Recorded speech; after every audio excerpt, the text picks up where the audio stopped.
Yo guys, Xueyi back with another video, live stream. Star Rail, live stream 2.4.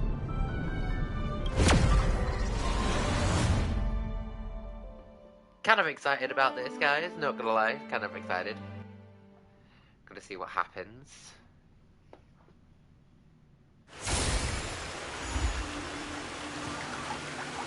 Homecoming Warden.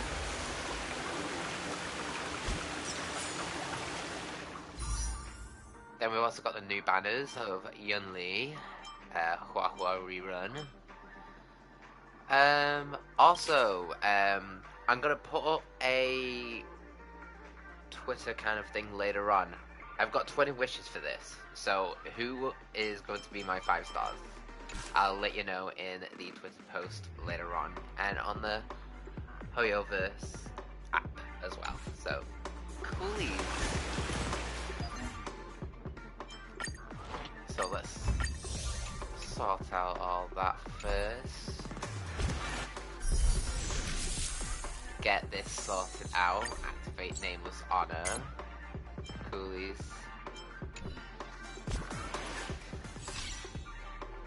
Oh yeah, don't forget to claim this today. And then we also have a new companion quest. Also this. Let's give the trial a let's give it a trial a go, because I do want Moe's. I definitely want Moe's because his kit looks really awesome. Intercepting sword technique. Metal. Let's go.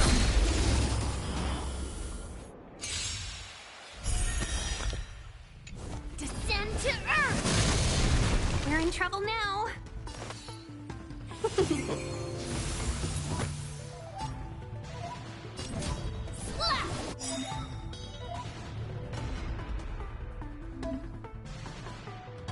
Use ultimate now so that powerful counter can be launched. Melt! I'm okay. See through clouds!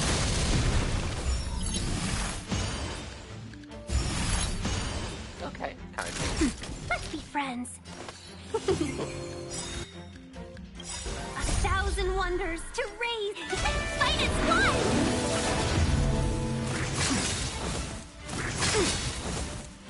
Right on time.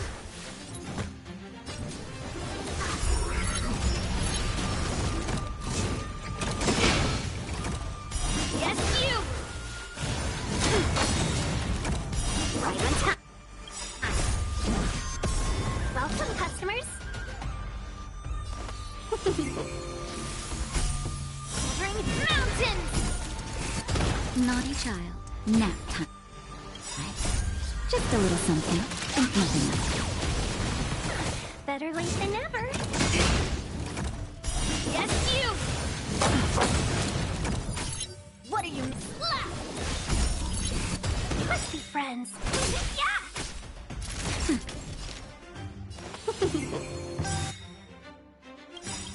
1,000 wonders to raise and fight its blood! Melt! I'm okay. Stand to Earth! Hey dude, how you doing, Diggs?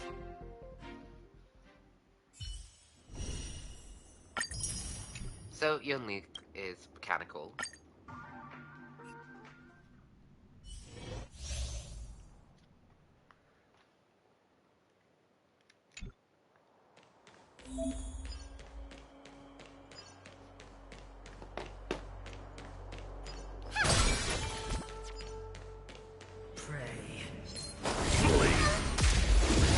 Oh no, ambush.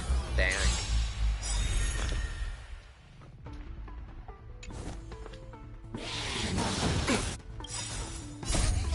Fiends or devils, I'll crush them all!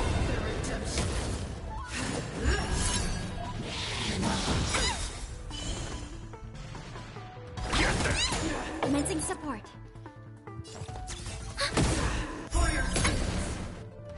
Enemy data secure. Network activated. Time for a good old counterattack.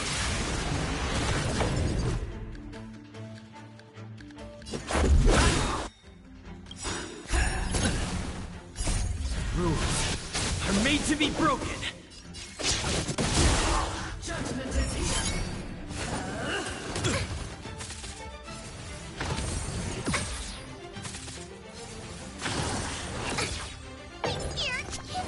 Thanks for the support. Ready for another? Let's go.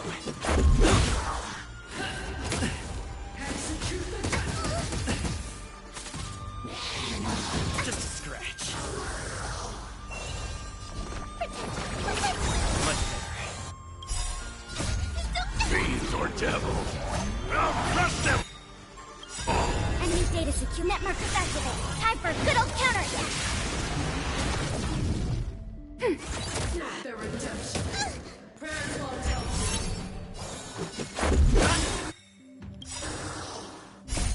Rules are made to be broken. I can do this. Get them! Enemy targets detected. Oh, almost. Get them! Lost my way. Cool. So there are the important ones. Oh yeah, go to your mail and pick up your 600 stellar jades. I got in a single battle. Have your lead trigger in cult. Okay, cool. Woo. Name with honor.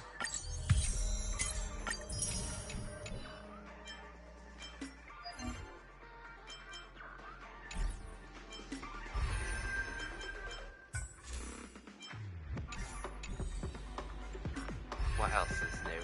Oh yeah, terms. Database. Cool.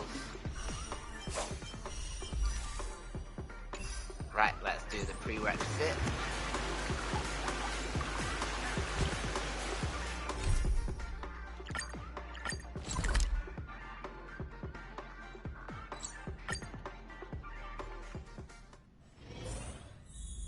So you have an interstellar message. Check it promptly.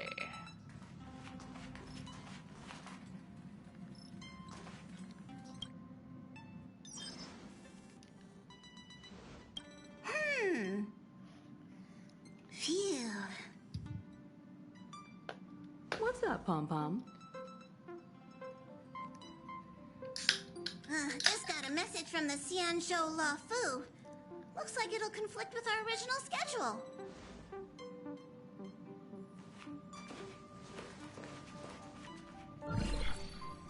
It's been a while, my friends on the Astral Express. Genuine. How's your trailblazing expedition going? Soon, the Xianzhou Loufu will be holding the Luminary War Dance. Those who have aided the Loufu in overcoming the crisis are cherished allies of the Xianzhou. Thus, on behalf of the Seat of Divine Foresight, I'm extending an invitation to attend the ceremony. Your presence would be greatly appreciated.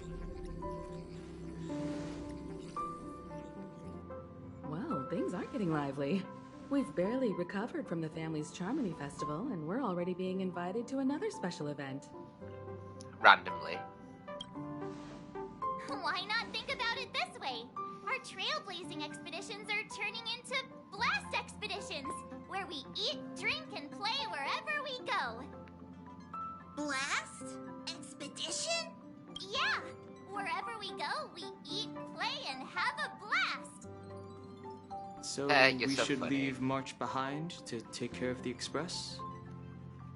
Hey! That's not what I meant! I'm all for some fun!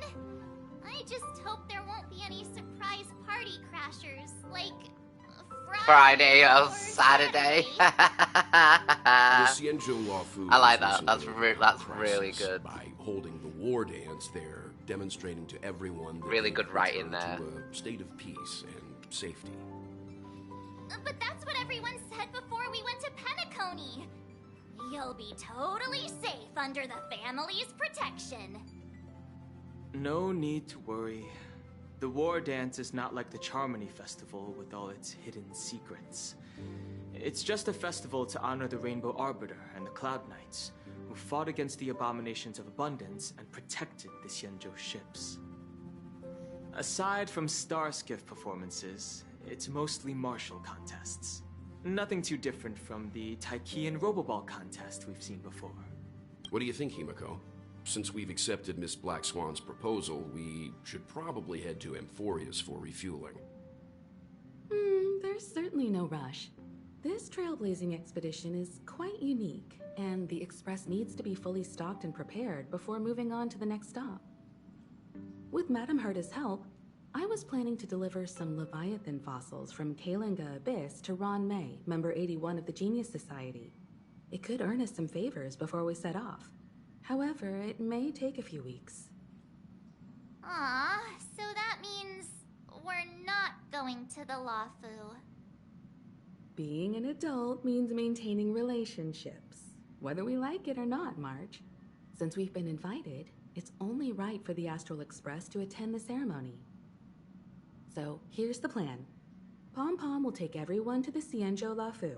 Mr. Yang and I will meet up with Ron May and fulfill our promise. Meanwhile, you, March, and Don Hung will represent the Express and attend the war dance. What do you two think? I want to play with Leviathan fossils too. I don't hear any objections. Now that everyone's on board with the plan, it's time to work to the Xianzhou Loufu. Whoop, whoop, whoop.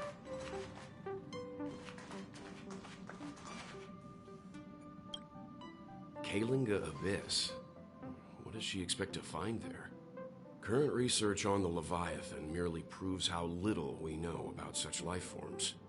That's why geniuses are interested in that field. Science is all about uncovering the unknown.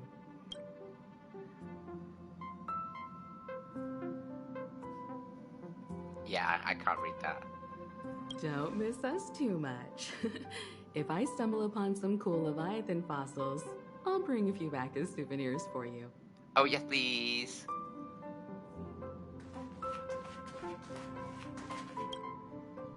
Himiko really knows how to convince people. Between Leviathan fossils and the war dance, the latter definitely sounds more fun. By the way, Don Hung, this time you'll be taking a stroll with us on the Loufu, right?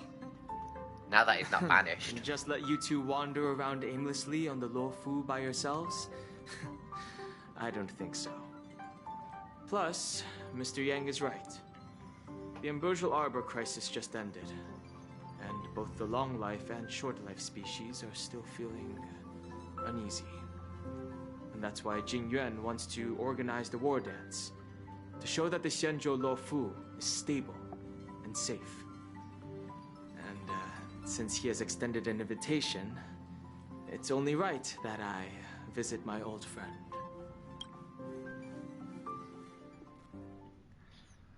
Oh, so we don't get a special warp animation? Coming back to this place brings back so many memories. You know?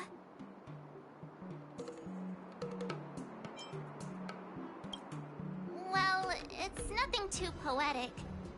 I was just thinking about all the twists and turns we went through when we first arrived at the Xianzhou ship. This time, we're not being forced or enticed or chasing after wanted criminals. And we didn't have to sneak in through the cargo dock. This trip has been incredibly smooth. Quite unusual, I must say. We're so easily pleased, I actually feel sorry for us. Such is the fate of us nameless, I suppose. Are you guys on the Loufu already?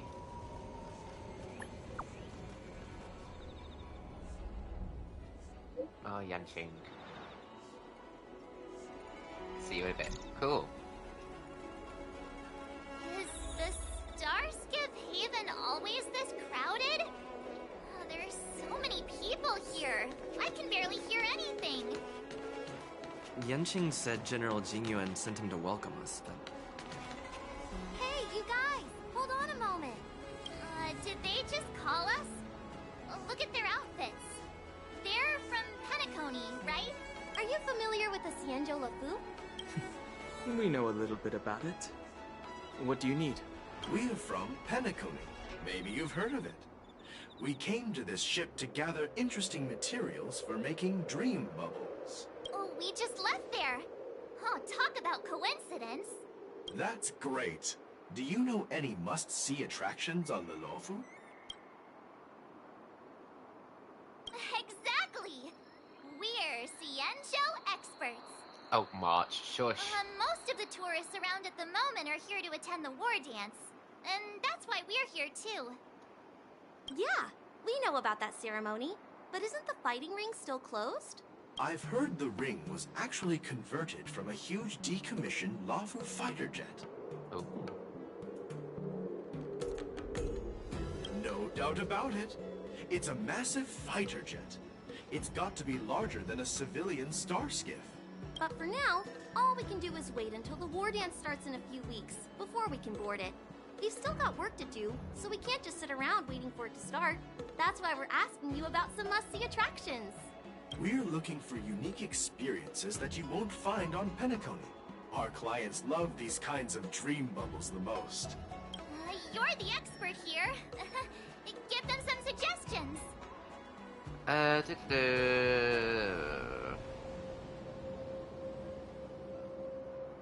Why not visit Aurum Alley? There we go, that's a good one. Good idea. The everyday vibe of the Aurum Alley is a rare find on the planet of festivities. Everyday vibe. Yeah, our clients have had their fair share of adrenaline-pumping dreamscapes. Maybe something down to earth would touch their hearts. Thanks for the suggestion. We'll head to the Aurum Alley to gather materials. Maybe we'll run into each other there in a couple of days. Look, Yanqing's here. Really? Let's go catch up with him. Yay.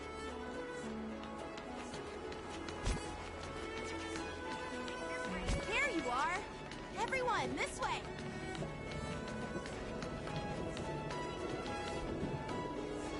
Hey, everyone. It's been a while. It doesn't feel like it's been that long since we last saw you. But, Yanqing, are you? Don't say taller. What's up, Miss March? They say kids grow up really fast. Yanqing, are you a little bit taller than before? We've only been away for a few months.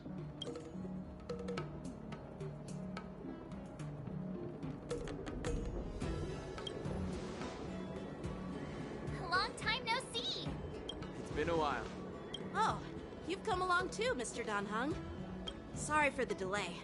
With the upcoming war dance and the Starskiff Haven being so busy, things are a little hectic.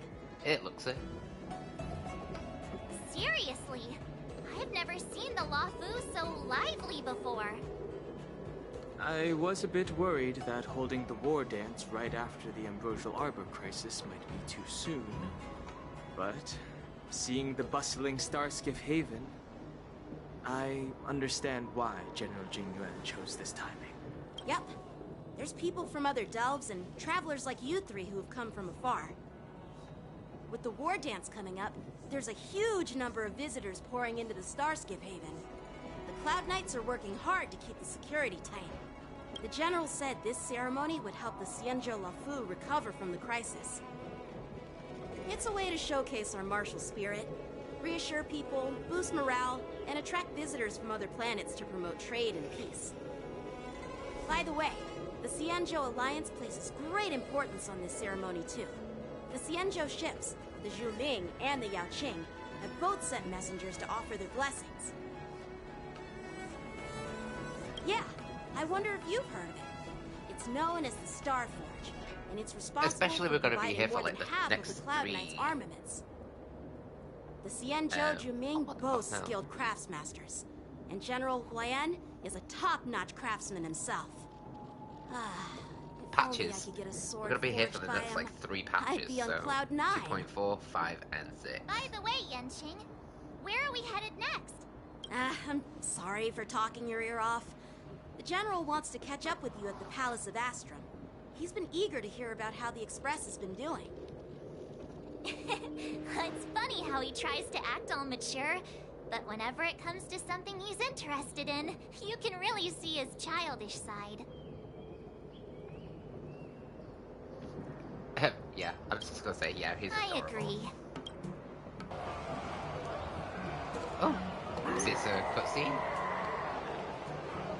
All units, assemble quickly! Get ready to protect the crowd! Just mentioned security. And now all of a sudden something's gone wrong. Excuse me, I need to go check out the situation.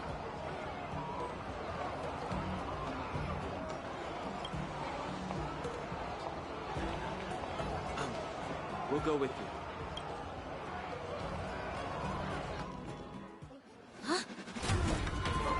Watch out for this.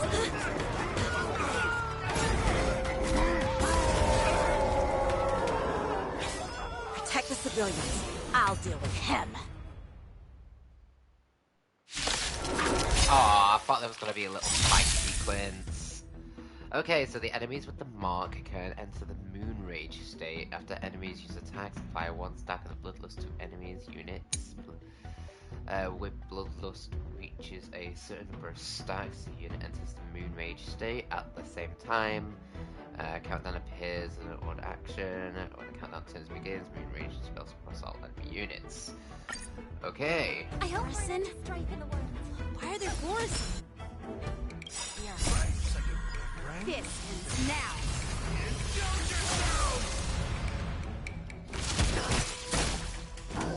Calibrating.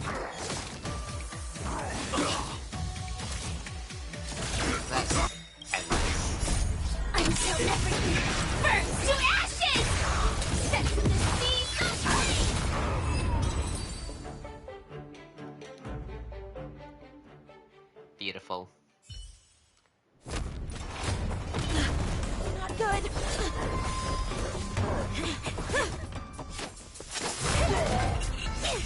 Oh, there she is.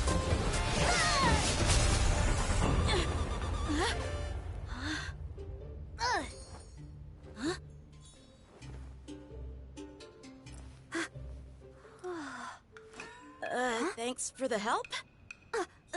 Sorry, no time to chat. Could you give me back my... Steals the sword.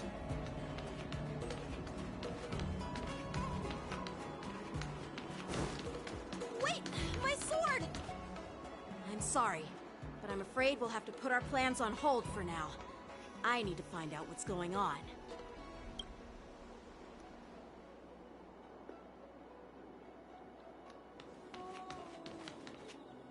While we appreciate your rescue, my Xianzhou friends, don't you think it's a bit too much to detain us and our cargo? Sorry, but we've been ordered to detain you and your cargo for inspection until we figure out the source of the attack. Once we're done with the formalities, we'll let you and your cargo go. But this shipment isn't even meant for the Loufu, and it's IPC's patented technology. Who do you think you are to conduct an inspection? According to the protocol, all cargo arriving on the Loufu must go through inspection. Oh, but we didn't officially enter your dock at all. We just sought refuge in your dock because we were attacked by the Borison. Looks like this argument could go on forever. Let's not get involved in a heated dispute that won't lead to a resolution.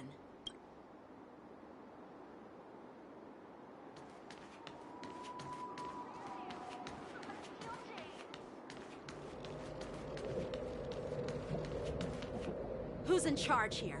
I need some answers. It's my fault. We let our guard down for a moment. I take full responsibility. With the war dance approaching, safety should be a top priority. Now, tell me, how did Borison prisoners end up in Starskiff Haven? According to the protocol, Borison prisoners should be held on a Starskiff and taken directly to the shackling prison under strict supervision without ever touching the ground. Who allowed a prisoner transport ship to dock at the passenger terminal? Ooh. Please don't blame this, Captain. This incident involves the Ju Ming's diplomatic vessel. Who are you? I'm Lu Jun, officer of the Patrol Defense Squad. Thank you for your help, Lieutenant Yanqing.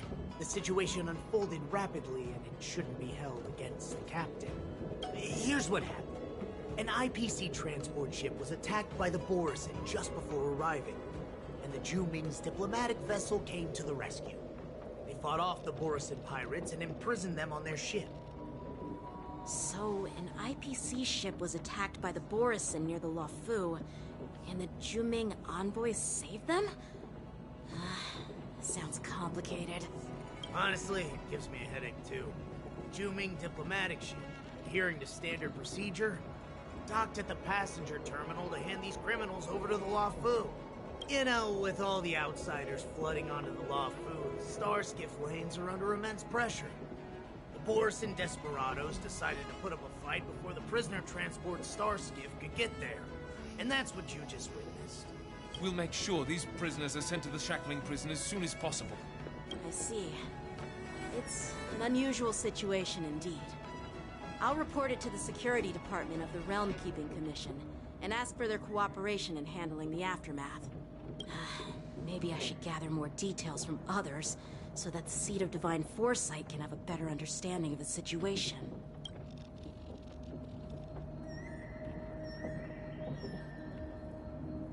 To its peaceful you look state. much maturer now, Yanqing.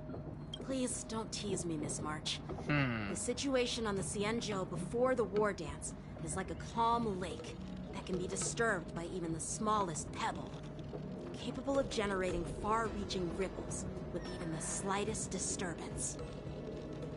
What are those people? I mean, those monsters we just dealt with? Kobolds. That's a Final Fantasy reference. Yeah, those werewolf monsters are known as Borisin. They are abominations of abundance, and we've been fighting them for a very long time. The Borisin have been a powerful force for a long time, plundering and enslaving many worlds. The threat they pose is just as terrible as the Swarm disaster, and the Alliance even had a fierce war with them 3 decades ago. Their presence has faded over the years, but who would have thought? According to that officer, they attacked an IPC ship near the Xianzhou Loufu. Such a brazen attack seems quite unusual to me. Yeah, that's what I find strange too. It seems like the IPC and the Borisin have some serious grudges. Well, Hope you enough enjoy with the chit-chat. live stream, The Diggs. General wants me to take you to the Palace of Astro. I'd love to chit-chat I'll be here for like a little few longer, hours. but there are some things that can't be left unchecked. Is it a serious matter? Maybe you'll need our help in hunting down the Borisin? Thank you, but it's no big deal. By the way, that young lady who just appeared, she took my sword. I'm thinking of filing a lost property report at the Realm Keeping Commission to see if I can get it back. Oh, Yunli. I doubt she did it on purpose.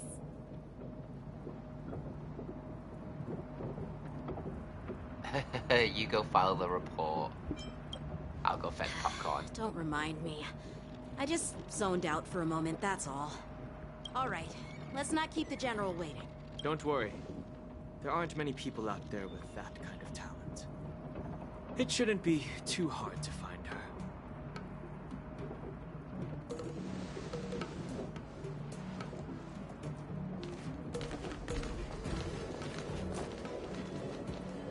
There sure are a lot of troublemakers around.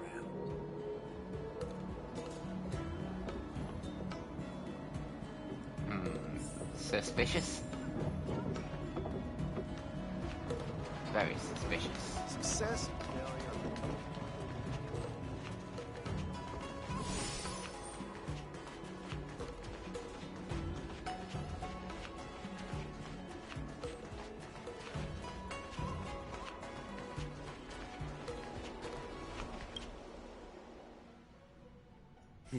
It's been a long journey, Elder Wyatt. Thank you for your presence. Wait, is that Jabba? General, Oh, no, it's not. I brought our guests from the Express. Oh, I'm sorry for my bad timing. I didn't know you were meeting a guest, General. Don't worry, you're just in time. It's been a while, my friends from the Astral Express.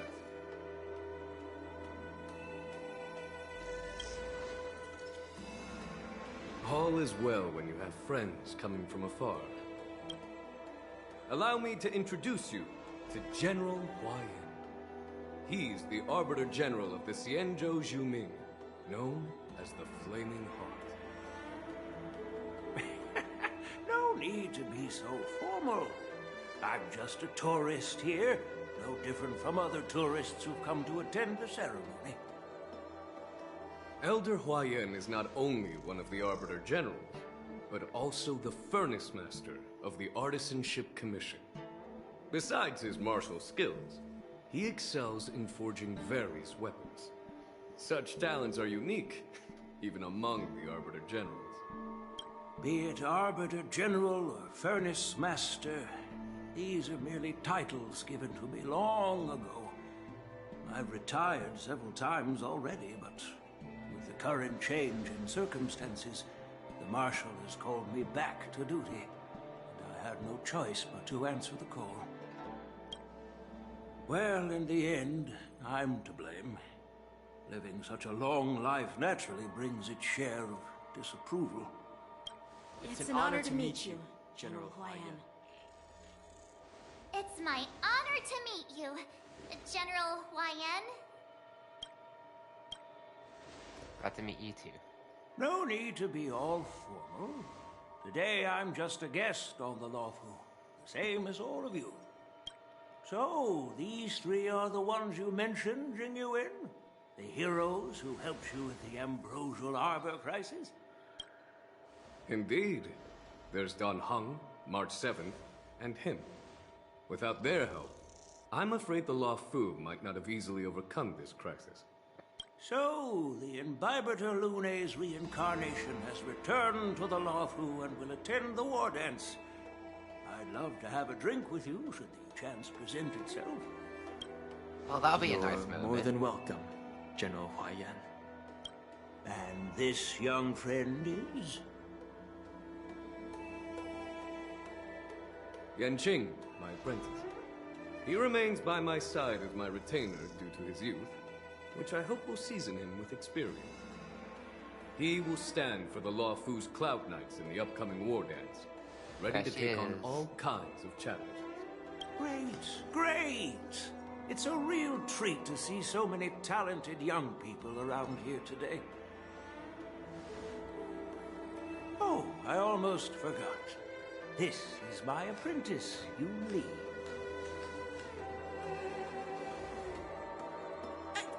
It's you!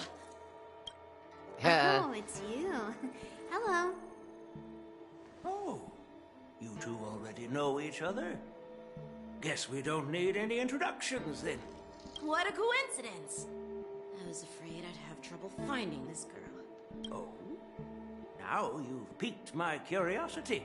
Tell me, how did you two become acquainted? Yes. She helped me capture the escaped Borisin prisoners at the Starskip Haven. Allow me to express my gratitude for you. But when you left, you took my flying sword with you. Your flying sword? Oh, so that's why I found a dagger in my bag. Turns out it's yours. Yes, it is. Now that we've met again, I hope... Nope, that won't do. Won't do? You want your sword back, right? Well, you can't just take it back. On the Zhuming, when you lose your sword on the battlefield, you have to reclaim it on the battlefield. As for this little sword, it was supposed to strike that escaped Borisin prisoner. But unfortunately, its owner's agitated state caused it to fly off like a kite with a broken string, and it missed its target. By the way, if I hadn't caught it and helped it hit its mark, that Borisin prisoner would have gotten away. Hold on a second, Lee. You took my sword without even asking, and now you're refusing to give it back? So much for Loufu's sword masters. What did you just say? Ooh, spicy. If you just stepped up and took your sword back from me fair and square, I would have totally respected you. But nope, you tried to play it down, expecting me to just hand it back to you like it's nothing. In front of everyone. With all due respect, you don't honor your sword. So you don't deserve it. Hasn't anyone told you that taking without asking is stealing? If you want to settle this with swords, fine. Let's have a one-on-one duel right now. Ooh. Yang Qing. Well, that's more like it. Just be careful. Because I'm not as easy to handle as the Borisin. You two, be quiet and apologize to Yan Qing. Hey! Whose side are you on, Grandpa? I don't take sides. It's a small misunderstanding, and an apology would be too much. I've heard about the Zhu Ming's incredible swordplay and craftsmanship. Most notably, the legendary Flame Wheel Octet. Seeing Miss Yunli, who is among those ranks today, well, I must say she definitely has that fiery edge. Such grandiose names. Some folks love to spin these fancy titles, trying to set the Cloud Knights apart. Yunli is still just a young girl, a bit awkward and hot-tempered. So please forgive her if she's being rude. Well, everyone, Elder Huayan and I have some business to discuss. For now, Yang Qing, why don't you entertain our guests and take Miss Yunli to the inn? I'll find another chance to talk with you all. I'd like to express my gratitude to the Astral Express for helping the Loufu during the crisis. You've already said it multiple times. I mean, you've already thanked us so many times. Please forgive me for coming at an inconvenient time. Oh, Huayan, shush. You needn't apologize, General Huayan. All right, Yunli. Take this opportunity to clear things up with Yan Qing. Yeah. It's better to make friends than enemies. But I won't be heading to the inn just yet. I want to visit Lingsha. She just arrived in the Loufu and could use some help settling in. Yang Qing, once you've helped our guests get settled, go to the Artisanship Commission for me. I've heard about the attack and the detainment of the IPC ship. Qingzu sent word that the IPC members are protesting and wish to have their cargo back. See if you can calm them down. Don't get aggressive. Just make it clear that the Xianzhou Loufu has no intention of violating their rights. I'm on it.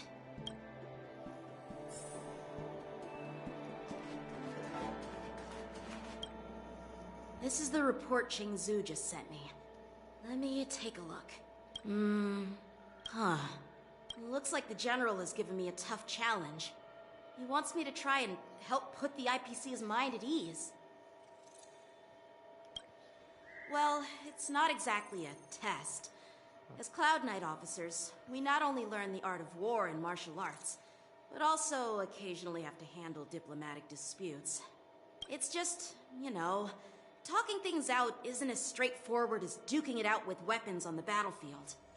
This is especially true when you're up against the IPC, with their non-stop corporate babble. Well, let's not worry about that for now. Shall I take you to the inn? Let's go. It is the Loufu's honor to have you in attendance at the war dance. Yet, the fact that a simple martial arts ceremony has attracted esteemed generals from the Zhu Ming and the Yao Qing implies intentions beyond mere spectating. Might there be any specific instructions from the Marshal? You're overthinking it, Jingyuan. As I said, I'm here to broaden my granddaughter's horizons. I have no ulterior motives. However, I have no clue what the Yaoqing Arbiter General has in mind. Do you remember when you accepted this position? I told you that an Arbiter General's battlefield goes beyond the physical. You'll need to lead and manage everything on the Xianzhou. The title of Arbiter General holds a weight far greater than its literal meaning. So many years have passed, and you've done well. However, longevity for the Xianzhou people can be a curse. Living too long means that every mistake you made will lurk in the shadows. And one day, they'll eventually catch up to you. The Marshal knows everything that has happened on the Loufu. As for the Merlin's Claw of the Yaoqing, she has come specifically for you. Speaking of which, why hasn't she arrived yet? They say the Merlin's Claw strikes like lightning. Being late isn't her style. That's not true, General Huaiyan. She's been here a while, but I'm sure you've heard of her unbridled nature. As soon as she disembarked from the star skiff, she mentioned having something to attend to. Jinkyu and Mose. Or Mose. You must be the messengers from the Xianzhou Yaoqing, I assume. We are Jiaoqiu and Moza, retainers of the Merlin's Claw. It's an honor to meet you in person, Arbiter Generals. Now this is interesting. A guest who doesn't come to visit but sends a message instead. What does she mean? Tell me, what could be more important to her than coming here? Master heard about a spectacular view in Scale Gorge Waterscape. I believe she went there to enjoy it. That might be a lie. A spectacular view? Ha! Did you hear that, Genuine? This person is being sarcastic. Please do not misunderstand me, General Huaiyan. I was simply stating the truth. Master thought it would be inappropriate to keep you waiting, so she sent us here. Once she's finished with admiring the scenery, she'll personally come and apologize to the both of you. Suspicious.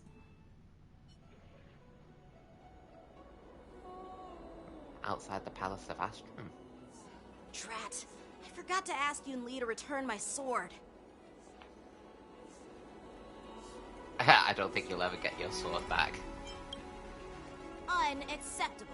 Every sword is precious to me. If it weren't for the General's interference, I would have taught that shameless girl a lesson in swordplay. By the way, I don't know if it's just me, but the General seemed a little reserved. Could it be because of Elder Huaiyan's visit? Obviously. Reserved? Really? Maybe I'm just overthinking things. No, you're not. When I entered the Palace of Astrum, I realized that the messenger from the Xianzhou Zhuming was actually the Arbiter General himself. So, the messenger from the Xianzhou Yaoqing must be the Merlin's Claw herself, I presume. That's right. Well, that's what makes this entire thing so unusual. What's so unusual about it? They simply received an invitation from Jing Yuan, just like the crew, right? The war dance is just a small festival. And now we have 2 Arbiter Generals from other Xianzhou ships here. I'm afraid they're here for something more. Maybe they've come to hold Jing Yuan accountable for the Ambrosial Arbor crisis? Hold him accountable? Come on, didn't the Loufu fall victim to the disciples of Sanctus Medicus and the Antimatter Legion? Why would they blame the victim?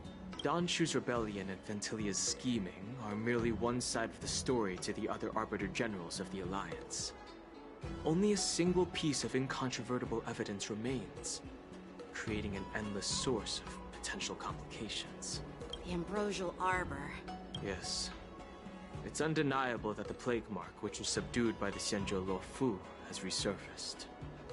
But was it really a conspiracy instigated by the Antimatter Legion? Or does it indicate a traitorous intent from within the Loufu, implicating Jingyuan himself? Once the spark of suspicion is kindled, it proves hard to extinguish.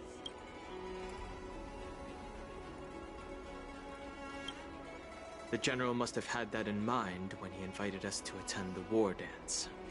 What was I thinking? Seriously. Here I was looking forward to a carefree and enjoyable There is no such trip. thing as But it seems carefree wherever and we an go, enjoyable ship drama is trip just around when the corner. Aw, I was so excited. all that leads to I thought is those to Arbiter fighting. generals were just here to see the ceremony. By the way, I heard that an alchemist from the Juming diplomatic ship has arrived. And rumors say that she's to be the new cauldron master of the Alchemy Commission on the Loufu. An alchemist from the Juming serving as the cauldron master on the Loufu? While it's not unheard of, the timing itself... Thanks to your words, Mr. Danheng. Now I finally see the underlying tensions. The General is under tremendous pressure right now, but I was completely oblivious to his troubles. How naive of me. Come on, don't think like that. Leave I'm the still adult kind of happy matters that to I'm the still one adults. of these like Even if you players wanted to do that something still for the don't General, have it's not like you Yanqing. can do anything. A lot of people have been really like unlucky with their Did I say something wrong? limited banner pulls and getting Yanqing, and I still don't have Yanqing. But instead, I did get 2 welds, so... Miss March is right. I don't have the skills to share the General's burdens at the moment. Still, I'll do my best to follow his instructions. Let's go. Once I've taken you to your accommodations, I need to go to the Artisanship Commission to handle the IPC's protest. He looks Speaking like of he has which, a lot let's do on some his wishes. mind. Not for the Just limited let him banner go because alone. I don't Why want your don't we Lee. accompany you to the Artisanship Commission? So I'll just do standard ones. This is too much trouble. While I appreciate your kindness, Like I dealing with said, the I'm saving up IPC's for, workers could be tricky. I'm afraid this will cause trouble for the Alright, Express. since you... No worries. We're pretty Fei Zhao experienced or in dealing Moze. with the IPC. Definitely Moze. You've heard of the 10 Stone I think it looks Hearts? cool and edgy. We've dealt with quite a few of them, right? Hey, who's bragging? Anyway, this time it'll just be a few ordinary IPC workers. Surely you don't think they'll be even trickier than Aventurine, do you? Well, since you're willing to help, I won't decline your kindness. Let's head to the Artisanship Commission and meet them.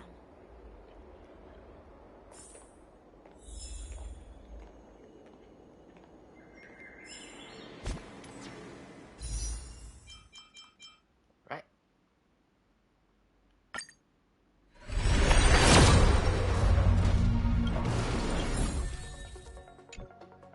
And one more.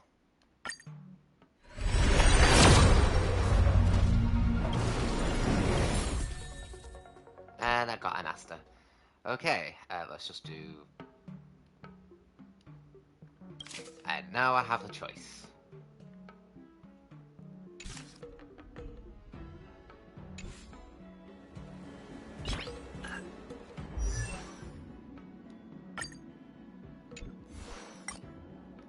Where is she? Asta, pasta. There she is.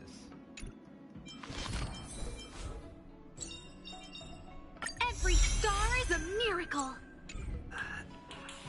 Righty ho. Nice.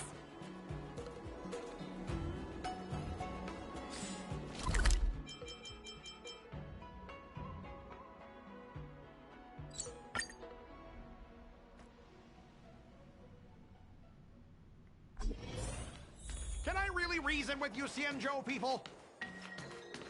I think I get it now. In your words, this is called looting a burning house. Ugh, that toxic voice sounds familiar. Haven't I heard it before in Arum Alley? Yeah, you have. You know what? This isn't my first time dealing with the Skyfaring Commission. I can handle your unreasonable ways. But straight up snatching IPC cargo, isn't that going a bit too far? Just as I've said it many times already, Once we've inspected the cargo and completed the security check, you can be on your way. Is there something wrong with your ears, or is it just your brain? I'm hearing you loud and clear. I'm thinking clear. And my answer is crystal clear. Not a chance. Keep detaining my cargo, and I'll file a complaint directly with your general.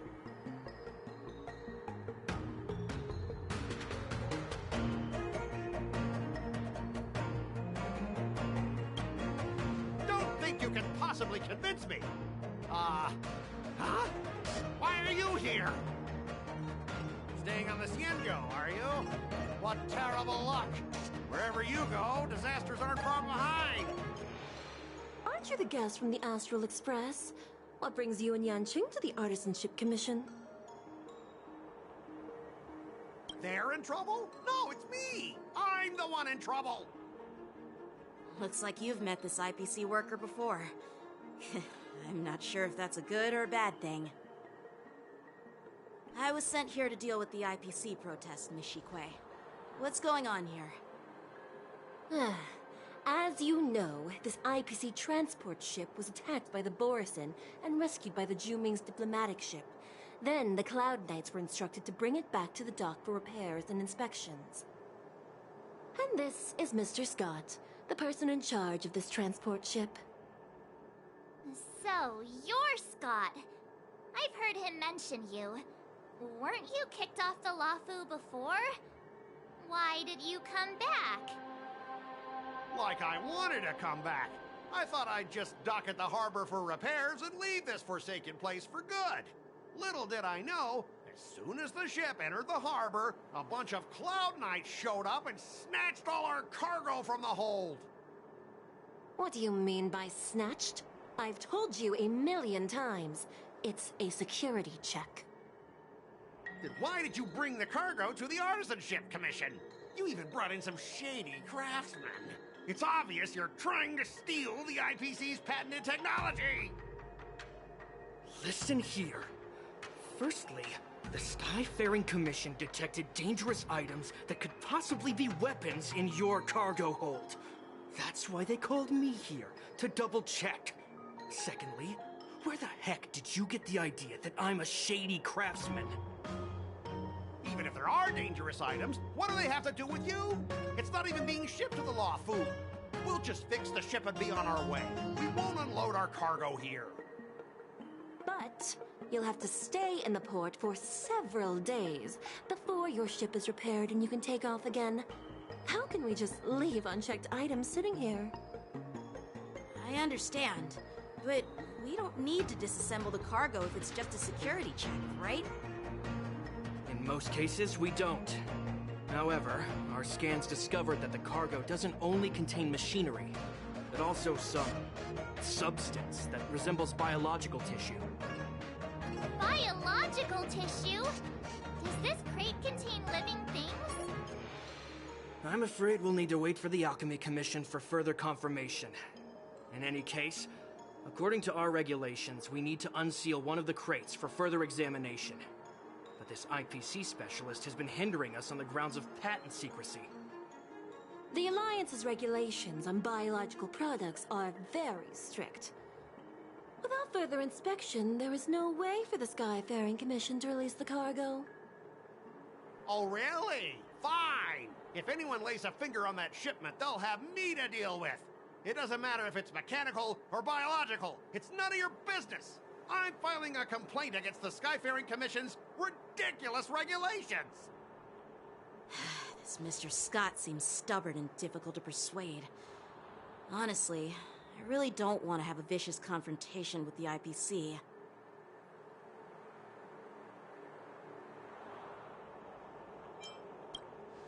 I heard how you helped R. O'Malley. The IPC representative back then was Mr. Scott, right? Since you've dealt with him before, it looks like I'll have to rely on you again. What are you guys whispering about over there?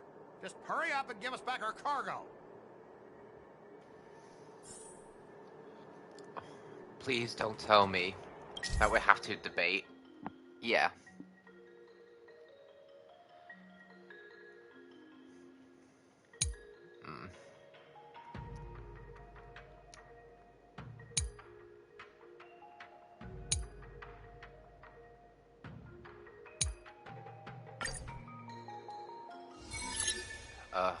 As I recall, this guy won't listen to reason and can only be persuaded with intimidation.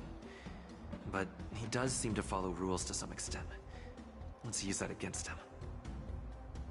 Speaking of regulations, we have our own laws and regulations too. According to Article 4 of the Xianzhou Alliance IPC Trade Consensus, the Alliance and IPC shall never infringe on each other's intellectual property rights.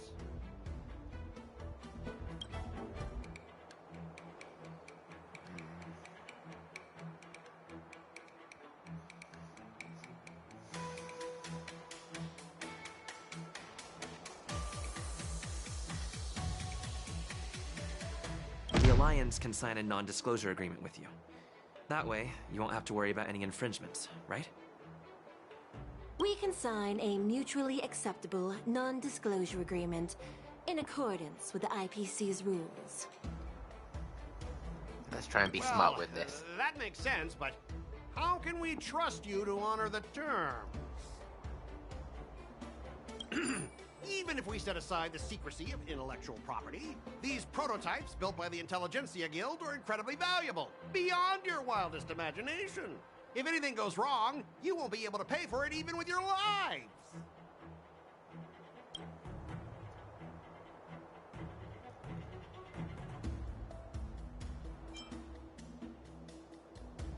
Don't underestimate Xianzhou technology. Even if they need to dismantle your cargo, the Artisanship Commission can easily put it back together. Yeah, go ahead and brag about their skills. After all, you're just a negotiator they hired.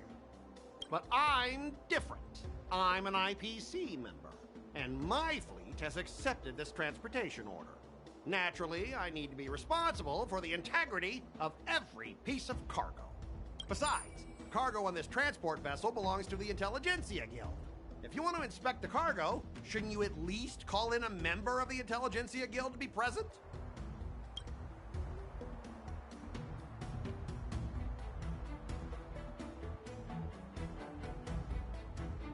I'm pretty tight with Dr. Ratio from the Intelligentsia Guild. Almost like family. Doesn't that make me practically a member of the Intelligentsia Guild too? What's all this nonsense? Oh. Even if you were married to him, you still couldn't represent the Intelligentsia Guild. We both need to follow the regulations, because that's how the IPC and the Xianzhou operate, right? As an IPC worker, I have to abide by its regulations. If I make an exception and allow you to inspect the cargo, it'll spell disaster for me.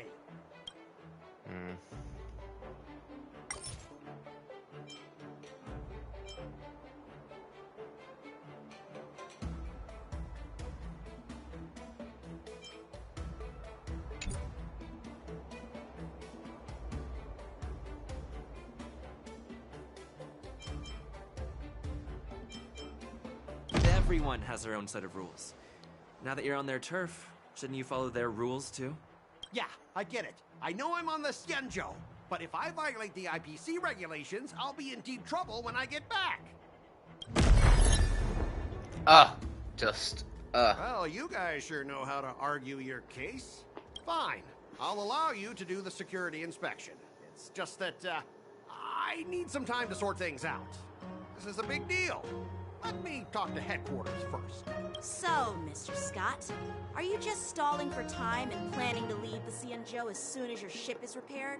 To avoid the Skyfaring Commission's inspection? Well, IPC staff are free to come and go, as long as they don't break any laws. Yeah, you've got some insight there. Who are you again?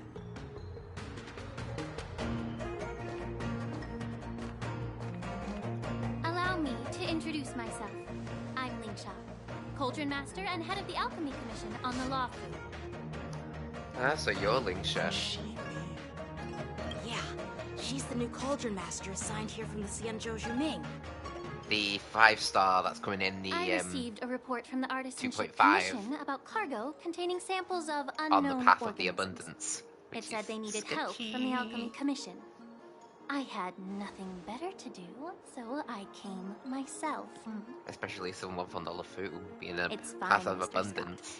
Scott. If you really don't want your cargo to be inspected, it doesn't matter. It doesn't matter? How can you say that? Why are you being so nice all of a sudden? Well, since you're not going to check it, I'll take this crate and be on my way. Is that okay with everyone? Yeah, sure. Why should I object? Not only this sample, but all the goods on the transport ship are yours to keep. Like I said, we won't inspect them. Wait a minute!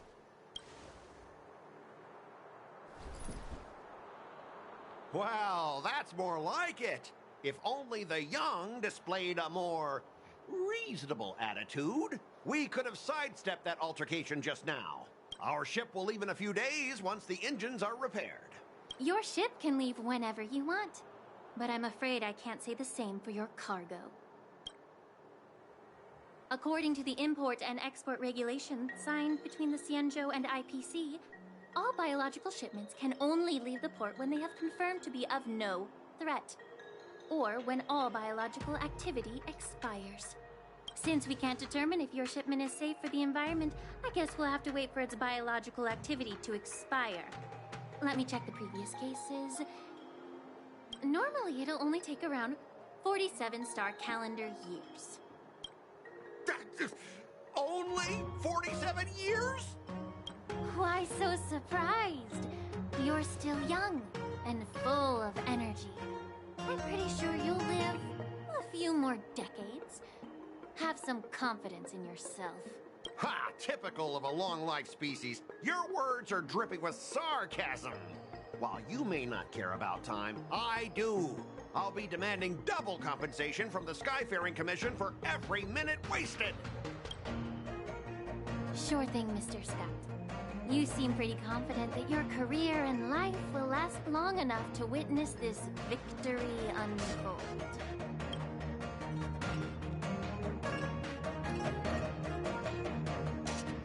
Step aside, guys. Let them do the inspection. But, Mr. Scott... Come on, we're already in enough trouble. Just let them do the security inspection. And if needed, I can always grovel before the Intelligentsia Guild later. I'm just using my head for what it's apparently good for, right?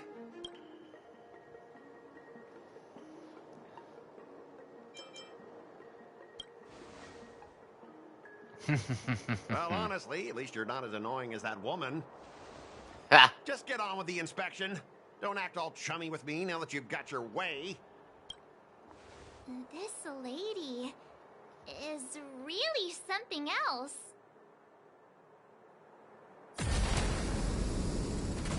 Is this the IPC product? Listen up. Any damages caused by inspections will be filed with the IPC.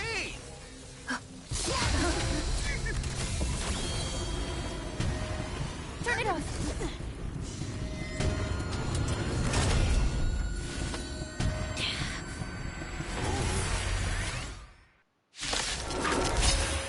Okay, I did not expect that. When an ally is infected with Terror Grip, attacking the caster of Terror Grip on spell. When Terror Grip ends, if the caster of Terror Grip is not attacked to dispel Terror Grip, then the affected ally will fall into a terrified state and be unable to perform any actions. Ooh. Damn, how unexpected. That was a surprise. Join the battle.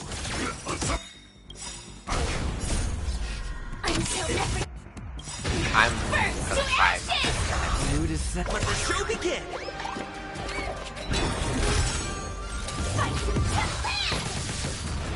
Stay in pit.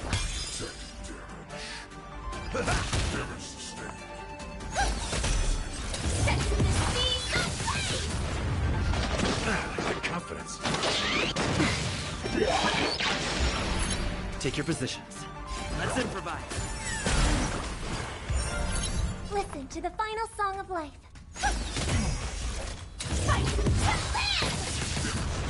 In the mood. Nice second, my friends. Indulge yourselves!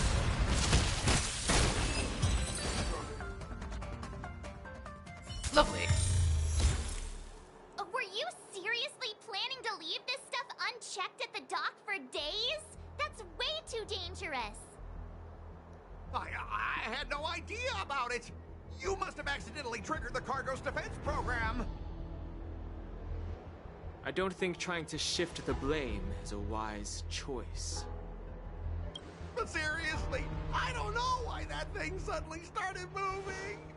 I swear on the Amber Lord! Enough. Miss Xueyi, please escort our IPC guests to the Skyfaring Commission.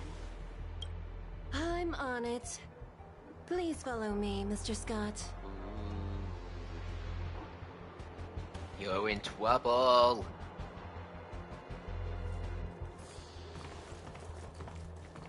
Gentlemen, our preliminary inspection shows that there is indeed hidden biological tissues inside. Just like the craftsman feared. I can't even tell if it's ingenium or biological in nature.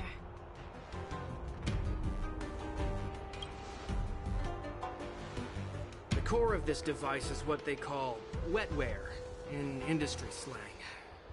To put it simply, this machine operates with a kind of biological nerve as its control center. I'll take some samples for the alchemist to analyze and figure out where the biological tissue comes from. Why would the Intelligentsia Guild use such unethical technology? Perhaps they're trying to create a new weapon? Whatever the reason is, it's probably why the Borison attacked the ship. No wonder the IPC were trying to obstruct our inspection. I'll contact the Ten Lords Commission and ask the judges to come and give their final verdict on this. According to our rules, all prisoners and weapons involving dangerous creatures must be taken to the shackling prison for further sentencing. After all, it's the safest place on the Loufu. As for you, Mr. Craftsman, please go with the Cloud Knights and explain the situation to the judge. Ooh. I had a feeling that the IPC members would cause trouble, but I didn't think they'd be this tricky. Thanks for your help, Miss Linksha. I should thank you for saving my life. Your sword skills were impressive. Taking down that big guy. I thought the General's retainers were all burly martial masters. I didn't expect Yanqing to be so... Yeah, exactly. He's young and talented. As for you, you must be the guests from the Astral Express, right? Saving the Loufu from that crisis. It's so impressive. It wasn't a big deal. Really. It's still early, so why don't we get some tea at the Alchemy Commission? We can discuss your suggestions for revitalizing the commission. I'd be happy to accept your invitation. And you three are coming too, right?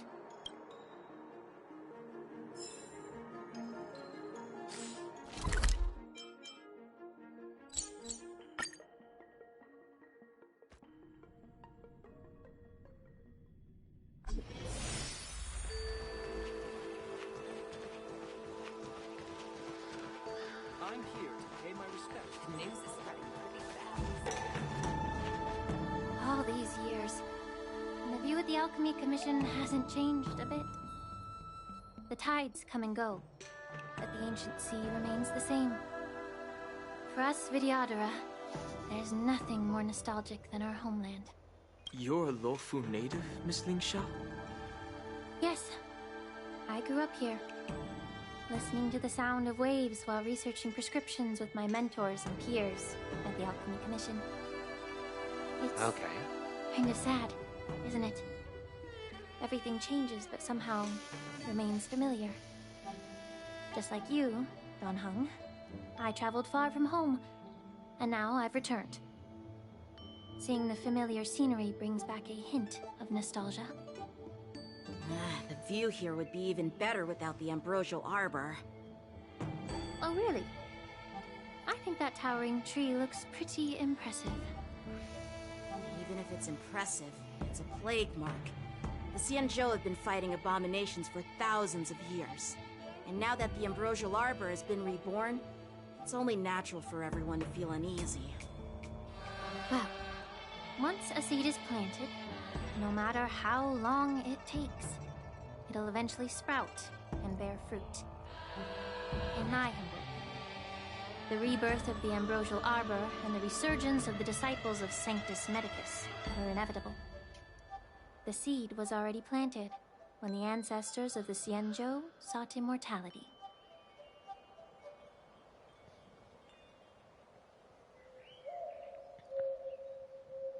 But where's the tea?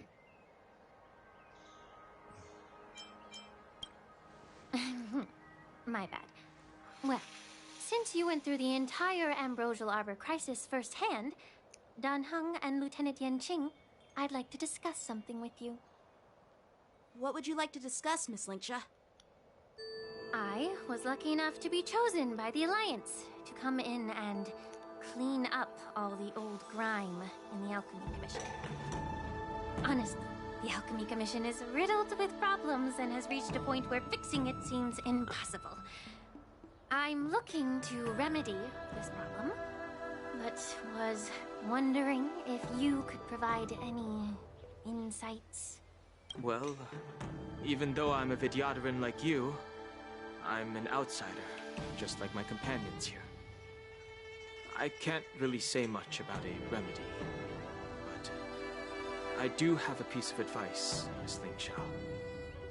The Vidyadhara and the Alchemy Commission on the Loufu have always been intricately connected. If you cannot distance yourself from these ties, Miss Linksha, changing the situation within the Alchemy Commission may be quite challenging. I may not know about politics, but I do know that the disciples of Sanctus Medicus have been operating within the Alchemy Commission for years. If you're determined to root them out, maybe you should discuss it with the General. I see. Thank you for your valuable insights. While the Lux Arrow from the Rainbow possesses unparalleled power to sever the Ambrosial Arbor, it can't sever mortals' desire to prolong their existence. Just like how the Cloud Knights can eliminate the remnants of the disciples of Sanctus Medicus, but are unable to calm the hearts and minds of the people within the Alchemy Commission. Our Xianzhou forebears knew this well, and that's why they entrusted the duty of guarding the roots of the Arbor to the Vidyadhara. However, the Vidyadhara are still only mortal beings. 30 years ago, my mentor served as Alchemy Commission's Cauldron Master. She recognized the emerging undercurrents and sought to cleanse the source of the disturbance. Unfortunately, even though she was skilled in the art of healing, she didn't understand the human heart or how to eliminate the sickness lurking within the depths of the Alchemy Commission. In the end, she was framed and exiled to the Juming. I was also implicated and had to leave the Loufu. And guess who arbitrated the case and handed down the sentence? None other than General Jing Yuan himself. Oofed. What? You heard it right. The ones responsible for the corruption in the Alchemy Commission are not just the remnants of the disciples of Sanctus Medicus, but even the Divine Foresight himself.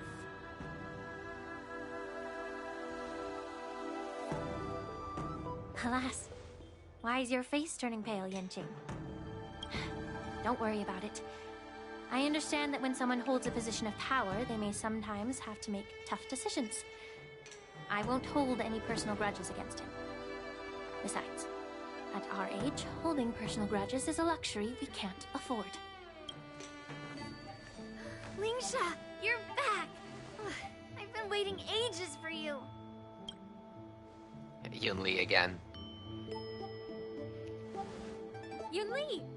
Why aren't you with your grandpa? What brings you to the Alchemy Commission? Well, let me take this opportunity to introduce you to Yanqing.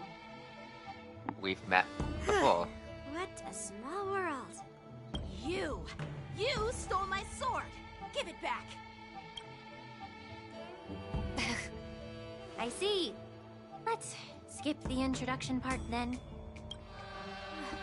Why do I keep bumping into you? Are you stalking me or something? Of course not. Unlike you, Miss Yunli, I have important things to take care of. You, on the other hand, seem to have all the time in the world to wander around without returning my sword. Grandpa used to say that a sword reflects its master. I talked to your sword, and it told me that you've been distracted. You hesitate when you should strike, and you struggle to stay calm when your sword is unsheathed. Now that I see you again, I realize your sword was right. It wasn't me who took your sword. It was you who lost focus. Do you really expect me to believe that nonsense? I've been taking it easy on you because you're a guest from the Juming, but you're not taking the hint. Don't people from the Juming know you're supposed to return what you've borrowed? Just look at this flying sword. Even if I gave it back to you now, it'd just be taken away again in a few hours. You know the Cloud Knight saying, a Cloud Knight must never let slip their weapon. Yes? Well, sure, I can give it back to you now, but on the battlefield, that's a whole different story. Flying sword. Fine! You don't have to give it back, because I'll take it back myself!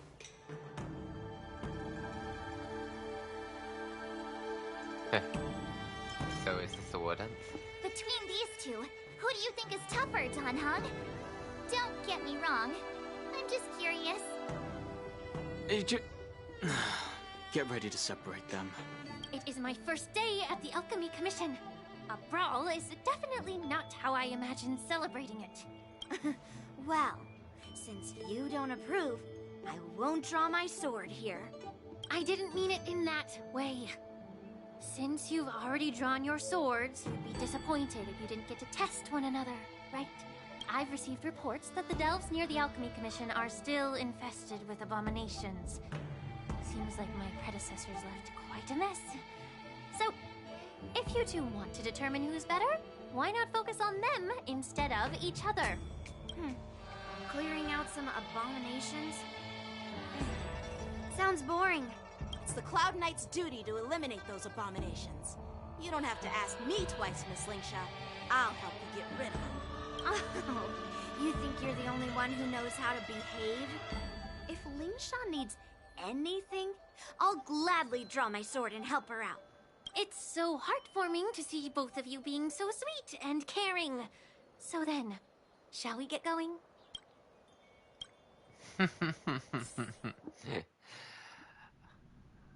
Ever since the disciples of Sanctus Medicus were eradicated, their experimental abominations have been festering here. If you want a contest, I'll be the referee. The one who kills the most abominations within an hour wins. Lingsha, as always, you're still an expert in making unpaid work sound so noble and grand. It's for your own good, little Yunli. While you desire to compete against each other, I don't want to see either of you getting hurt. That's really thoughtful of you, Cauldron Master. So, are you both ready?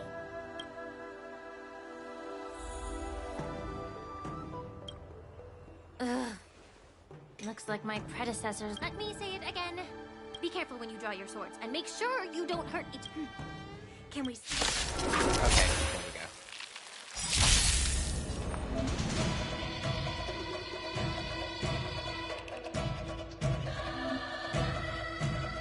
Ah. Pressing it all together. How many can you block? Strike with heart. Join the battle.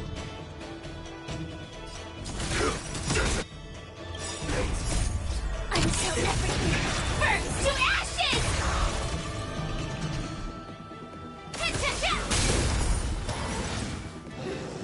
I didn't expect someone who can't even hold on to his sword to actually have some skill. May song bring us victory.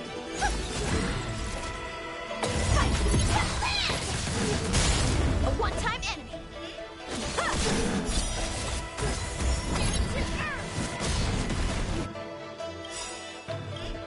got styles with those moves.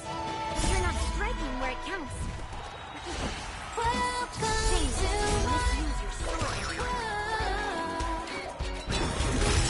Stay in step.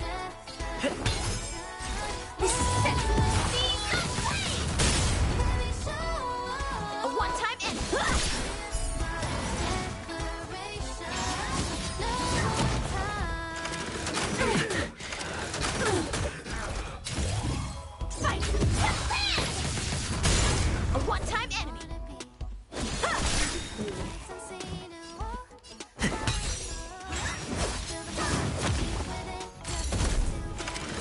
Still the same.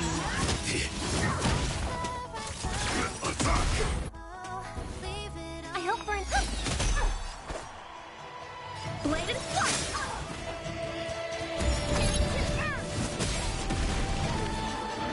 Take your positions. Dreams do come true. Practice is over. Swords descend!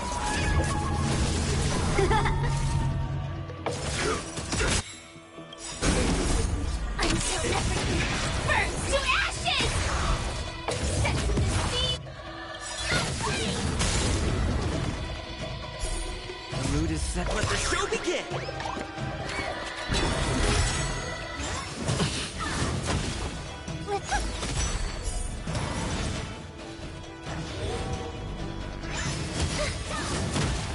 Time for swordplay! Fight! Did the rhythm get messed up? Let's improvise.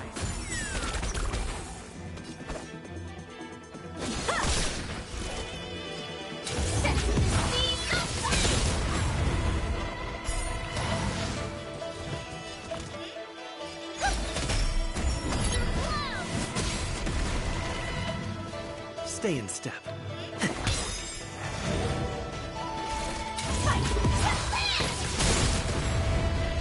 How many can you block? Strike with heart! I win, Miss Yunli! You got lucky. Why don't you just give me back my sword, sincerely apologize, and then go cry your eyes out to your grandpa? So mean. Consider yourself lucky that I'm not interested in your rusty sword, because I don't have the nasty habit of snatching other people's weapons. All you did was chop down a few monsters. Don't get carried away with yourself. If you think you can just take this sword from my hand, go ahead and try. Ooh, cutscene.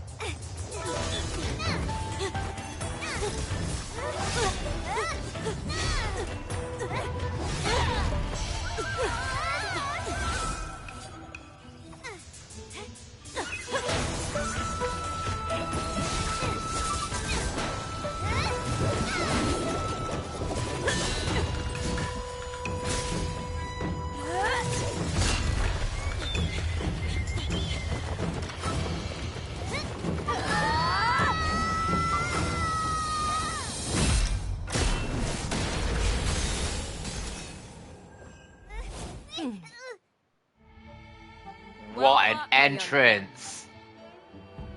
However, both of you have shortcomings. One of you focuses on dodging and weaving, while the other relies on brute strength, trying to take down targets with a single strike. Who are you? Me? I'm just a patient seeking medicine from the Alchemy Commission. A passerby, if you will.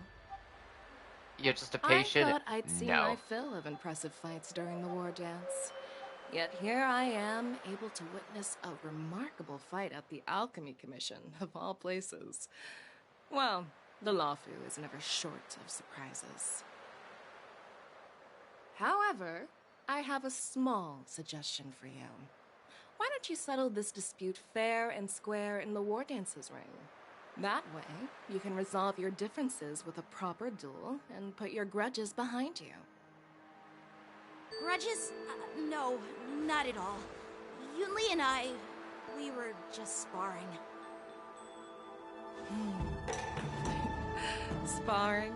You summoned your flying swords and she swung her sword with full strength. No grudges between you. I don't believe it. Aha! What brings you here, Lady Fei Xiao? Have you finished your health consultation with the Dragon Lady? Fei Xiao? Grandpa always talks about you. Could it be that you're... The Merlin's Claw of the Xianzhou Yaoqing? Looks like I'm quite famous on the Xianzhou Loufu, too.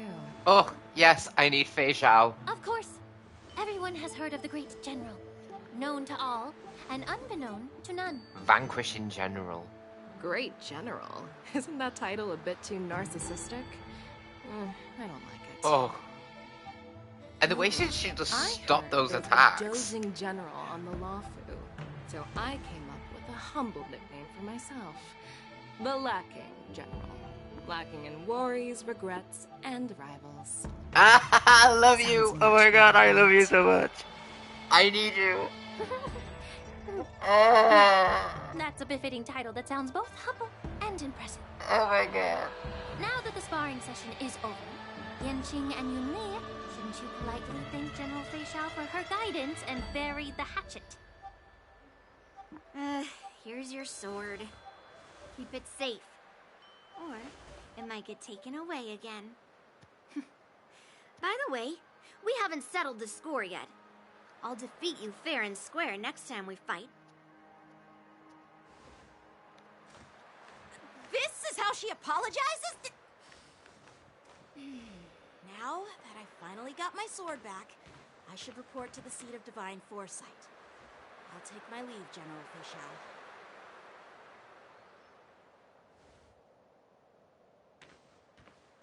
Oh, by the way, Miss Linksha, if you've got some free time, I'd like to invite you to the seat of divine foresight for a chat with General Jingyuan. I think there's more to those personal grudges you mentioned earlier.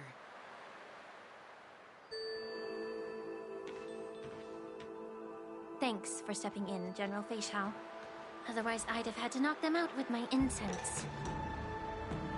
Not at all. Just doing what you asked. How about we call it even as payment for the healer lady's consultation? Sorry, but even a general needs to pay their bills. We don't do credit here. And let's not forget, you'd have been waiting decades for a chance to see the Dragon Lady if it weren't for me. Well, you can always send the bill to the seat of divine foresight and say it's for mentoring those kids. After all, it was quite the effort splitting them up.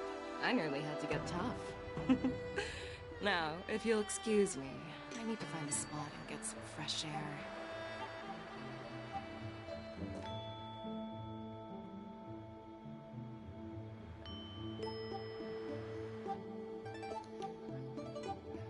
Oh, no, I like Fei Xiao. Back already? You've met with Jing Yuan and wandered around for a few hours. So, what do you think?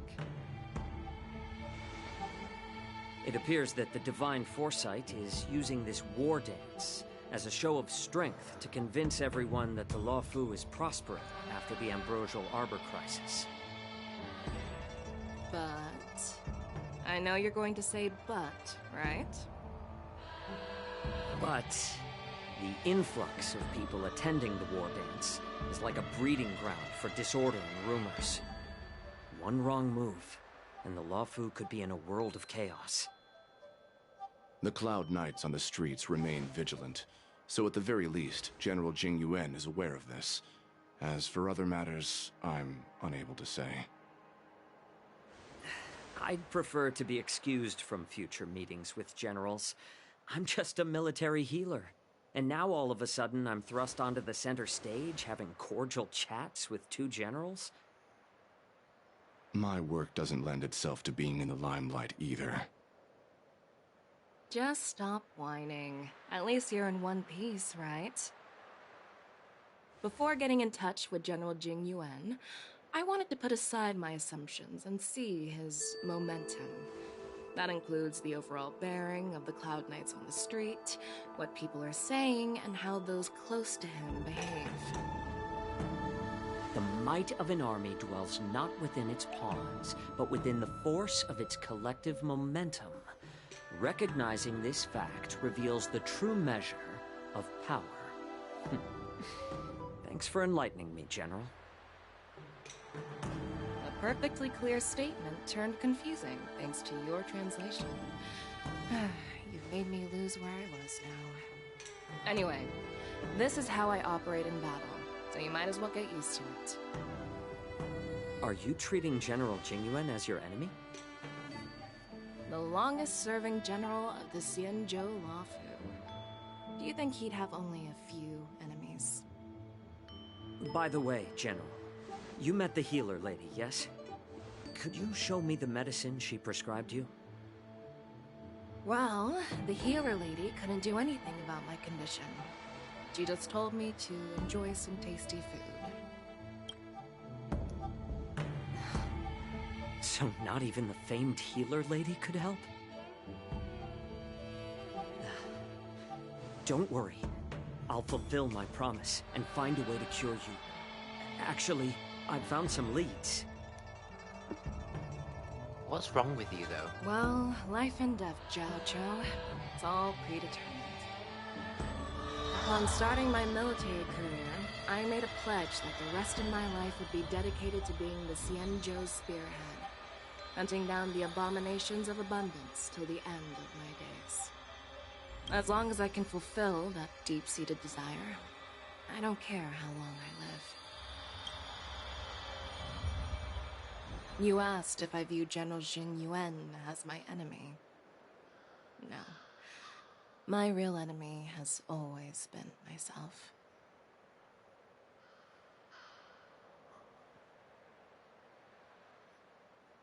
Enjoy some tasty food. So, what's for dinner tonight? Jeez. You really know how to read the room, don't you? You guys figure it out for yourselves. I'm due to catch up with an old war friend I've not seen for quite a long time. Oh, I really like you, Fish Out.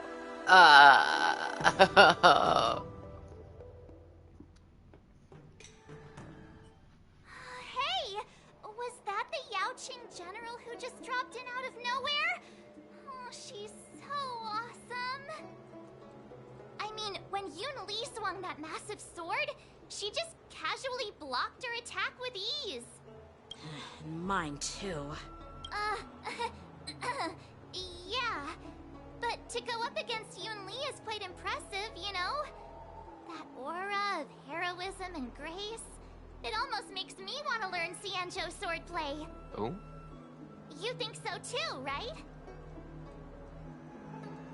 Yep, those moves were fabulous. I say fabulous a lot.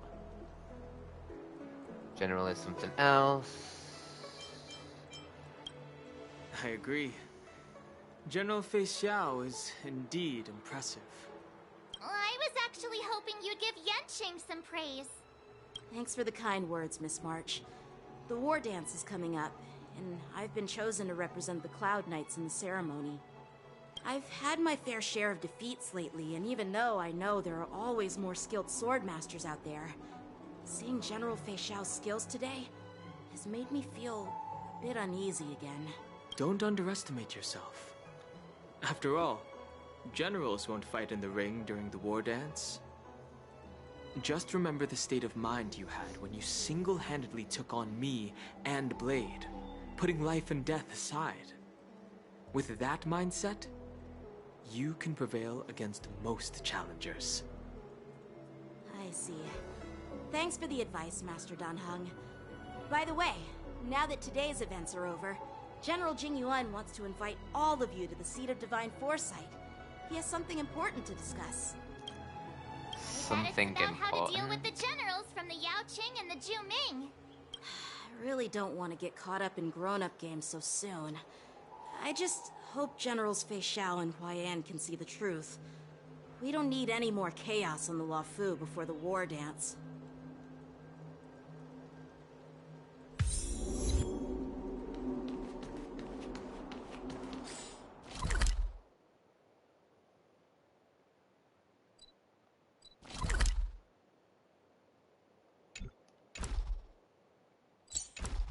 May as well walk there.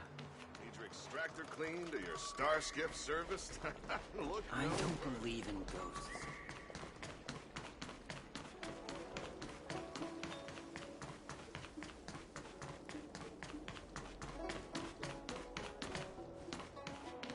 What is your purpose for entering the seat?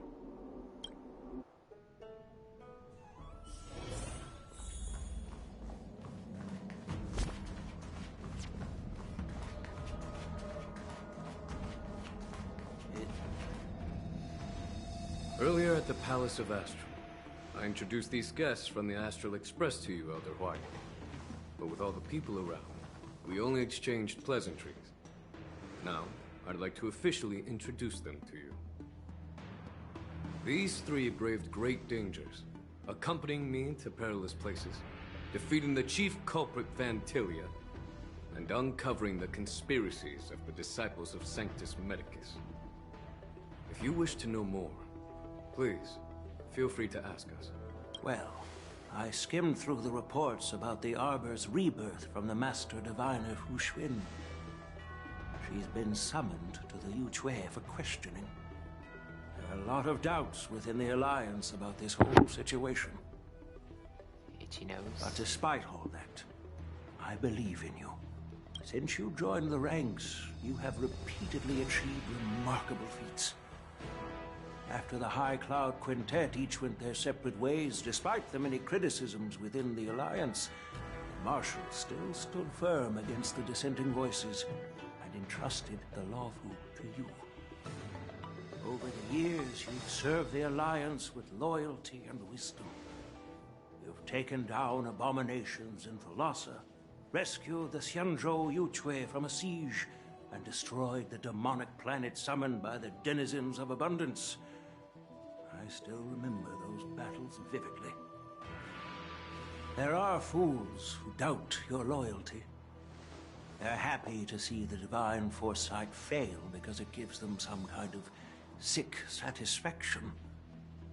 They haven't achieved anything of their own, so they feed off the failures of others.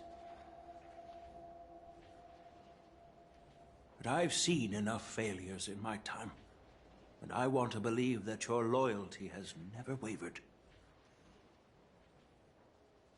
So, General Fei Xiao of the Yaoqing is the only one investigating the Ambrosial Arbor crisis on behalf of the Alliance?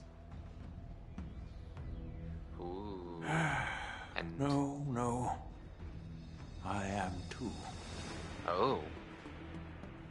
This old man's words always catch me off guard.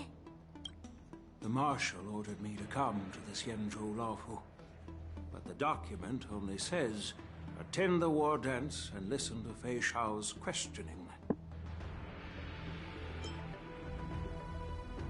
No need for that. You're all important witnesses. The Marshal is well aware of Jing Yuan's purpose in holding the ceremony and understands the situation he is facing. She mentioned it because she believes both issues are important. Thanks for your kindness and sincerity, Elder Huayan. But is it appropriate to tell everyone here about the Marshal's orders? By introducing the Express's witnesses to me alone, aren't you aiming to discern the intentions behind both my actions and Fei Xiao's? And whether there's any discord between us? Well, since I'm being open and honest with you, I encourage you young folk to do the same. As for the Ambrosial Arbor crisis, all I need to do is listen. General Fei Xiao will be the one asking the questions. To be honest, I'm more concerned about the timely start of the war dance. Oh, by the way, I've prepared a gift for the war dance.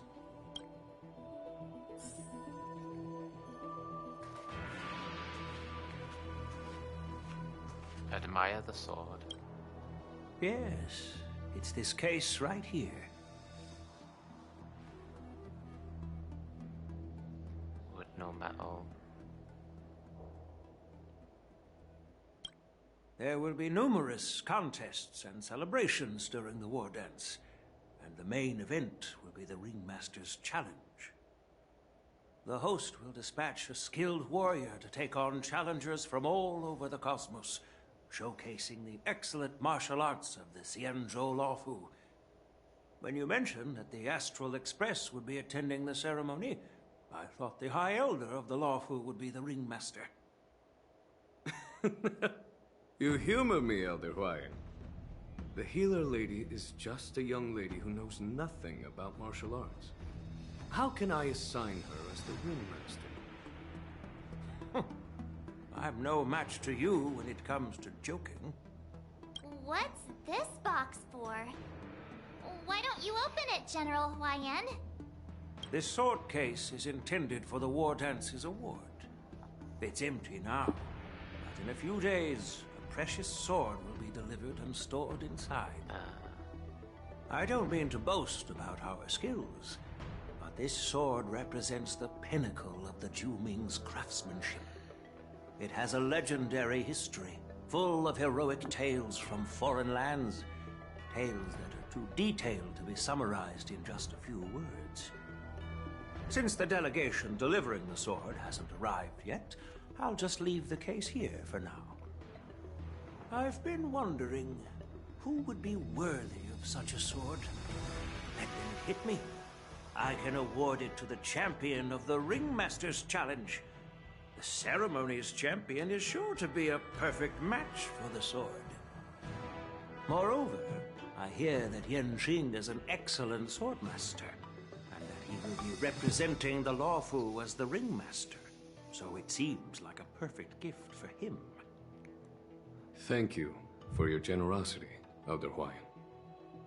If you want to give me a sword, just say the word, Grandpa. No need to beat around the bush.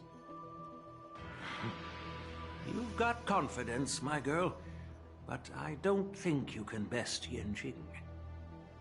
I know you're all about swords, Miss Yunli. It's just a shame that it's the sword that ultimately chooses its rightful master. Yeah, and even if someone gets their hands on such a precious sword, it'll probably end up in someone else's.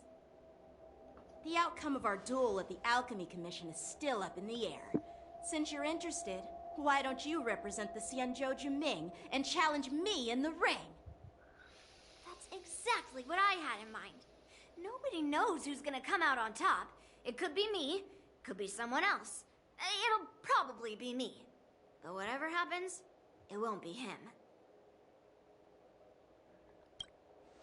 Not to be rude or anything, we've been watching their drama. I'm dying to find out who beats who. Quiet down. We have other guests here. I've prepared this sword to add some excitement to the ceremony, not to have you two squabble. It's not a good look for the Alliance. While you both seem confident that you'll win, you need to remember there can only be one winner and one loser in the ring, which could lead to hard feelings. Actually, I have an idea. We don't know who the winner will be, and it might not be either of you. But if you're eyeing that prize, you'll need to work together. I want you to take on an apprentice who will take part in the war dance and win at least one match. How does that make sense? In my humble opinion, while a Cloud Knight is commendable by securing victories, it's even more so to pass on your skills and spread the way of swordplay. I'd be greatly pleased if this apprentice could represent the Express in the war dance by displaying their Cloud Knight flair and prowess. Well, Elder Huayan's idea is quite interesting. Imparting swordplay skills requires teamwork, and both the winner and the loser will learn a valuable lesson regardless of the outcome. The question is, whom should the two of them take as an apprentice? Ha! Huh? Who? Wait, me? I noticed just now that Miss March seemed quite interested in the outcome of your sword fight, so I thought, why not teach her the art of swordplay? Wait, are you serious, General?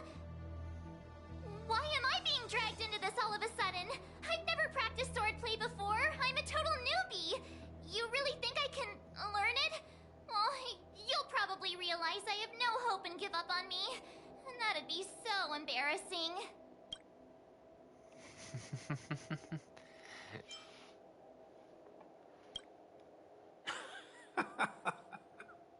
Your talent is quite unique.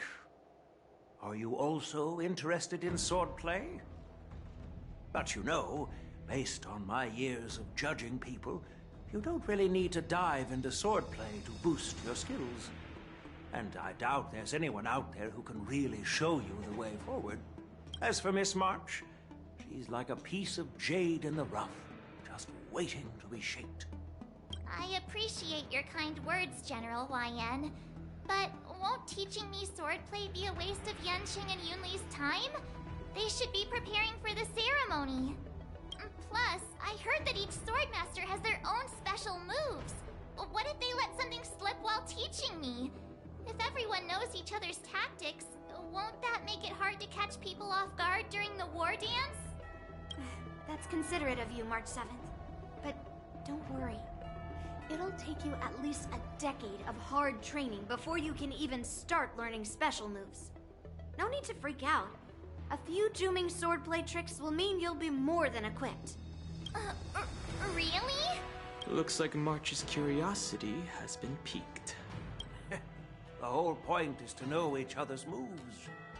Defeating your opponent in just one move? How boring would that be? Plus, what really decides a swordsman's fate isn't some special move. It's the solid fills. So Miss Yunli has already agreed. What do you say, Yanqing? General, I haven't graduated yet. How can I be qualified to teach swordplay to others? So you're admitting your defeat, huh? If you're not even confident to teach, why don't you let me be the ringmaster instead? Yanqing, teaching an apprentice is also a way of honing your own skills and gaining insights. You've been an apprentice for years. It's about time you looked at swordplay from another perspective. I see, General. Then count me in. Now that Yanqing has agreed too, it all comes down to Miss March giving her nod. It's up to you to make the final decision, March.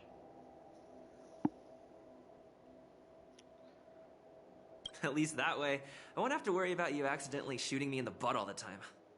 You just spoke. Hey, I've never missed my target. Then I'm on board. Thank you for your kindness, General YN.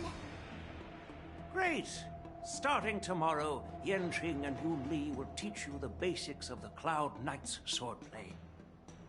Yunli and I will head out and purchase some sword practice equipment for Miss March. Think of it as a little initiation gift. You're too kind. Wait, you're giving me a gift? Shouldn't it be the other way around?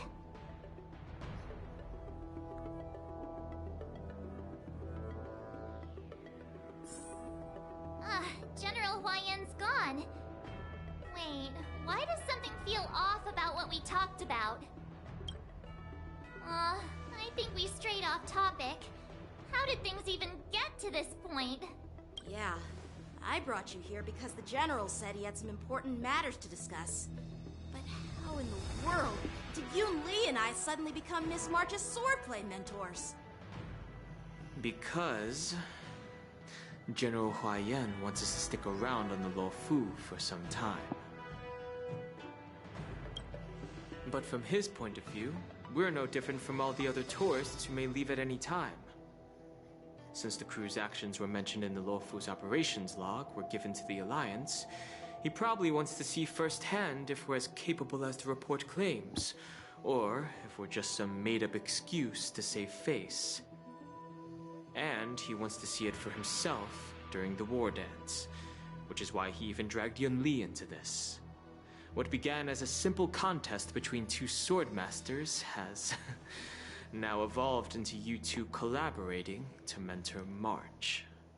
Elder Huayan is still that tricky general who likes to give everyone a headache. My apologies. Truth be told, I invited all of you to the ceremony because I wished for you to act as my witnesses. Now, I apologize for not disclosing this information earlier. In the coming weeks, I'll also invite all of you to a meeting with General Fei Xiao, where you may need to answer her questions and clear up any doubts she might have. So please, be prepared for the meeting.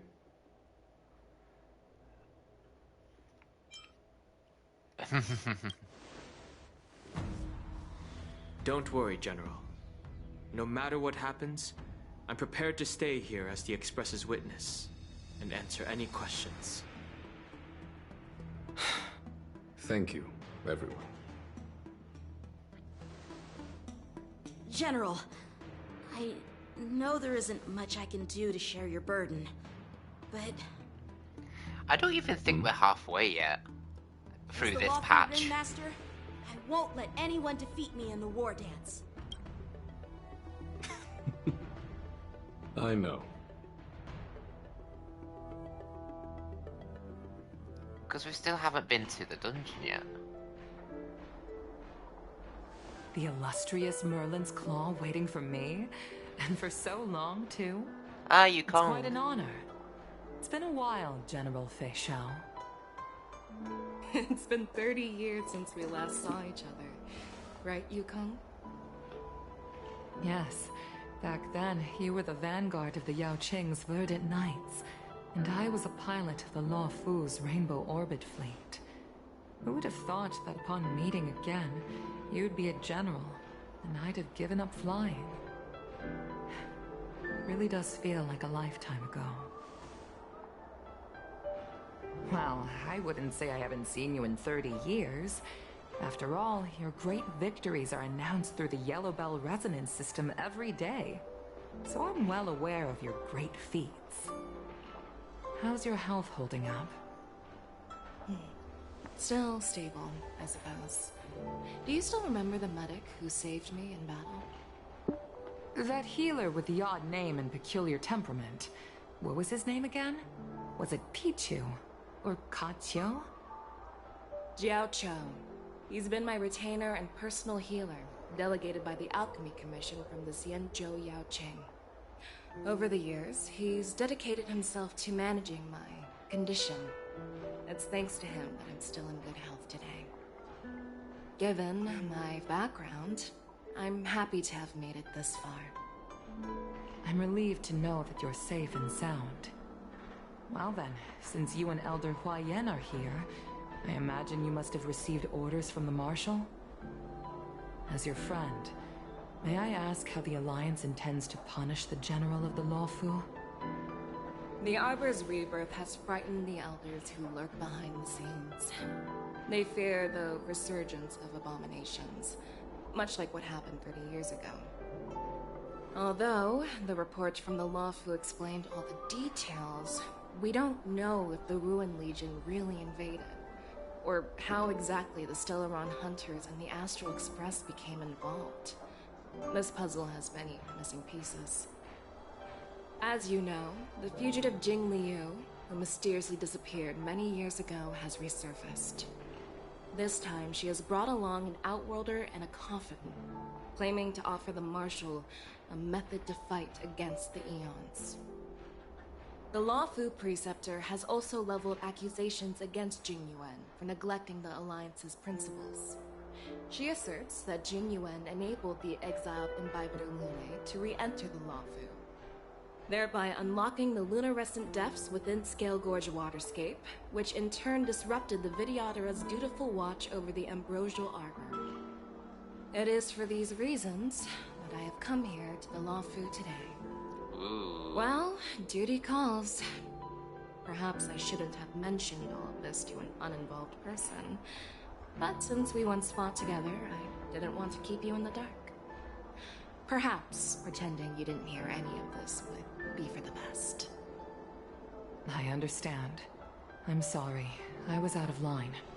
I know I shouldn't be defending General Jing Yuan right now, but... well, you know how I am. The Loufu has enjoyed centuries of stability since the end of the sedition of Imbibitor Lune, much of which can be attributed to General Jing Yuan's masterful strategizing. Unfortunately, for long-life species, enduring through the ages always culminates in a failure that undoes all previous achievements, a moment that our adversaries relish. That's true. And that's why I'm also here for another purpose. To visit Xueyi. Xueyi? Xueyi? You mean that Xueyi? The Borisin Warhead? The same Hule who has been imprisoned in the shackling prison for over 7 centuries? The nemesis of the Foxians who will never be forgiven and shall be imprisoned until the end of the cosmos. I can't quite remember the exact wording, but yes, the very same Hule. Usually, only emissaries from the Xianzhou Yaoqing Skyfaring Commission visit him once every century. Why do you have to visit him now, of all times? The Foxians and the Alliance made a pact to combat the abominations, aiming to achieve justice and free their kin. That werewolf monster is to be forever imprisoned in the dark recesses of the shackling prison, facing unending retribution. Given the situation on the Loufu, those on the Yaoqing are concerned about Hule's imprisonment. I'm afraid that the routine visit every century is no longer sufficient to ease their concerns. That's why I was sent here, to reassure them. It's all bad news. Well, not everything. There might be a silver lining. Oh, by the way, I found some clues about the thing you asked for. Tell me more. The Verdant Knights followed the route you mentioned and discovered the wreckage of the Whistling Flame ship. Unfortunately, there were no survivors and no cargo. However, someone had already been on the scene before we arrived. Our people? Or someone from the IPC? Most likely IPC. No, neither.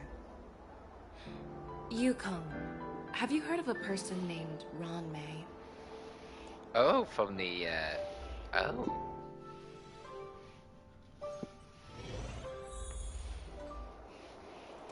Ooh.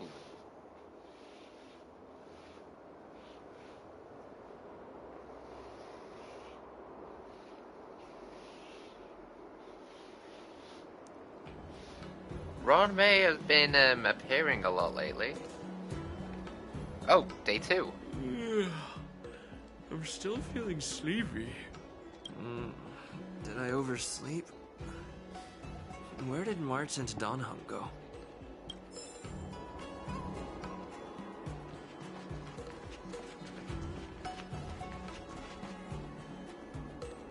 There you are.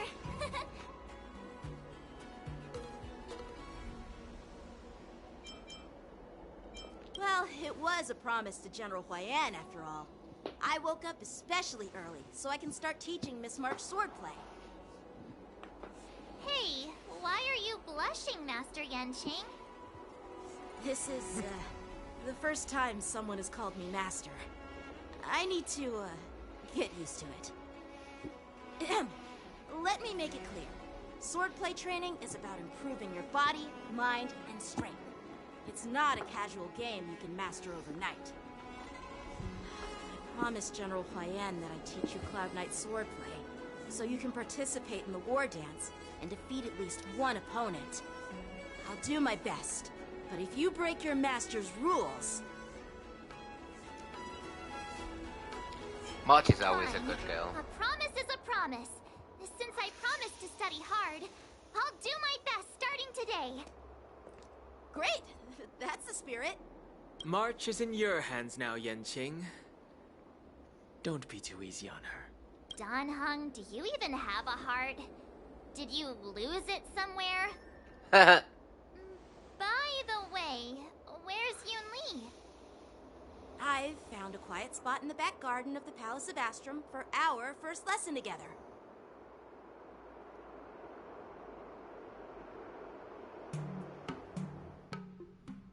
Oh, we're switching a POV. Seriously? It's the first day, and you two are already late? Why is everyone on the Loufu so laid back? So disappointing. Master Yunli, you're already here. Sorry for keeping you waiting. Oh, wait. Were you trying to teach her in secret? That's sneaky. I'm just showing you what Loufu etiquette is all about.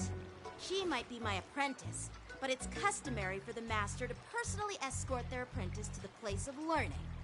As the host, I'll be teaching Miss March the essence of Loufu swordplay, after which she'll emerge victorious in the war dance ring. You won't be complaining about Loufu swordplay then. Stand aside, rookie. Let me show you how we Ju-Ming swordmasters treat their apprentices. Quickly, over here, Miss March. This is a reverse mentorship gift from me to you. I hope you put it to good use.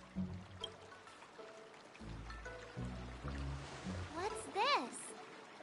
Xianzhou clothing? It's so beautiful! Sword practice requires precise movements. This outfit is tailored to fit perfectly and allows for smooth movements. I even added some small accessories. I put a lot of thought into it. You're awesome, Master Yunli! See? See? How can you compete with me? I'll teach March 7th the essence of Ju-Ming swordplay so she can win the contest with my sword skills. Actually, I've prepared something too. Huh? You have a gift for me too, Master Yanqing? Since you want to learn swordplay, Miss March, you'll need suitable weapons. So, I went out of my way to prepare a pair of swords overnight. Unfortunately, I didn't have time to ask the craftsman to customize the swords for you. But I did my best to choose ones that look nice and are suitable for a beginner. I hope you like them, Miss March. Thank you, Master Yanqing! Bet you didn't see that one coming, did you, Yunli? The real competition is just getting started. I'm so lucky to have two great masters. But why does it feel like things are getting a bit weird?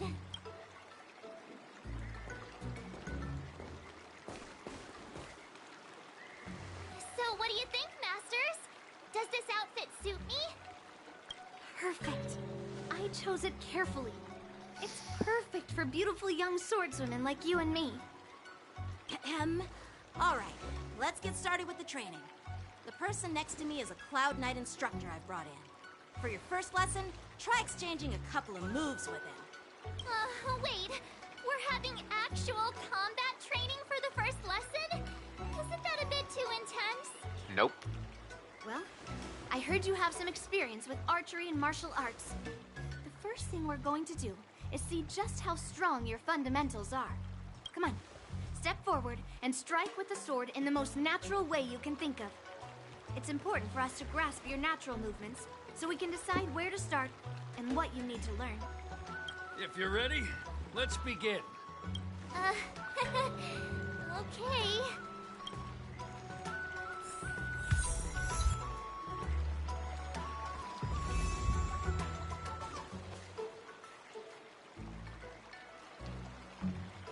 Peach blossoms and divine sword descend. Are you ready? Yeah. Then I apologize in advance, Miss March.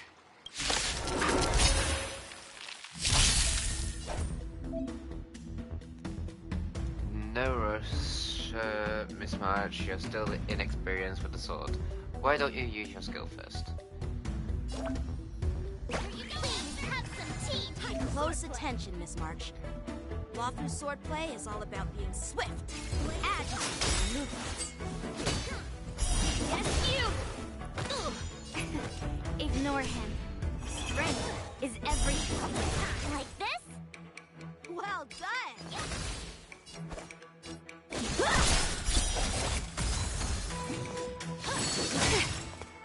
Yes, you! Right on time. A one-time enemy.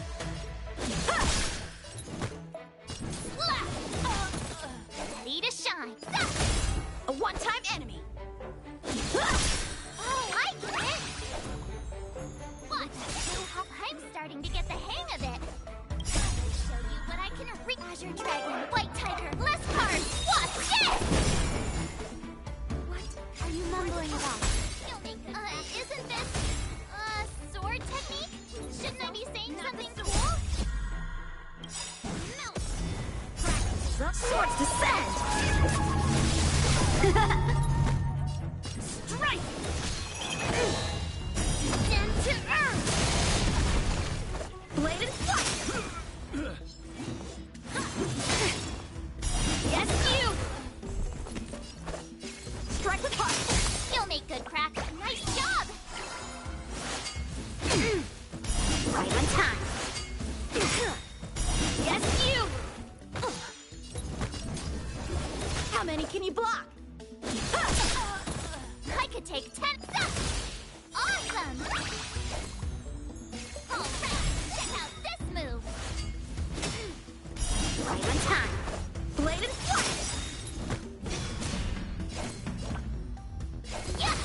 strike with heart!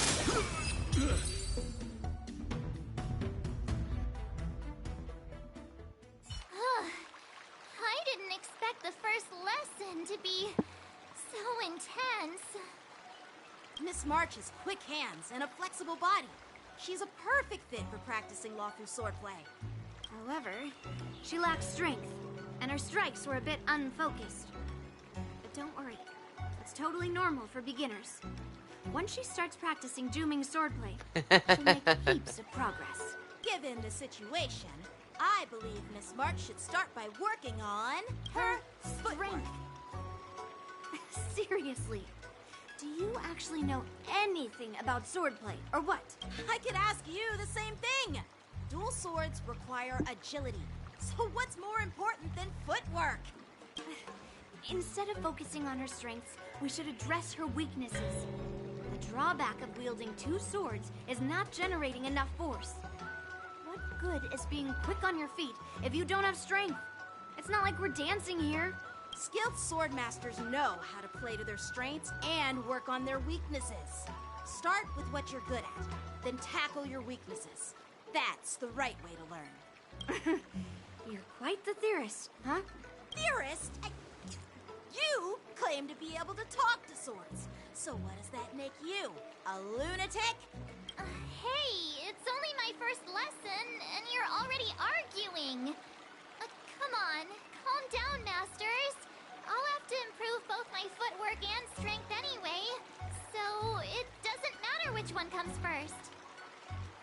But it does matter. Just listen to me, March 7th.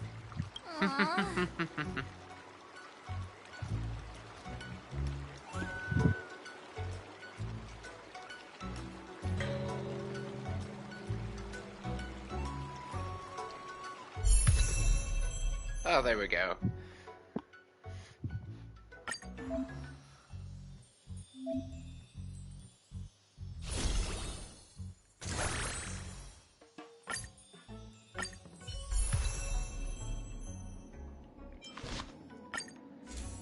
Okay.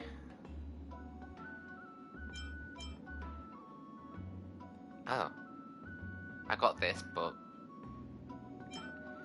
she's got follow-ups.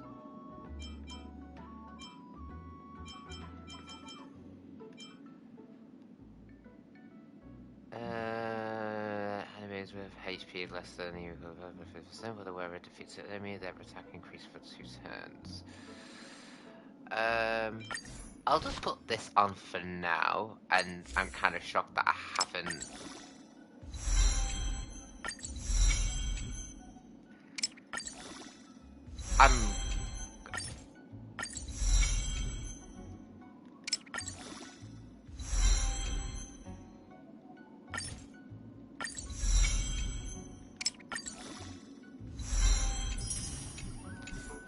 Should be okay for now. And traces. So attack.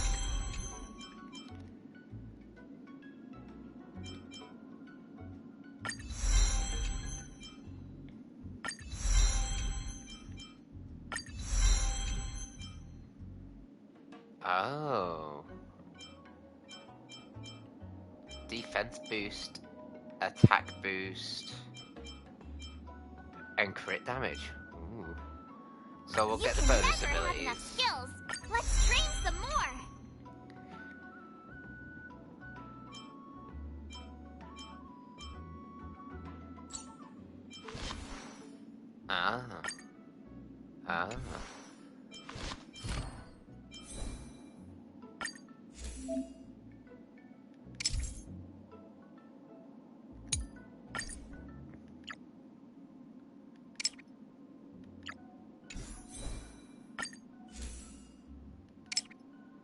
No recommendations yet.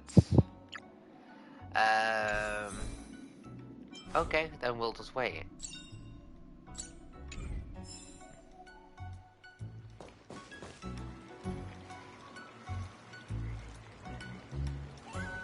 Dear Himeko, Mr. Yang, and Pom Pom, we're all good here on the Xianzhou Loufu, so no need to worry. By the way, how's your trip going? As for me, I've somehow become the apprentice to 2 Cloud Knight sword masters, and I've been honing my sword skills with their guidance. One of them is Yanqing, the boy we've all met before.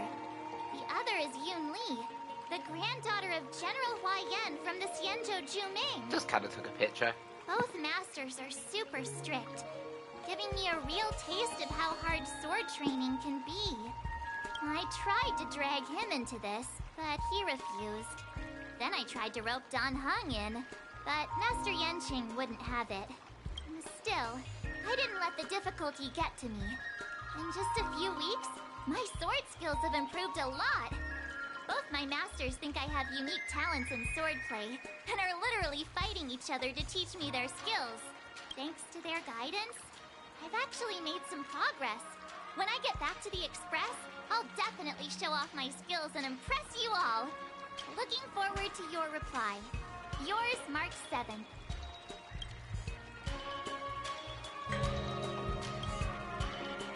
As the war dance approaches.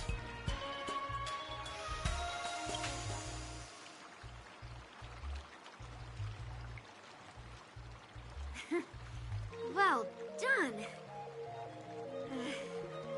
Let's call it a day.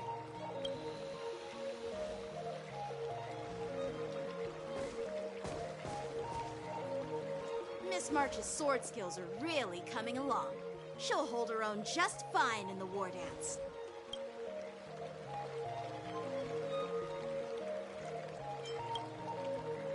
Just you wait and see. I'll show off my skills in the ring and win a match. I'll make both of you proud.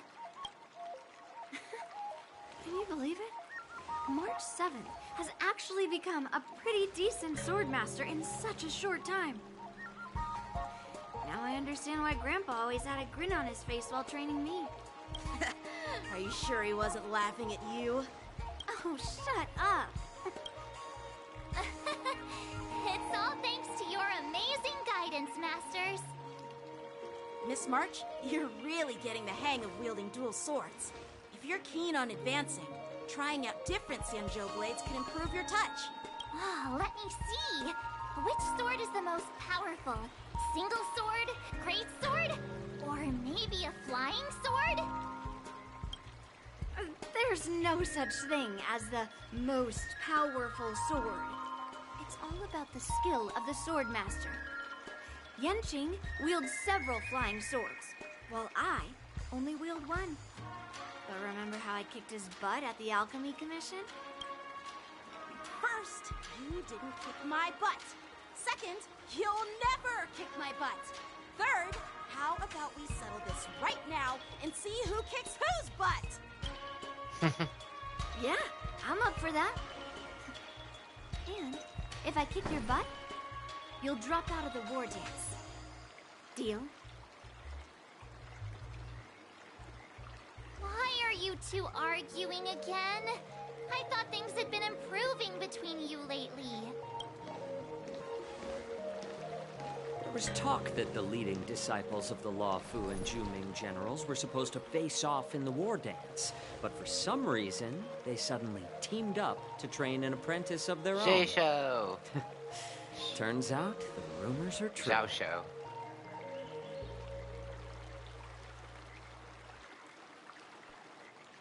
Tomorrow is the big day of the war dance.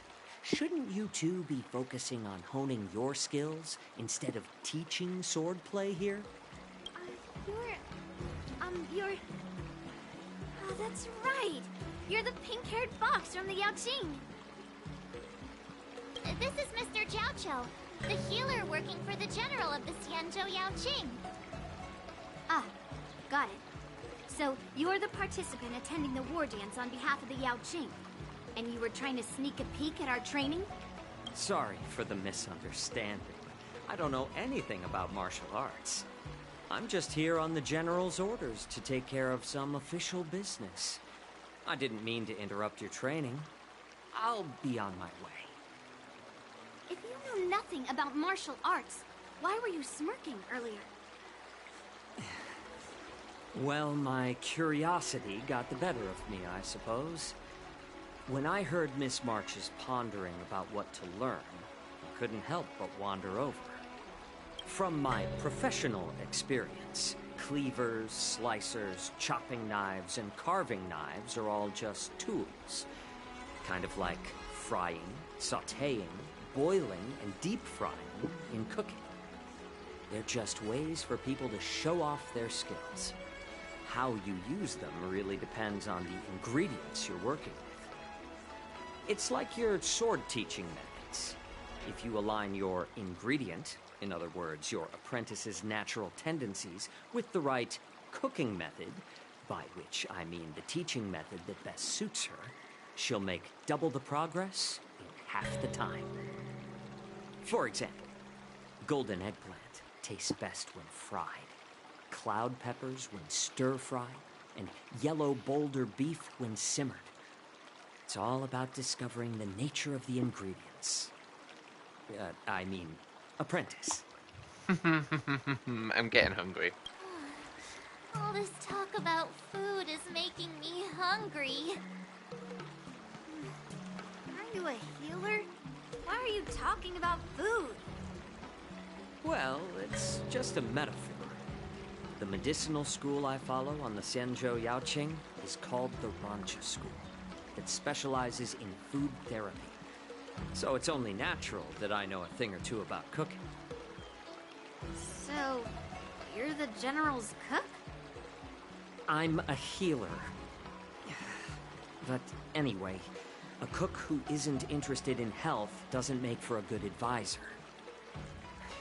Fine. Call me a cook if you want. Seeing the way you're looking at me, it's obvious you think I'm just some feeble academic who likes to blabber on about martial arts.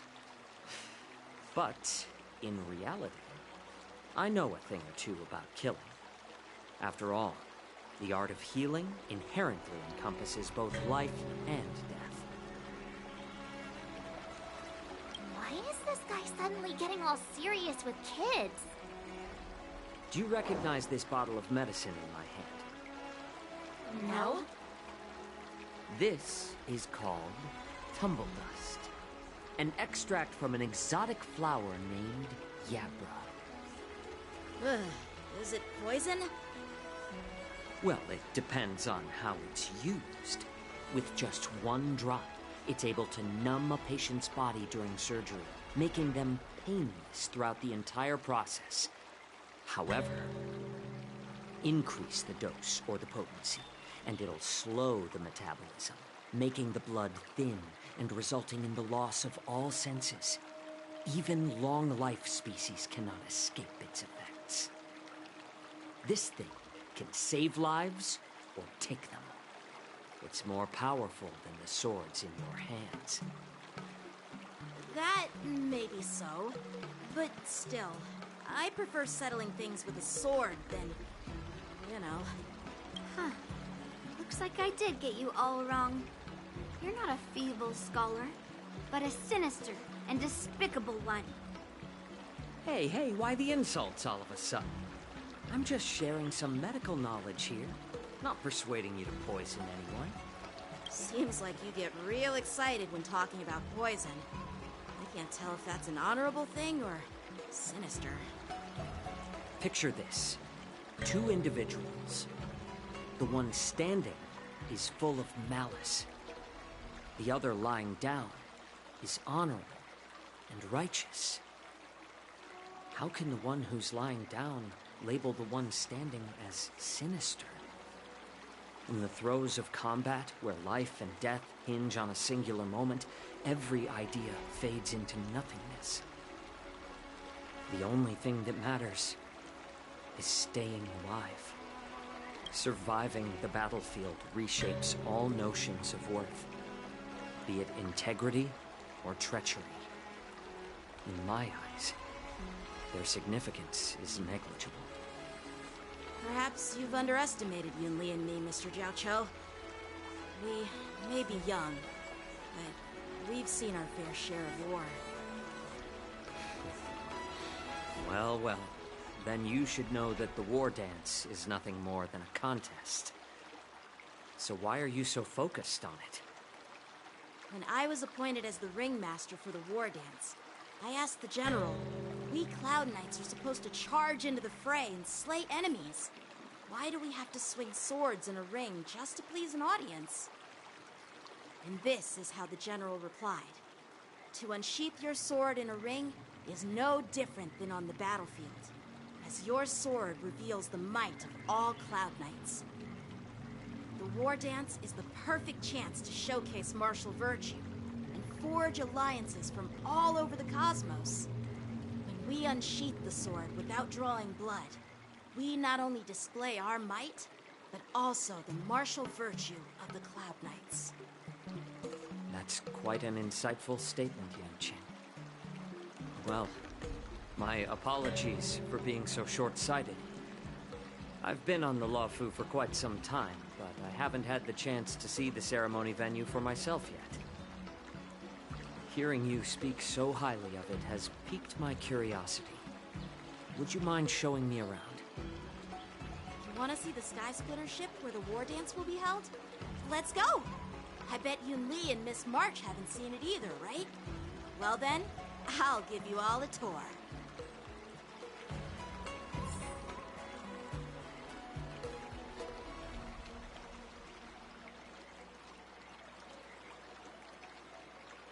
Let's go. I'll give you a tour of the Sky Splitter.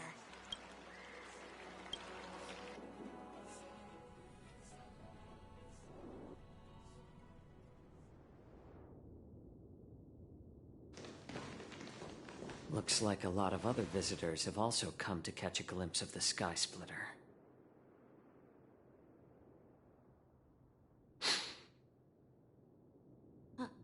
What's up, Mr. Jiaoqiu? No, it's nothing.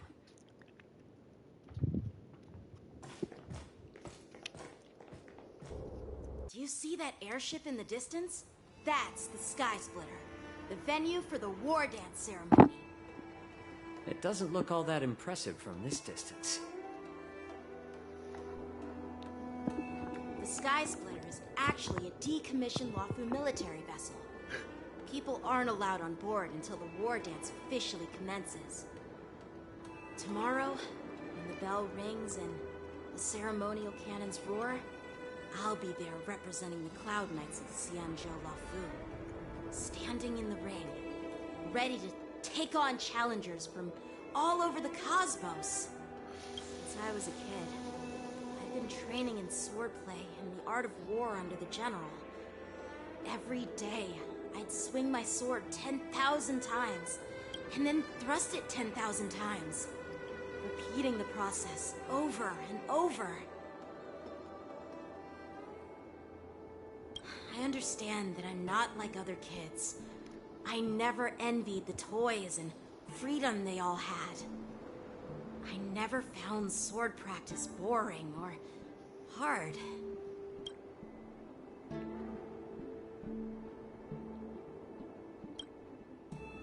Even in the thick of battle, facing down savage abominations, I never felt scared.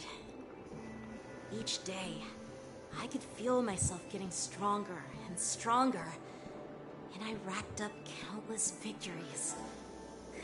It's the best feeling in the world. But then, I faced a really tough opponent.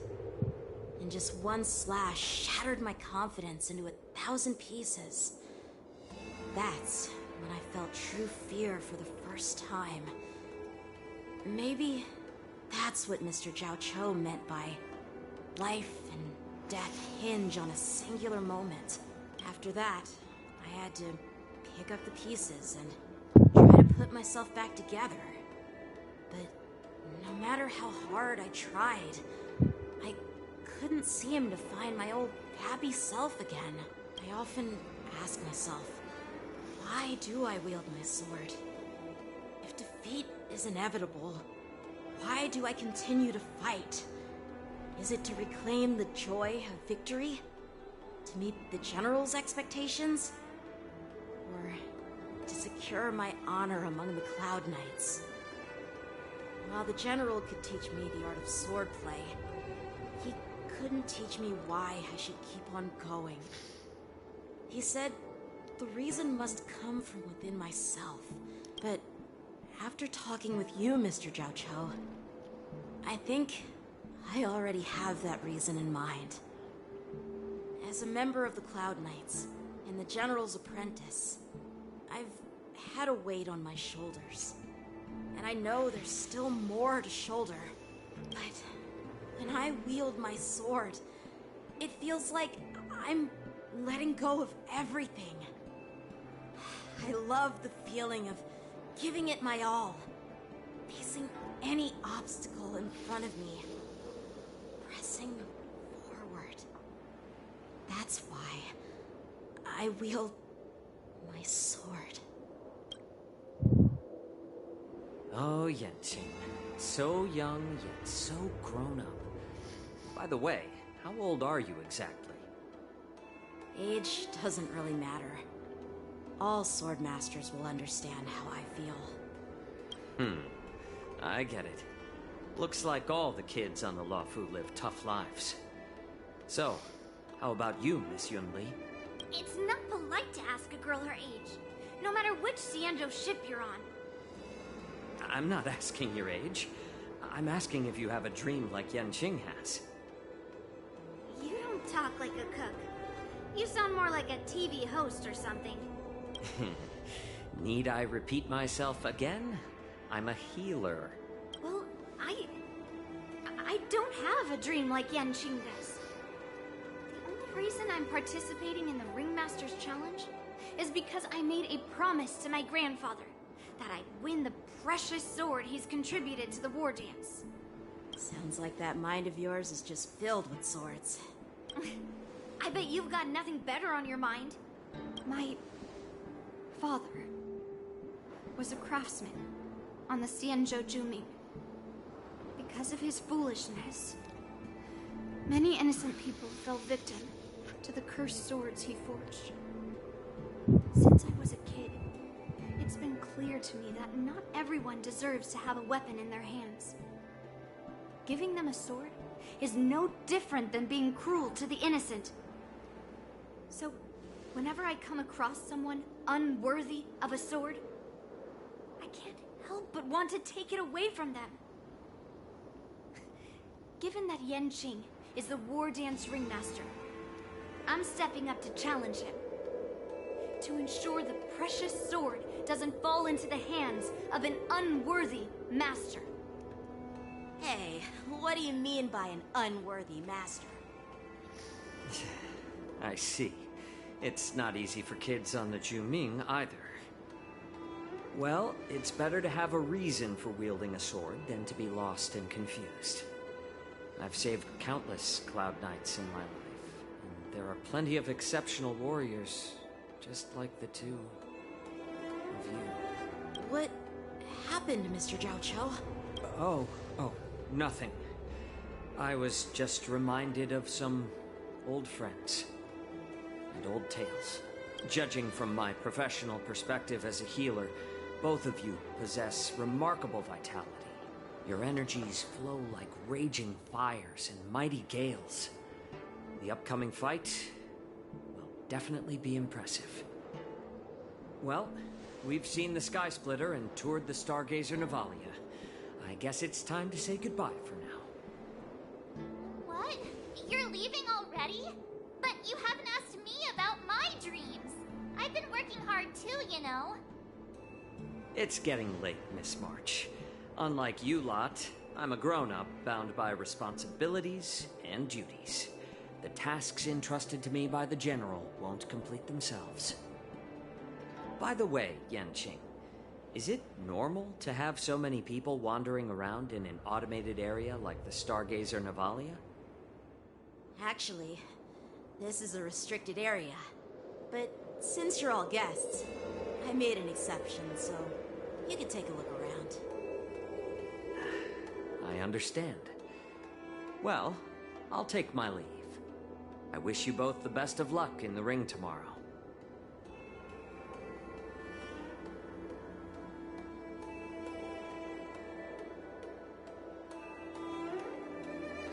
Seriously?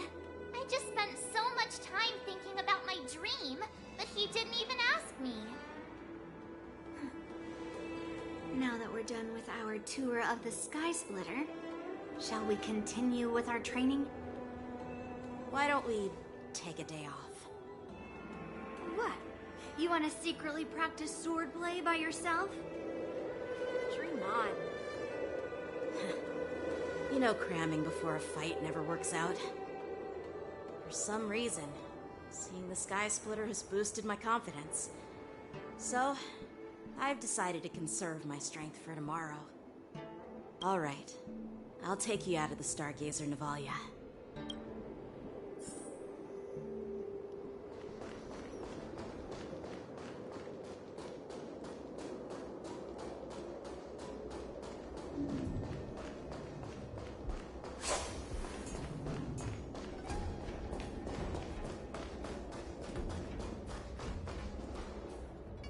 Just shut up, Red Fang. This is not a beast ship. I need some time to take care of things. You willingly donned the skin of a lowly beast to join this mission, dedicating yourself to our glorious cause. And now you're telling me you can't handle it? Do you realize how many ships we need? Ooh, something shady's going I'm on. doing my best, all right? It takes time to figure all this out. When the guns go off tomorrow, all eyes will be on it. That'll be our only chance. How's that? Who's there?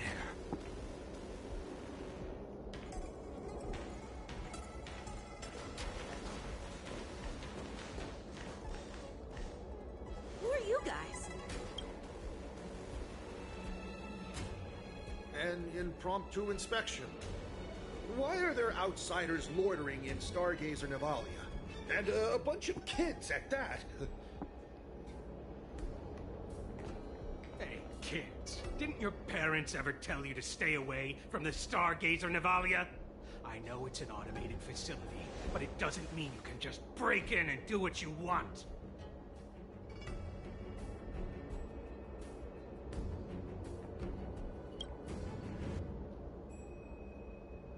Sorry.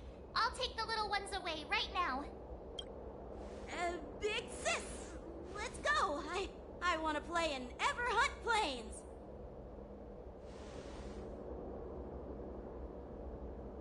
Huh? Everhunt Plains? Yeah, sure. The big sis will take you there.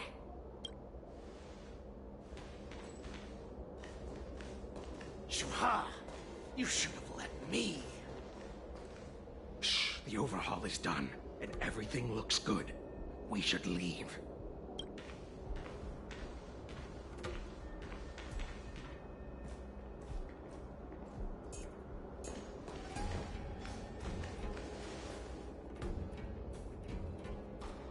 Could you repeat what you just said, Yenqing?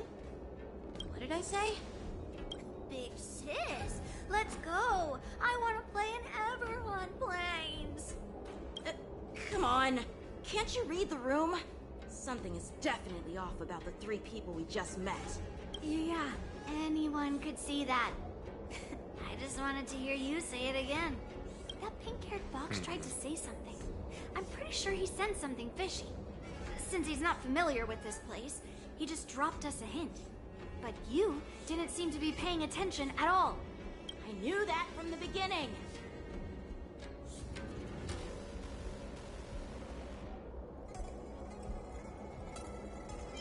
They said they were doing an overhaul, but it looked like they had no idea how to operate the Starskiff production line, right? And it's suspicious how they suddenly finished their overhaul and walked away as soon as they laid eyes on us. A Cloud Knight, a member from the Skyfaring Commission, and a craftsman. They're from various departments, and the reason for the overhaul seems legit. But one of them blurted out some weird language just now. Did you hear that? I have a feeling that if we secretly tail them, we'll definitely catch these guys in the act. Follow my lead, and be careful not to blow our cover.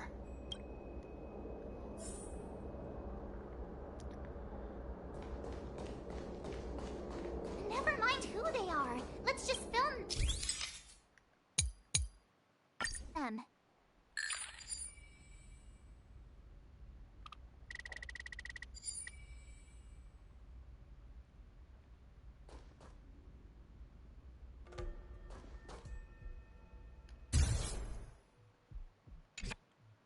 We should have just killed those lowly beasts. Those little brats won't take up much space. There are boxes all over this place. Just dump them into one and no one will notice. Cut the theatrics, Ulok. Even the slightest slip-up could interfere with Lord Moktok's plans. Lord Moktoks. So where are we heading next? To check the freight skiffs. We've got a lot of preparations to do. Also, don't forget to take those crates with you. Weapons, supplies. We've got to be well prepared. Otherwise, we're screwed. So, are they smugglers? What exactly are they up to? I have no clue. They seem to be moving those crates. I've got an idea. We can hide inside the crates and follow them.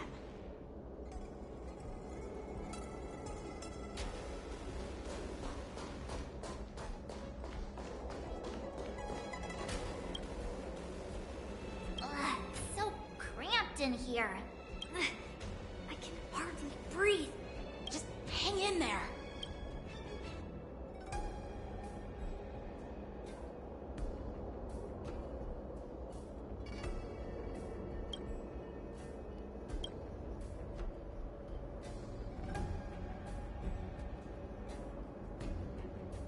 Let's just put the cargo here for now, all right? Then we'll move on to inspect the ships. Lord Moktok said that as soon as we're done, we're to board the freight skiff and leave this place. Don't worry, I've changed the shipping schedule. You two, come with me. Is it just me? I keep smelling that stench of lowly beasts everywhere we go. Don't be so paranoid.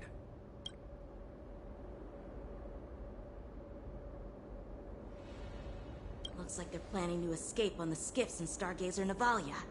They keep talking about their plans, but where do they come from? And what do they want to do on the Xianzhou? They're definitely up to something bad. Wait, they disappeared! Let's catch up to them.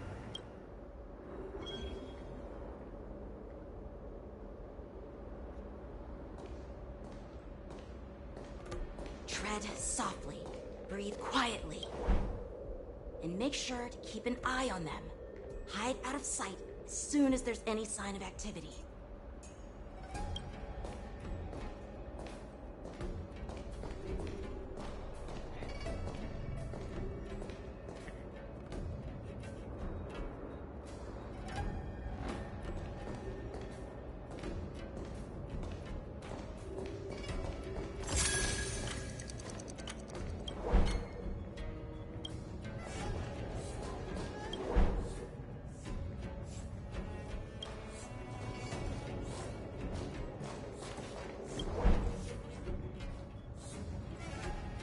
Don't be so paranoid.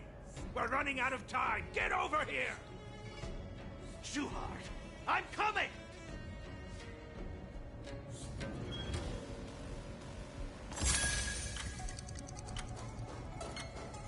They're leaving. We should catch up to them. Quickly!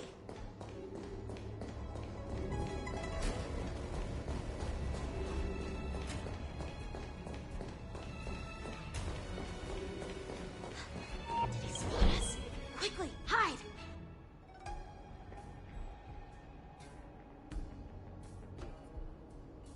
What are they up to? They're all wearing official uniforms, but I'm pretty sure they're not members of the Skyfaring Commission, the Artisanship Commission, or the Cloud Knights. This is way too suspicious. Never mind who they are. Let's just film them. That way, if they do anything bad, we'll have solid evidence against them.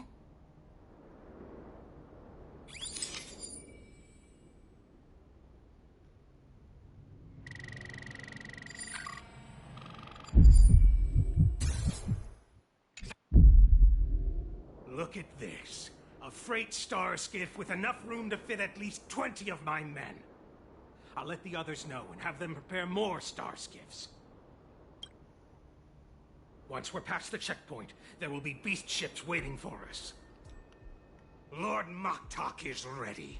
The revival of our ancient bloodline all hinges on this operation. What did he just say? Beast ships?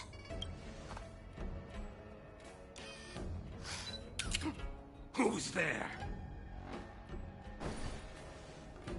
It's those brats! I told you to get rid of them, but you didn't listen, you idiot! Wipe them all out! Ooh. Force don't bring us victory. Adusa! Die, you lowly beasts!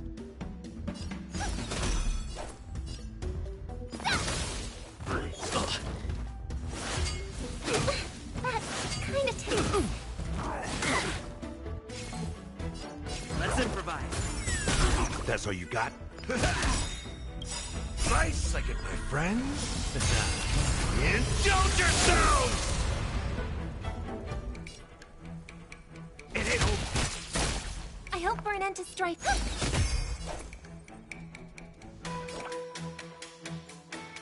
Nice job! Dreams do come true. The mood is set. Let the show begin! May song bring us victory.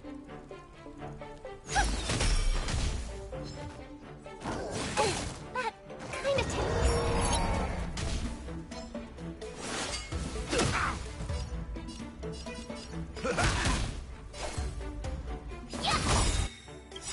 Time to show you what I can reel. Azure Dragon, White Tiger, less cards. Watch this!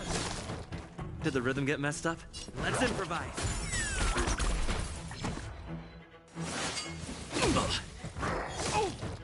I hope for an end to strife.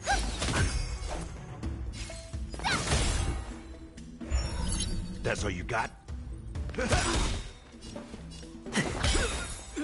Awesome! Now watch this!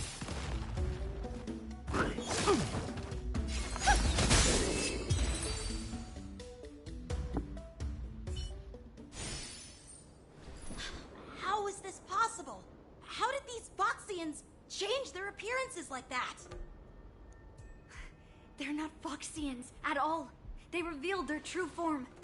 They're Borisin, just like the bandits I defeated on the IPC ship. Wait, that means...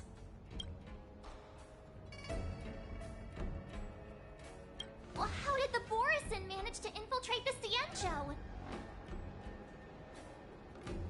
It's not just a simple disguise of wearing our clothing and shaving their whiskers. They're somehow able to alter their appearance to be indistinguishable from Foxians. They even have official IDs for the Skyfaring Commission, the Artisanship Commission, and even the Cloud Knights? Let me check this fake Cloud Knight's tag. Maybe it'll give us some clues. Lujun, an officer of the Patrol Defense Squad? Wait! What's the matter? I encountered a patrol officer named Lujun before. It was a few weeks ago, when we were transporting the Borisin prisoners. They can forge official identities and move around the Cienjo without raising suspicion. Oh no, this is bad. Ooh, this is very bad. Even worse. If you find one cockroach on the Express, it usually means... There are more Borisin hiding on the Cienjo. I bet their plan is Dun, much dun, bigger than just stealing dun. information. We've got to report this to the Seat of Divine Foresight.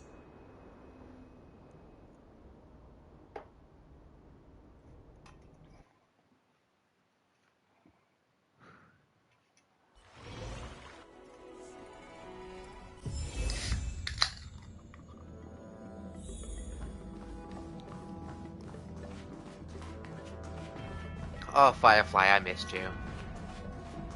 Ooh. They're here. I'm glad to finally meet you in person, guests from the Astral Express. I'm Fei Xiao, the general of the Cienjo Yao Cheng. Oh, face out. Let me introduce our guest to you. The one dressed in green. He's the reincarnation of Imbibitor Lune, and the person behind him is the newest member of the crew. I've heard a lot about you. Outside the reports from the Loufu, the Skyfaring Commission of the Yaoqing has also gathered plenty of information about both of you. I've been eager to meet you face to face for reasons that I'm sure General Jing Yuan has explained, right?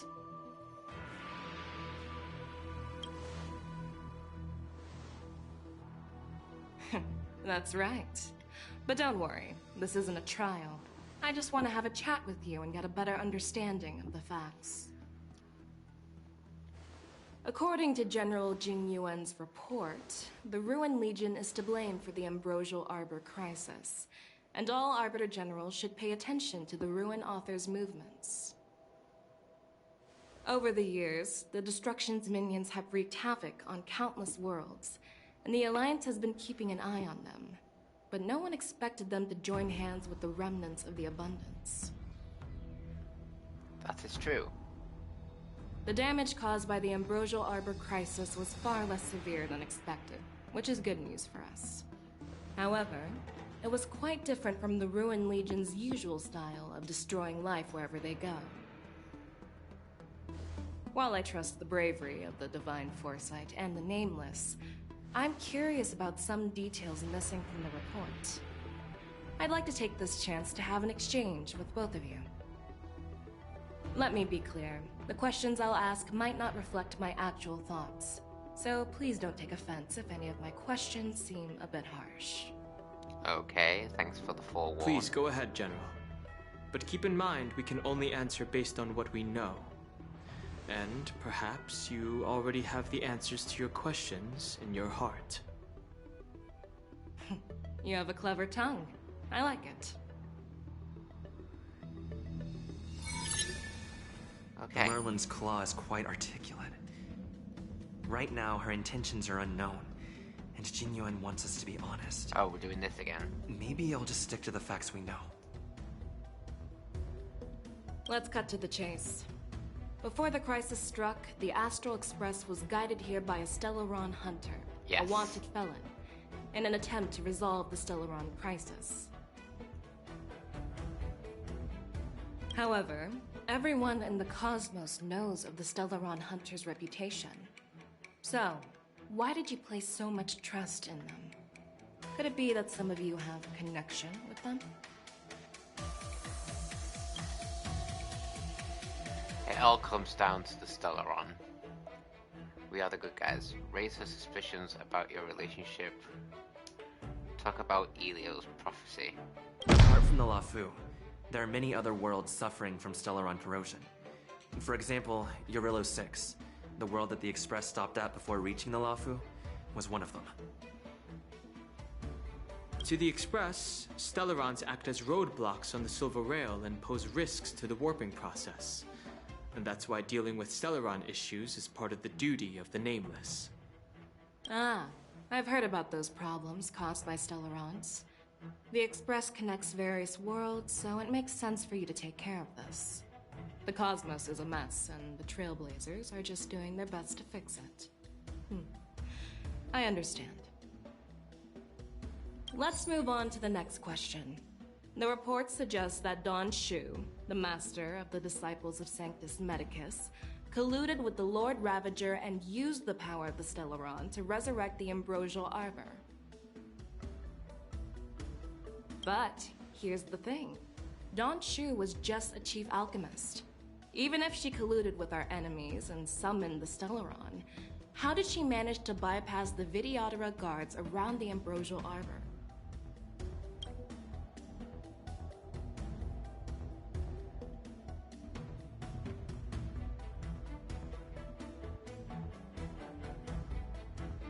The preceptors of the Loufu. The answer seems rather simple, doesn't it? The preceptors of the Loufu abandoned their duty to guard the Ambrosial Arbor, and colluded with the disciples of Sanctus Medicus. That's a possibility. But there's another scenario to consider. General Jing Yuan brought back Mr. Don Hung, who had been in exile for a long time. As a result, Don Hung parted the seas, eventually leading to the resurrection of the Ambrosial Arbor. I never intended to trespass on the Xianzhou ship, But If you had no intention to trespass, then why did you return to the Xianzhou ship before your exile was lifted? I was concerned about the safety of my companions, so I had to act brazenly. I alone bear the blame. Please don't worry, Mr. Don Hung. If someone must be held accountable, it won't fall solely on your shoulders.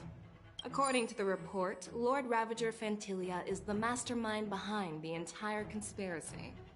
She disguised herself as an ambassador of the Skyfaring Commission and traveled with you, only to vanish without a trace later on. It seems too convenient to label her as a scapegoat.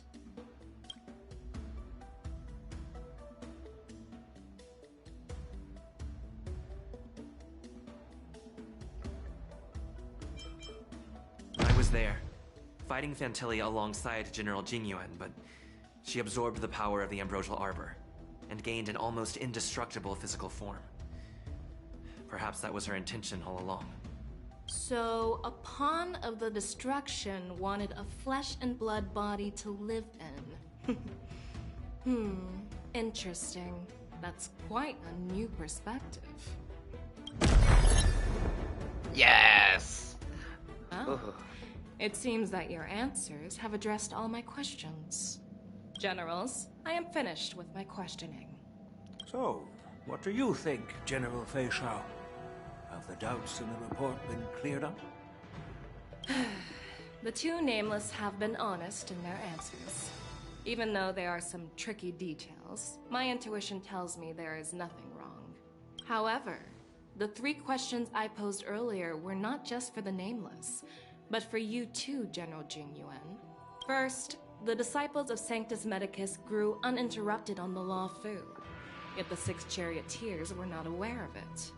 That was a dereliction of duty. Ooh. Second, you believed in the Stellaron Hunter's prophecy and entrusted outsiders to solve the crisis, even granting them access to the Plague Mark. That was a dereliction of responsibility. Third, you insist on holding the war dance right after the Ambrosial Arbor crisis, putting the Loufu back in the spotlight.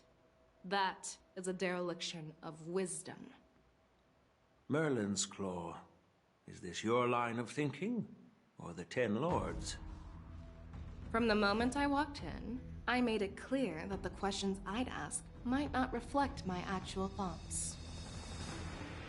The disciples of Sanctus Medicus were deeply rooted and had been plotting for a long time. I admit it was my negligence for not noticing it earlier. As for the Stellaron Hunter's prophecy, I didn't believe all of it, but in the end, the Loufu did survive the Ambrosial Arbor crisis. So, I think it's safe to say that Elio's prophecy about the future holds some merit. And as for the war dance, do you think I'm unaware of the risks? However, risks can also be opportunities. The Loufu has lain low for too long. I believe it's time to stir up the dregs hidden in the depths and wash them away once and for all. Just as I expected from our sophisticated divine foresight. You have a way with words. I like it. But, unfortunately, ever since the report was submitted, the Alliance has been filled with rumors and speculation.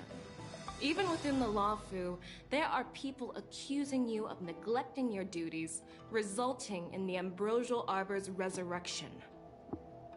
So what are your thoughts on all of this, General Fei Shao?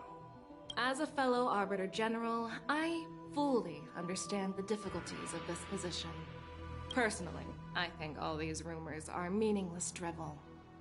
Across the sea of stars, the divine foresight knows better than anyone else what happened on the Loufu and the meaning behind it. Just as what happened on the Xianzhou Yaoqing recently. You mean the Xianzhou Yaoqing is also... The scouts of the Verdant Knights have sent back reports that Borisin are making trouble again. The Borisin packs that were once divided and scattered have started swallowing each other up, forming larger and larger packs. Moreover, there's an entity named Mongoose behind it all. An entity? According to the report, this entity isn't actually a Borson. It's a woman claiming to be the messenger of the Master of Immortality. She's described as having 12 faces and 12 pairs of fangs, as cruel as poison and as elusive as quicksand. The Borson believe she'll give them a chance to rise again. That's Ventilia. That's right.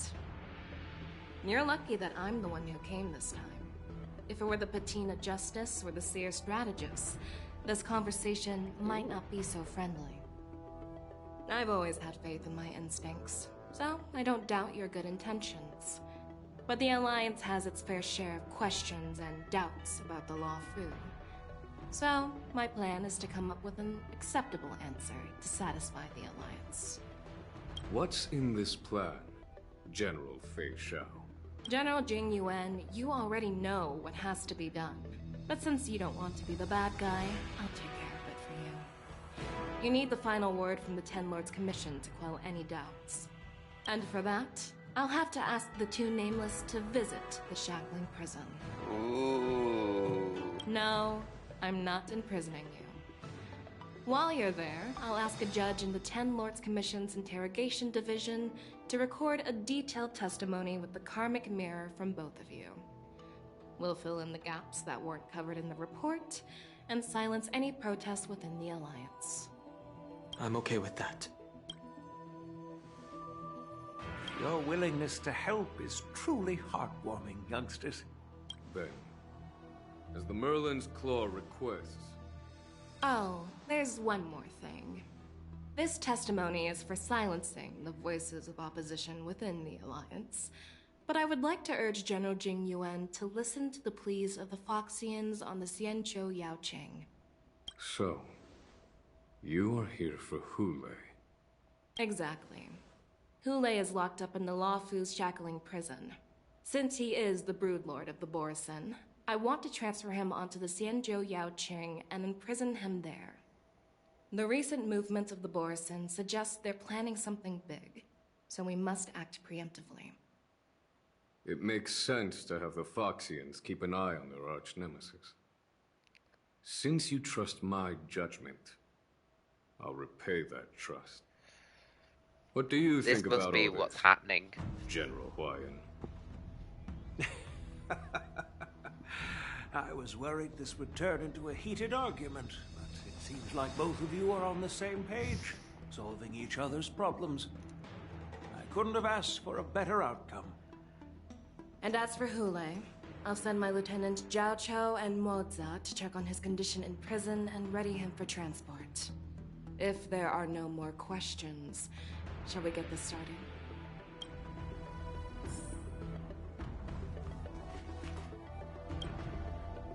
Do you actually... The Xianzhou's matrix of prescience can also predict the future. Do you believe in its prophecies? I understand.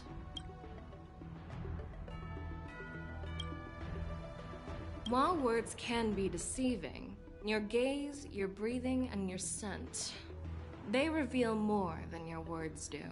I trust my intuition more than any words. Oh, new things to pick up. Why did I not pick any of these up before?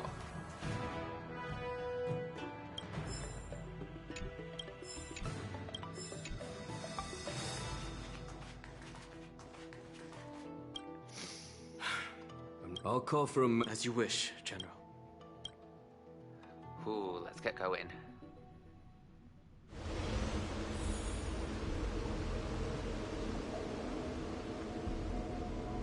I was actually wondering when we'll get here. As General Jing Yuan requested, everything is prepared for your arrival, and I am here to receive you. The judges at the Interrogation Division also know your purpose in coming.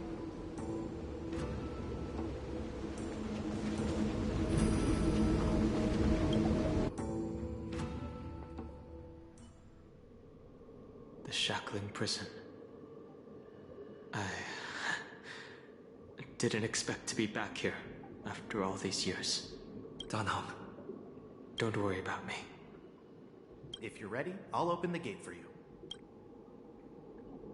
This is one of many entrances used for temporary access. Since you're not actual prisoners, it makes sense for you to use this entrance. Please come on in, dear guests.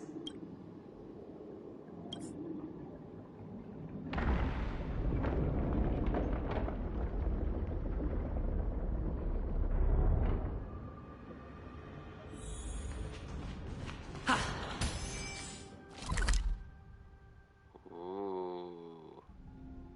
Oh wow, it's big.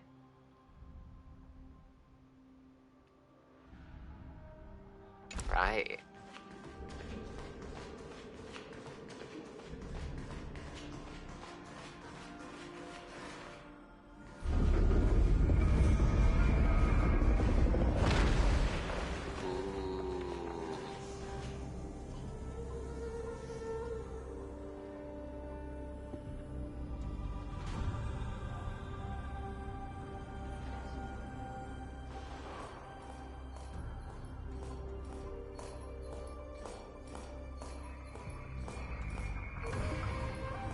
What are you looking at?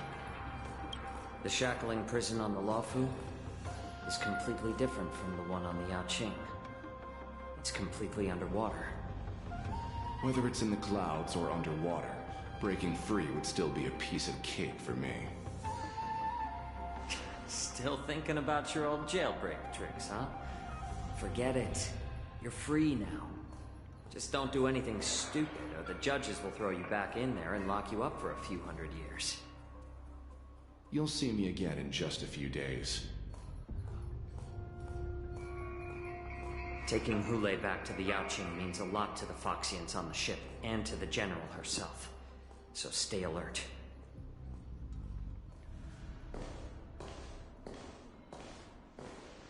Guests, my name is Xueyi, and I'm here on orders from the Incarceration Division of the Ten Lords Commission. We're Jiao Chou and Moza. General Fei Xiao sent us to extradite the Borisin criminal Xueyi to the Yaoqing.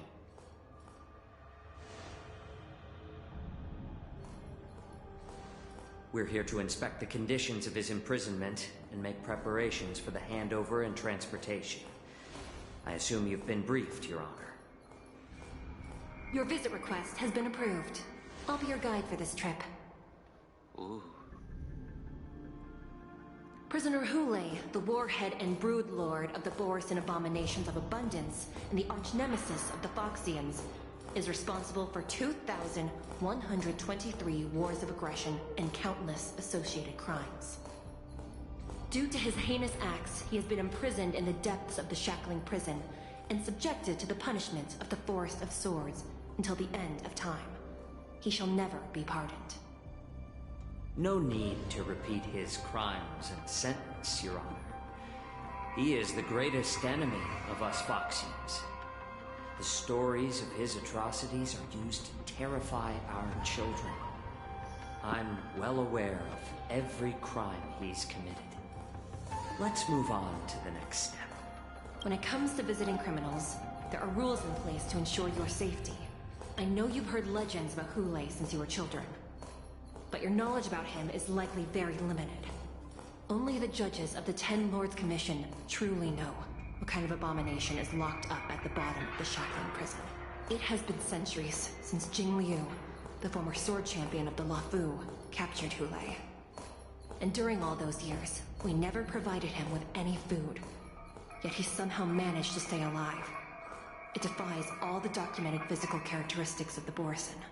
The Forest of Swords, forged by the Punishment Division, is a device of intense torment, used to execute sinful abominations. Most Borisin die within 3 days in the forest, but Xueyi is different. Every time the blades pierce him, his body instantly heals. Despite the brutal punishment, he somehow manages to survive. The complex rules are there because of his abnormal characteristics. Do you understand now? I apologize for any offense caused. Please continue, Your Honor. I've given you the instructions regarding Xueyi's visitation. Please make sure you read them carefully.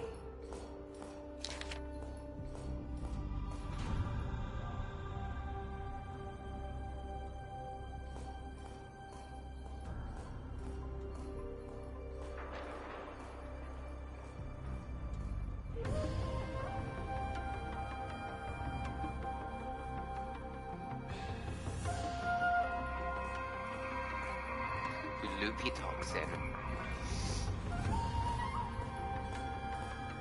Do not mention Jing Liu when conversing with this prisoner. Most important.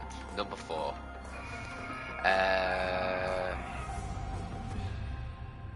Poison. Prisoner must take poison-proof pellets. Okay. And please, take this pellet before proceeding. No, I'm not taking random medicine. Oh. Then you won't be allowed to visit Xueyi. Just swallow it already. Xueyi is like all Borisin. He can release a pheromone called lupatoxin that induces fear. Thousands of years ago, we Foxians were enslaved by the Borisin. Not because we were naturally weaker, but because of their lupatoxin. This pill is for our own mental well-being. I understand. You've been told, I knew you Mose. were a reasonable person. Now that we've taken the medicine, let's proceed.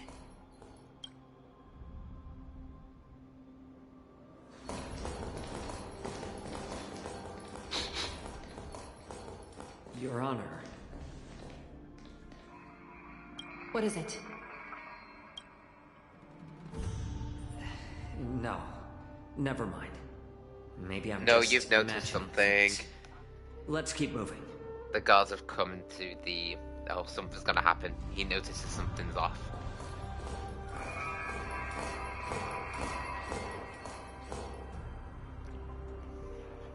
Here we are. Her Honor hasn't arrived yet.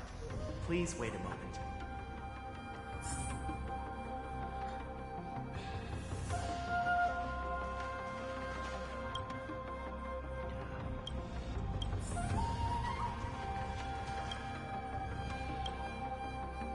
Welcome, dear guests from Hanya! Judge Hanya of the Interrogation Division. We've met before. Glad to meet you again. Please allow me to express my gratitude to you again for subduing the demons in the Fixtral Garden. Looks like while March 7th and I were clueless, you already made many friends on the Xianzhou Loufu. That is right. Even though you and I have met before, we can't show any favoritism under the Ten Lords. So, please do as I command as we head to Scrivener Hall and beyond. Don't do anything without my permission. This is not a place for ordinary mortals. You and Mr. Dunham, please come with me. Please lead the way, Your Honor. Please let me activate the mechanism before we all move forward. And please, watch your steps.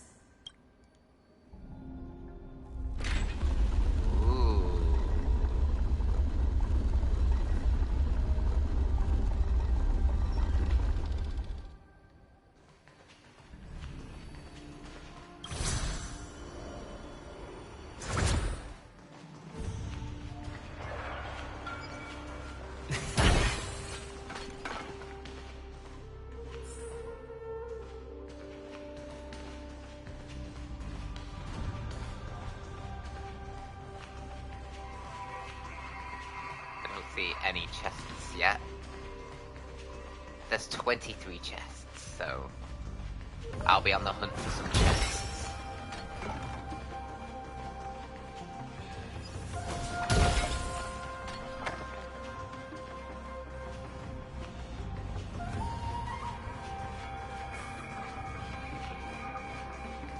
Guess we can't go in there yet.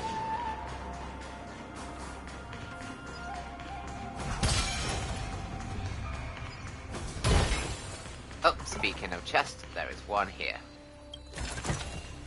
Is that all?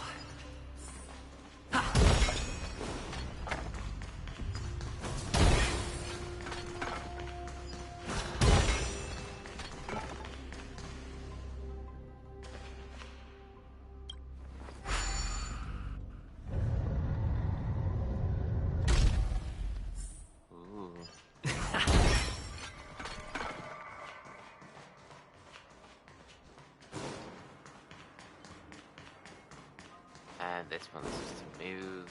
Okay. It's freezing. This place is filled with the cold air from the northern peak of the polar delve. Even the toughest long-life species would have a hard time enduring this. Oh, it's one of my old favorite puzzles. Oh, it's a bit different. Hexagonus Remake is a complete remake version of the Hexanexus. Ooh, I'm excited for this one. Oh.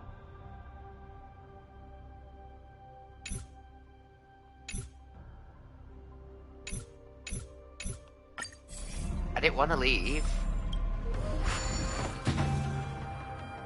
Right, thank you.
There we go.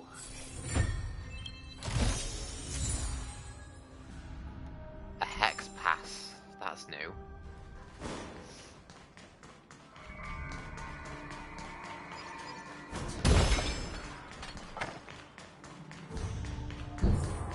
Did you hear something just now? Let me check it out. Ugh, what an eyesore. This place is packed with boxes and crates.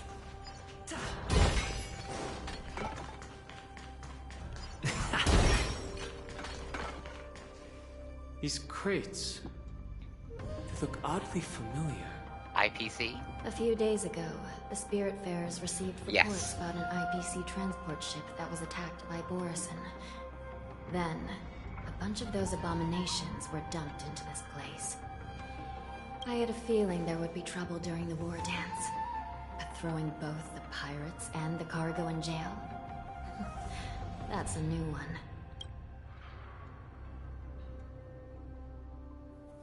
I heard the Intelligentsia Guild crafted something dangerous.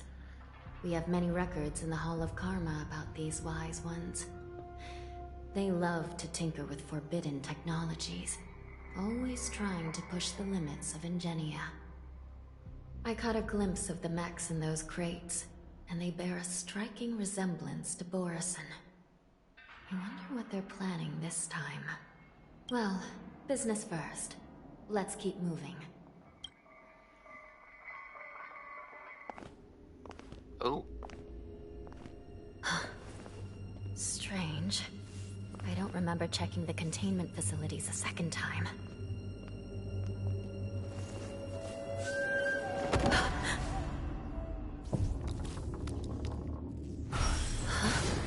Watch out!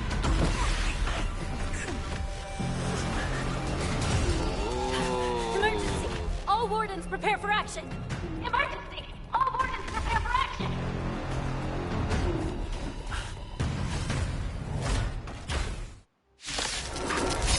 Oh. Why are these things moving on their own? Something's wrong. The guards aren't responding.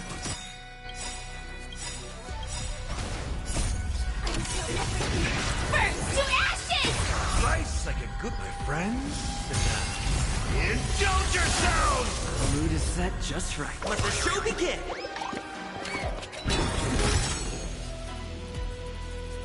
Ooh.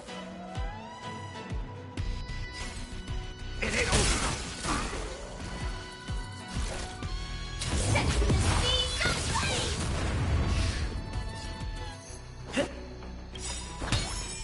Nice. Stars echo. Welcome to my Firefly fight. Stay in step. Dreams do come true.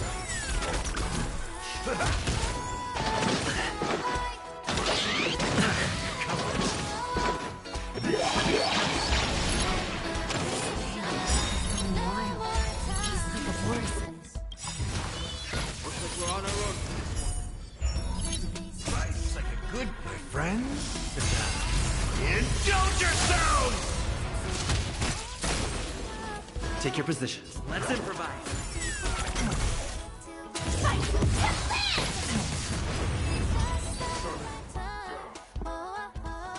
But how is this even possible? The Spiritfarers follow the protocols, cutting off power to the mechs and sealing the crates. How could these mechs still start moving? It's just like what happened in the Artisanship Commission before.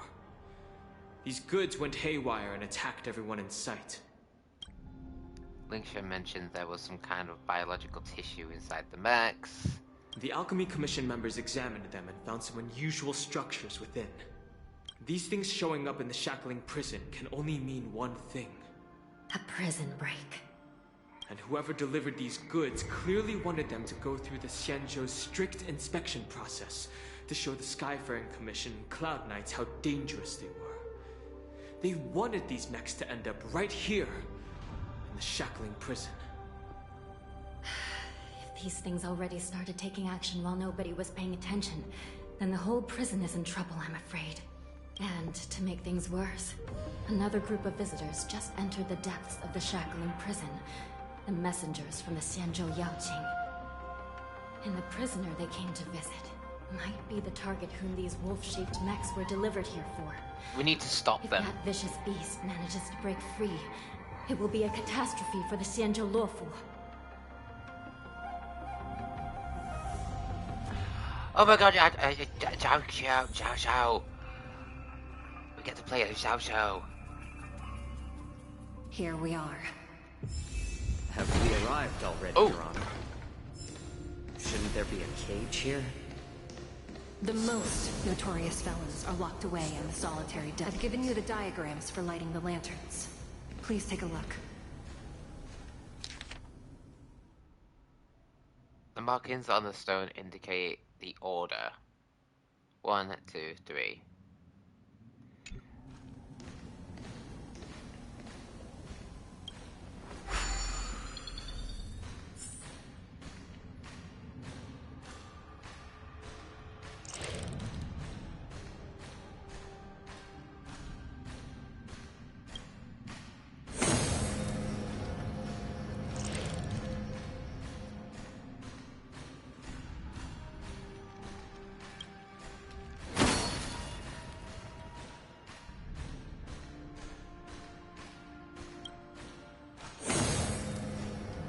It's better to use your brain. Save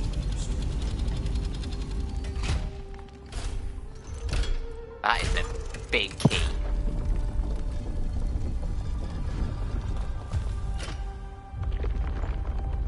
Ooh.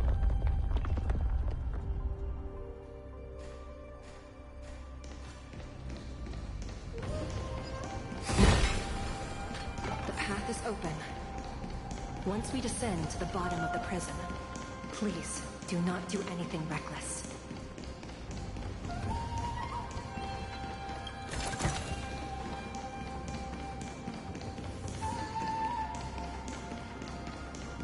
I wish I could jump.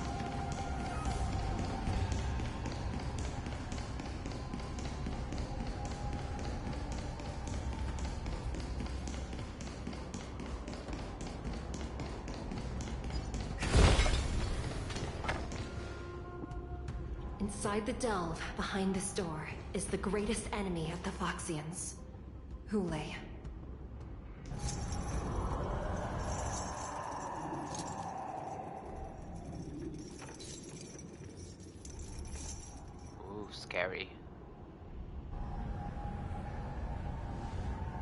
According to custom, envoys from the Yao Qing visit the Xianzhou Loufu once every century to check on this abomination's imprisonment and condition.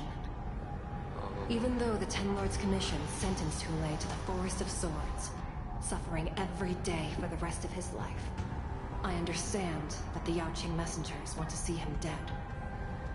Unfortunately, for the past 7 centuries, they've had to return disappointed. Because this beast simply can't be killed. If we can use his toxin to create medicine and save an innocent life, it might help balance out some of the sins he's committed.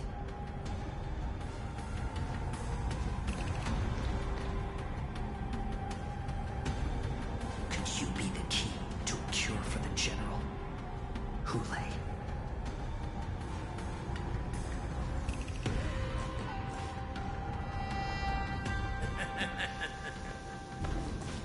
And once again, the envoys of the Yao Qing will be disappointed.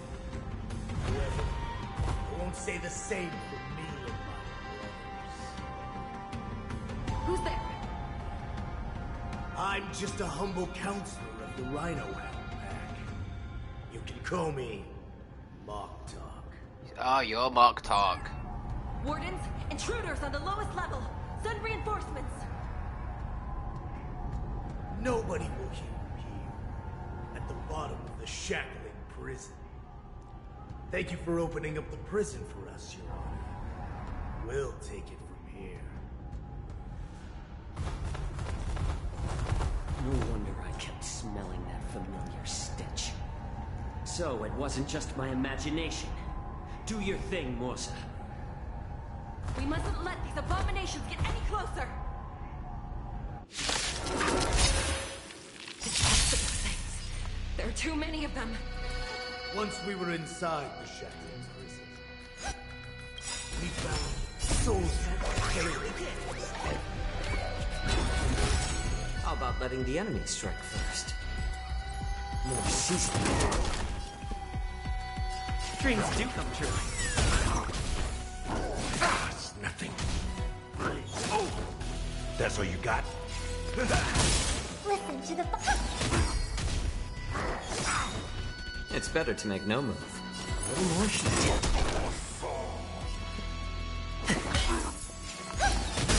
I suggest you surrender now. Of course. I'll stick you. But I promise.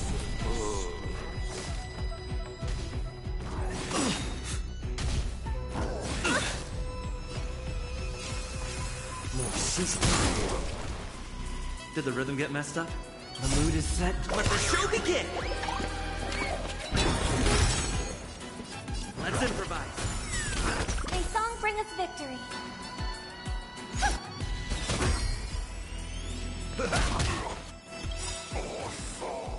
Nice second, my friends.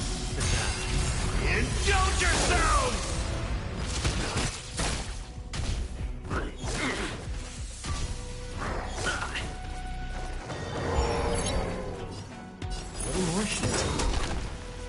Stay in. Dreams do come true. I hope for an end to strife.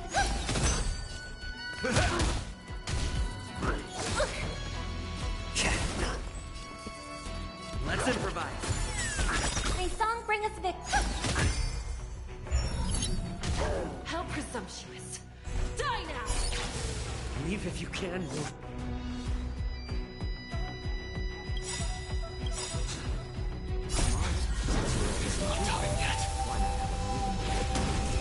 Mood is set. Let the show begin! More seasoning. Dreams do come true. I hope for an end to harmony and unity. Night. Stars echo. Welcome to my world. A little more shit. Take your positions. Let's improvise.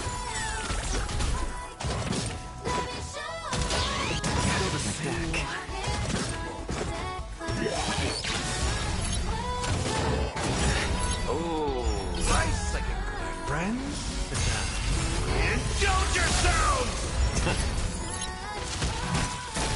Stay in step. Dreams do come true. I'm honored by since you're already here. Why not have a meal before you leave? Listen to the final song of life. I got an achievement. Oh, They can't see. feel out here. Oh, this is cool.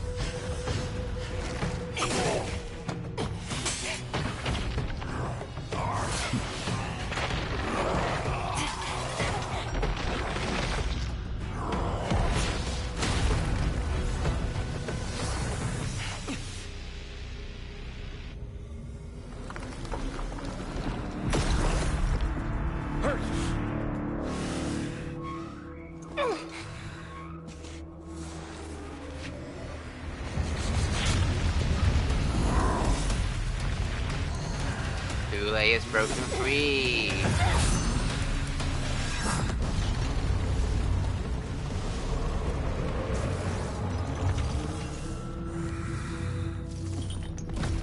Oh no, Xueyi! Waited for too long. My first meal after regaining my freedom is the flesh and blood of my fellow kindred. A sad scene indeed. It's been a long time. Boy. Oh my god, you just tossed her!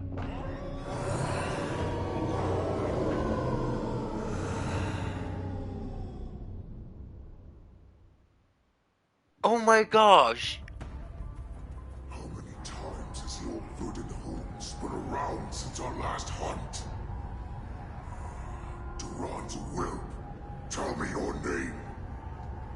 Oh, great Xueyi, nemesis of the Foxians, and the hunter of all beings. I'm Moktok, a humble counselor of the Rhino Hound Pack. I am only one insignificant heir spawned from your bloodline. It's been at least 7 centuries since you led our pack through the hunting grounds of the stars. I'm thrilled to see that you are as cunning and skillful as ever.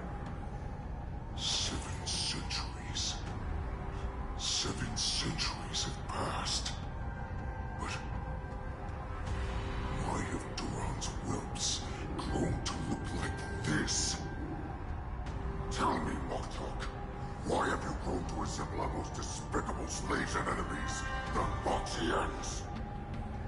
I've been commanded to release you from this cursed prison.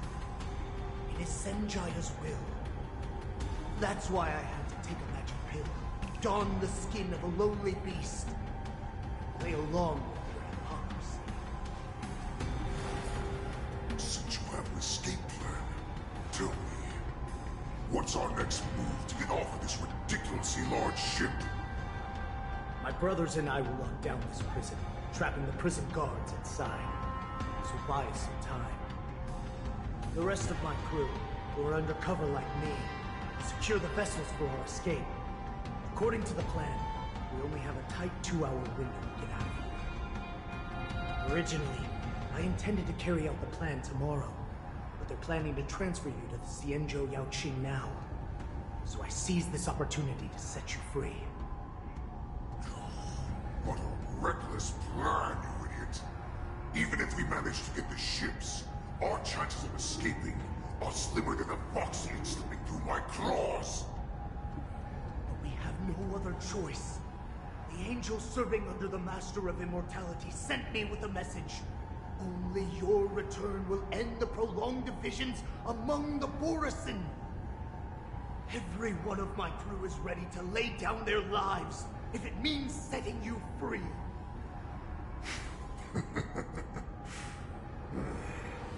A sneaky weakling like you is actually showing some And reckless then bravery with this plan. Zhao Q is just there like... You'll get what you want. And all of Duran's whelps will too. Well then, my lord, we should leave now. Before we go, give me one of those magic pills. My lord, will you series are want to don the skin of a lowly beast. That would be a disgrace to your greatness, my lord. You idiot. Greatness means nothing without freedom. Once I get out, I'll need a disguise that won't raise any suspicion. As you wish, my lord. Is that Foxian slave my meal? No, he's an envoy from the Xianzhou Yaoqing. I plead you to endure him a bit, my lord, as he's more valuable as a hostage. Take him, guys. Time to move out. Oh.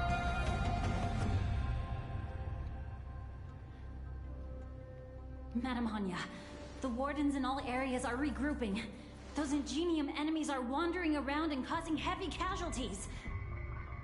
And to make things worse, those iron wolves broke open the cages and let the criminals out. We've called for backup, but it seems like all communication is jammed. Let's preserve our strength and first take down the isolated prisoners. By decree of the Ten Lords, all prison breakers and intruders shall be apprehended, dead or alive. Just a short time ago, the nether key mechanism was activated. It was probably Madame Xueyi and the Yaoqing messengers, heading to the bottom of the prison. Given the situation, I'm afraid that area is exactly where our enemies are targeting. We mustn't let that vile beast escape from its cage. We've gathered all the prison guards who can still fight, and we'll split up and secure each floor. Go! Those intruders are quite bold. They must have been planning this for quite a while. Indeed, but Borisin tend to favor direct and aggressive approaches. Crafting careful and precise plans like this is simply not their style. Let's focus on the current situation right now. Please help me.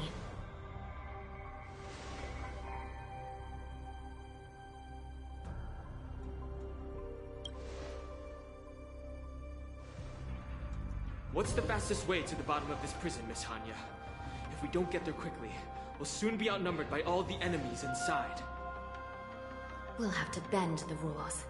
Please, follow me. By decree of the Ten Lords, all prison breakers and intruders shall be apprehended, dead or alive. Yes, ma'am!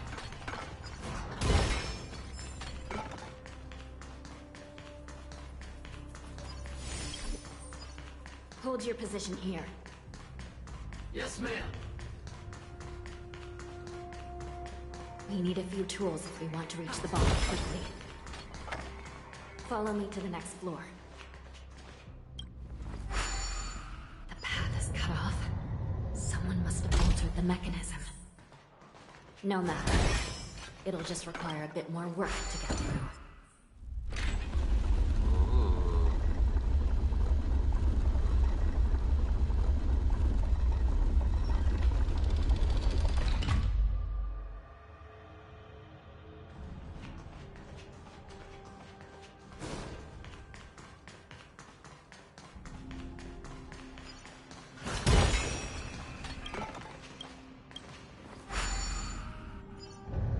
Some Spiritfarers occasionally use ingenia from the Artisanship Commission to navigate the treacherous terrain here.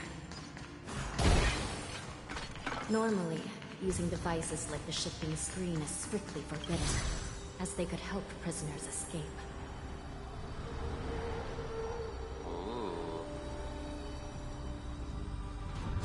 But, given the urgency of the situation, let's just ignore the usual regulations.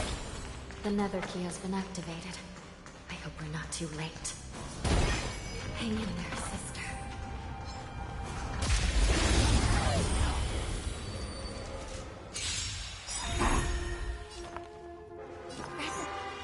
And all together! The mood is set. Let the show begin!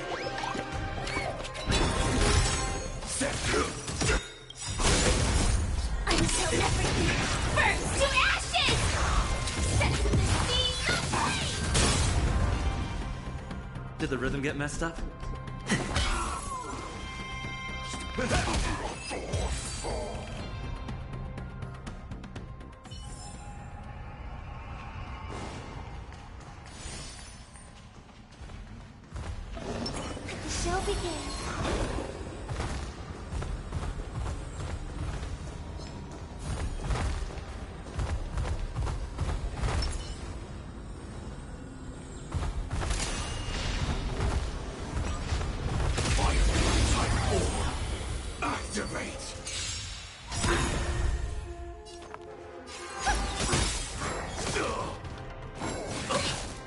Initiate cleanup.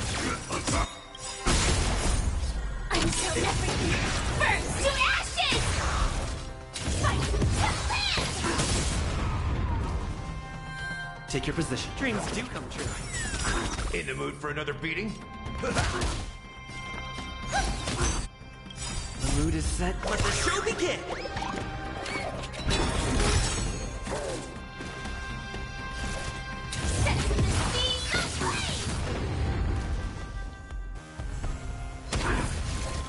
Second, my friends. Indulge yourselves! Welcome to my world. Every victory is hard won.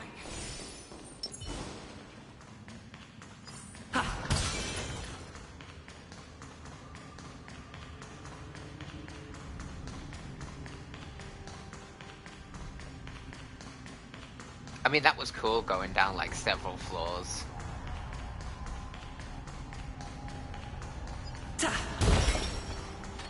I still can't believe that cutscene though with Hule and Xueyi. I love it. I love it.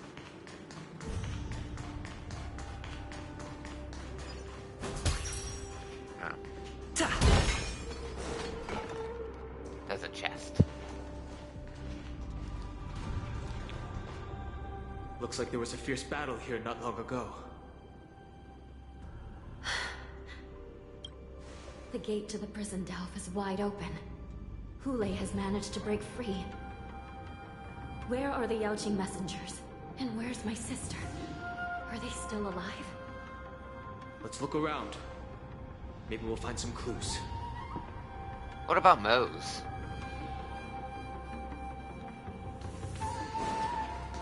But I noticed this chest before.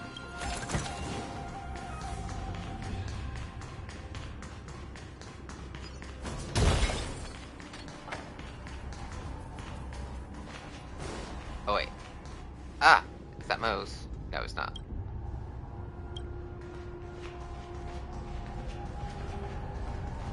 We'll go to Xueyi.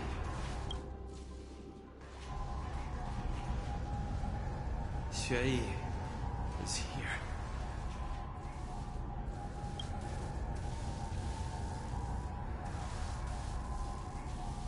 Miss Xueyi briefly sacrificed herself. My condolences, Miss Hanya. Condolences? Well, that's unnecessary. You misunderstand. Thanks to the Ten Lords' blessing, my sister turned into an Ingenium centuries ago.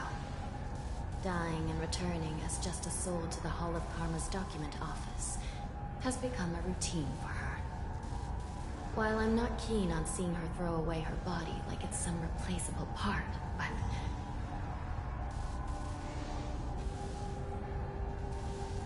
By the way, have you seen bodies that might be the Yaoqing messengers? One of them is a Foxian wearing exquisite clothes, and the other wears a dark cloak, like a fugitive. No. I haven't found any Foxian bodies. Only Borisan ones. So, the intruders and Hule are holding the Yaoqing messengers hostage. This is the worst situation. With hostages in their grasp, the prison guards can't do anything about the prisoners. If anything happens to the messengers, the relationship between the Yaoqing and the Loufu could be irreversibly damaged. We must rescue the messengers, get out of here, and spread the news. We mustn't give up as long as there's a glimmer of hope.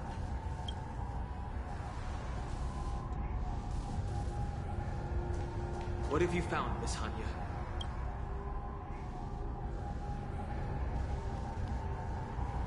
Huh?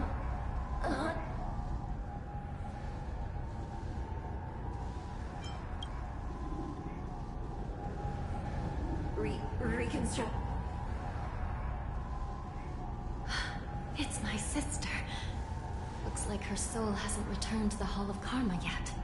At such a critical moment, her death can give us information that we can turn into an advantage.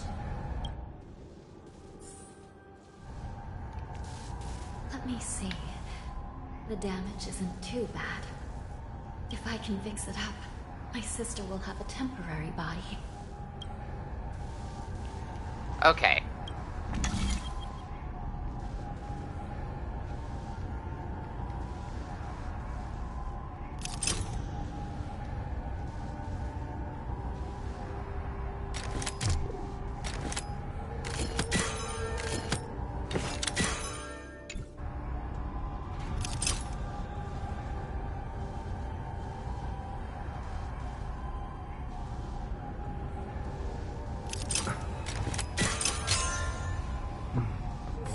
Been a while since I did that. Anya, I'm back. Welcome back, sister. I don't know what kind of expression I should have at a time like this. Happy? Tears of joy? Forget it. I'm used to you coming back in all sorts of forms. Just don't let me be damaged again. I'll lose my memories. This side crane can't hold all of me. Sister, what did you see when you were killed? One of the Yaoqing messengers escaped, and the other one was taken hostage and brought upwards? Besides the Morrison, there were other intruders. Invisible. Invisible intruders? What does that even mean? How many conspiracies are tangled up in this mess? Do me a favor, sister. The intruders have cut off all communication between inside and outside the prison. And now you're the only person, the only bird, who can slip out undetected. Make sure you deliver the news to the outside world. I understand. Please be careful, sister. You are different from me. Closest thing to sunny flames out of the level of the shadow is shouting straight toward the depths of the shadowy passage.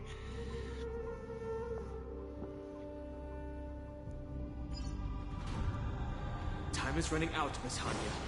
If we keep delaying, those Borison will escape from the prison. All right. If we happen to come across that Yaoqing messenger who got away... No. Stopping Xueyi should probably be our top priority.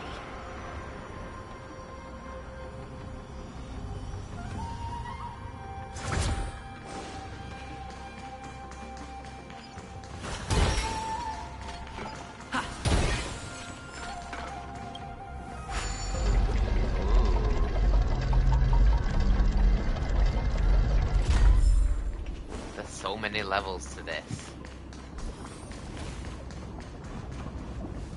Wait! Something feels off. Something's approaching us. The invisible intruders? What's that? These abominations aren't prisoners from this prison.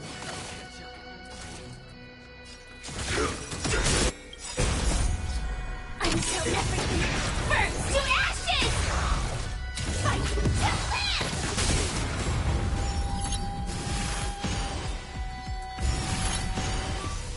Did the rhythm get messed up?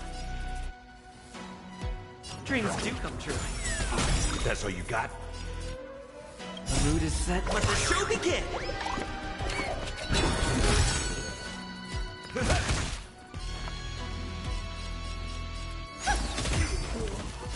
This is more than a battle. And finish. The prison management on the Loufu is truly concerning. Ah, Mose. Aren't you looking for me? Did the rhythm get messed up? Let's improvise.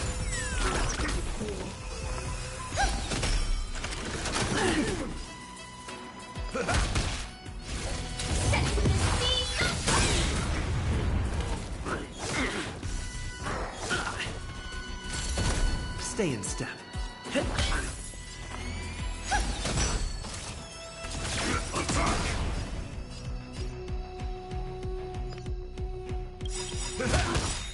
mood is set. Let the show begin! Right. Stars echo. Welcome to my... Until everything burns to ashes! Fight to live! Just focus on the fight. Like a friend? Indulge yourselves! Oh, wrong one.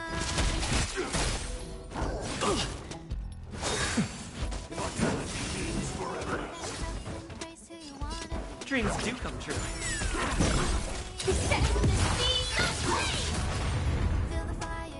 I hope for an end to strife in the world. Still the same one.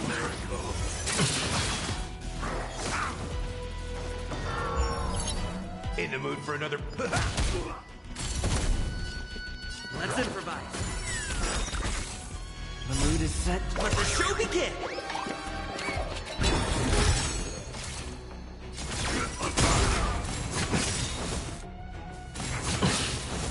Listen to the fuck.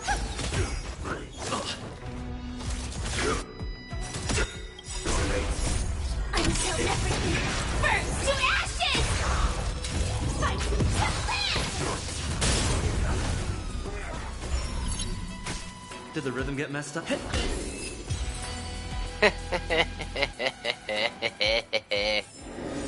Reach the end of the story in your own way.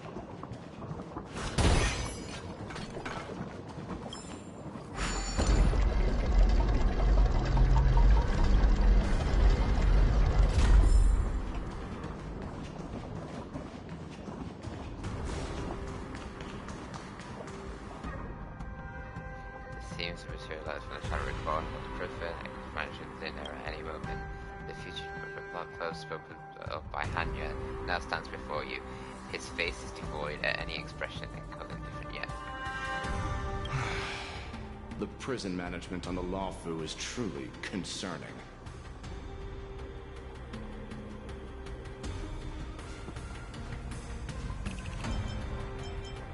I prefer to be called the Yaoqing messenger who strategically retreated. At least 2 different groups of intruders infiltrated here.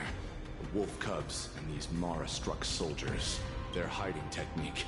It's pretty similar to the wind mantle technique used by the Vidyadhara serving Kailorum Venti on the Yaoqing. What do you think? Well, never mind if you don't have any clues. Now is not the time to exchange assassination techniques. I'm Waza. My friend fell into the clutches of that wolf. I was planning to escape and report back as quickly as possible. Now it seems. The prison on the Loufu is a real maze, I must admit. Thank you for your help, Mr. Moza. We'll do our best to ensure your friend's safety. No. You can do nothing for him now. And you shouldn't be focusing on his safety at the moment. Your friend is in Hulei's clutches, and you're just going to leave him behind? Look, I'm the Yaoqing General's guard, not his. I've seen how that giant wolf fights, and there's no way. Trying to save my friend will only get us killed. I don't know how you think, but I won't throw my life away for a lost cause. Listen up. I've been tracking these fugitives, and I know their next move. They're planning to seal off the entire prison to keep the outside world in the dark. The worst case scenario, we are all killed by that giant wolf, and the shackling prison is sealed off. No one will know about us or about their escape until it's too late. And the best case scenario...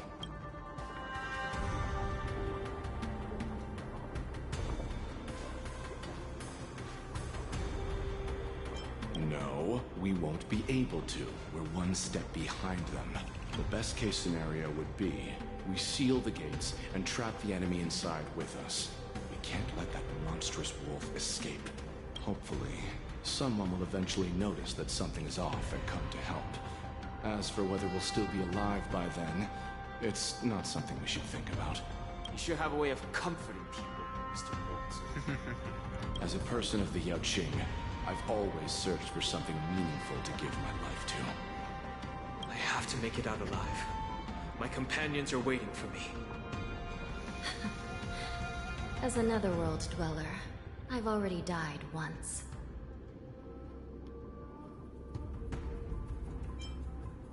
Don't worry. Even if we end up dying here, I won't let it happen to you first. Well, you're just as good at comforting people as Mr. Muozi.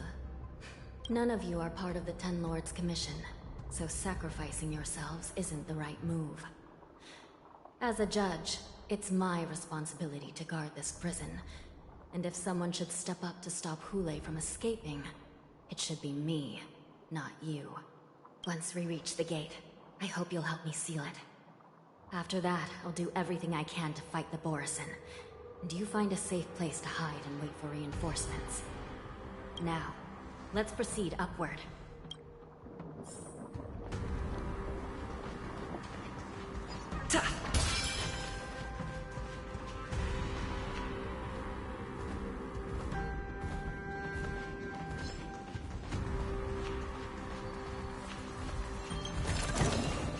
Looks good.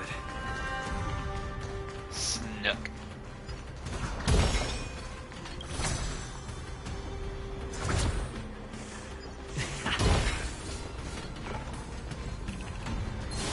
Whoa.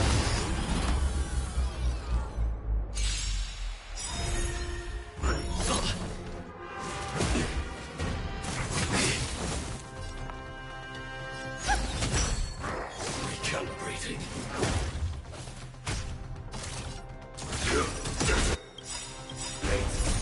Until everything burns to ashes! 5 seconds, my friends. Indulge yourselves!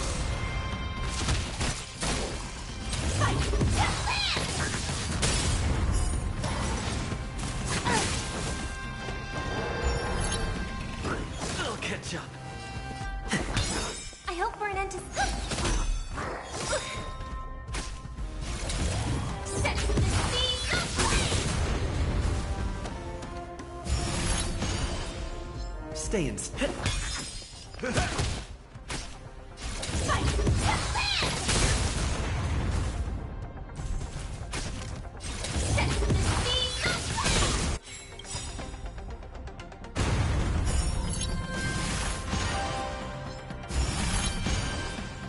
The mood is set. Let the show begin. Take your position. Let's improvise. In the mood.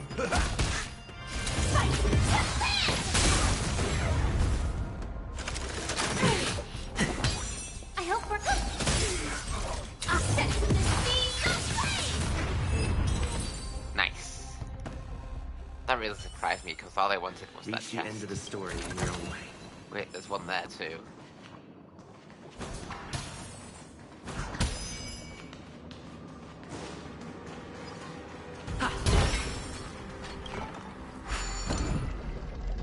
Oh.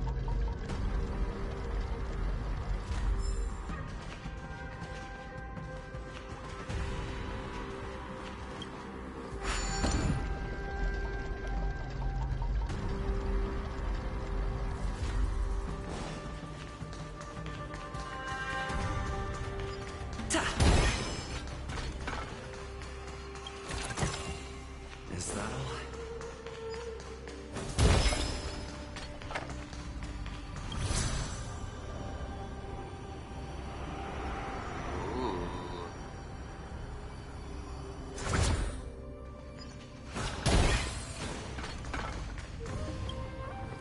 We must seal the entrance before the Borisin fugitives get out.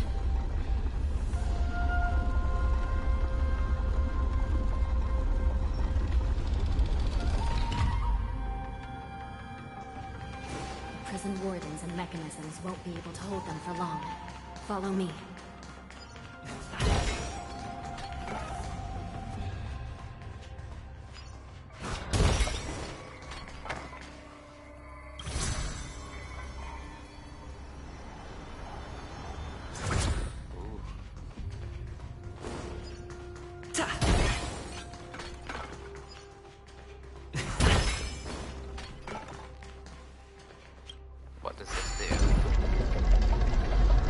Oh, we're back here again.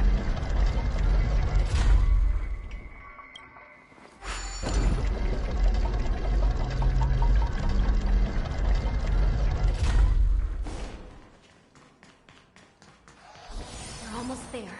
The gate is just ahead.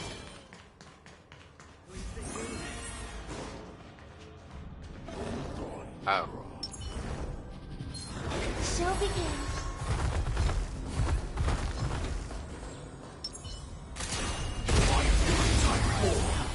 Activate!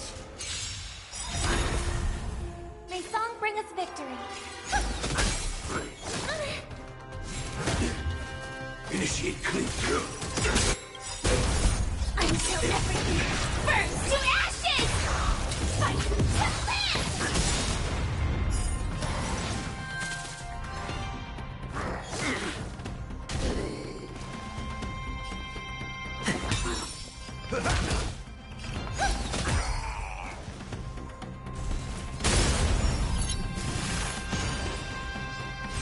This is more than a battle. Set to the sea of Did the rhythm get messed up? The mood is set. Let the show begin! Let's improvise. Listen to the In the mood for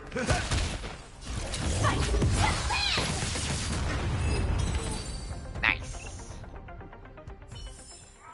Every victory is hard won. The fugitives are charging at the gate. Please be careful, Your Honor.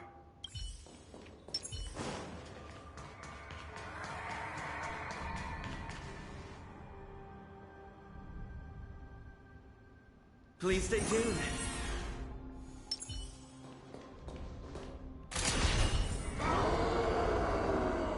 I will hold them back. Don't let Hule escape. Oh. dangerous thoughts. Recalibrating. I'll catch up. Joining the battle. Attack! Until everything burns to ashes! Nice second, my friends. Indulge yourselves! Set the seas aflame! It's okay, it's okay. Take your But position. how naughty of the IPC I hope for an end to strife in the world. do, you know, to, well, the Illicentia Guild. Did the rhythm get messed up? The mood is set. Let the show begin! To create these sort of mechanical orisons. Let's improvise. And perfectly timed as well for all this.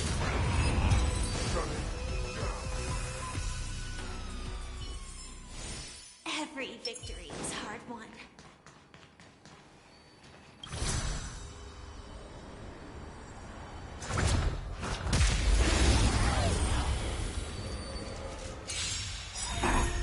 May song bring us victory. Resonate all together. Calibrating. Did the rhythm get messed up? Like fire till everything burns to ashes! Dreams do come true.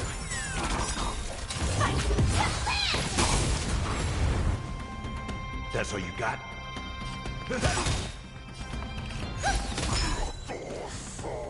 Set the seas aflame!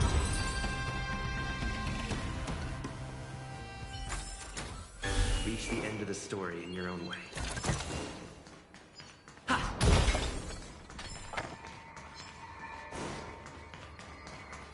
Good. Looks good.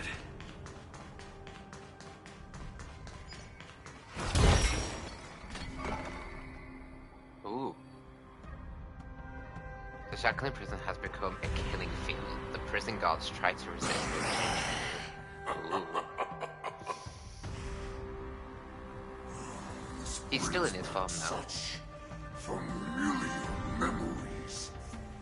Memories of chasing, gnawing, and tearing. They're back. They're back. They've all come back. My lord, we're just one step away from freedom. As we pass through the gate, no one will be able to stop us.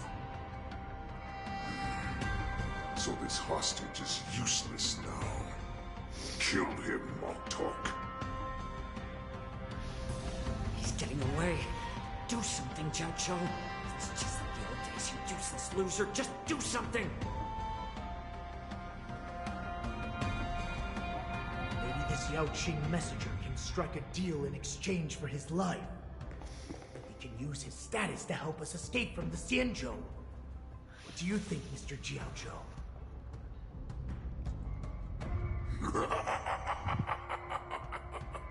Oh, just look at you. Fallen so low during my absence. You're even negotiating with livestock. As far as I recall, no one from the Yaoqing would ever consider a deal with Duran's offspring. I've got to make this beast stay here, whether it's for the sake of Fei Xiao or the Yaoqing. Deal. I certainly have more value alive. My identity, my knowledge of the Xianzhou, and my understanding of many things that your minions have no knowledge of. They'll all be valuable. Lowly beast. Muster up that pitiful tongue of yours and plead for what remains of your life. Speak up. I'm afraid you're unaware. The woman who defeated you, Jing Liu, she has recently returned to the Loufu. Oh no, what did you do? The opportunity for revenge is right in front of you. My lord, his slave is talking nonsense. I've never heard anything about this. May I just kill him now? Silence, Moktok. And you, slave. From now on, you'll stay by my side. You'll only speak and move when I allow you to. Otherwise, I'll dismember you from head to tail, inch by inch. Got it? Oh, Jing. Oh. But my lord. Why did you mention Jing You must Liu? stay here for some time, Moktok. Fear not. Because once I step out of the prison, it's the people of the Xianzhou who should tremble in fear. I'll show them what true calamity means. Now, Duran's whelps, follow me! Ooh. Prison guards, stop them! For our great Lord Hulai!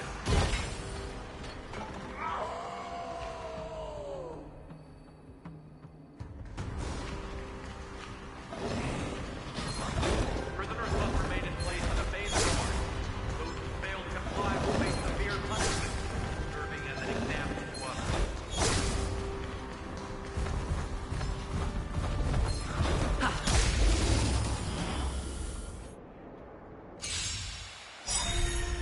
Oh, shouldn't that be free?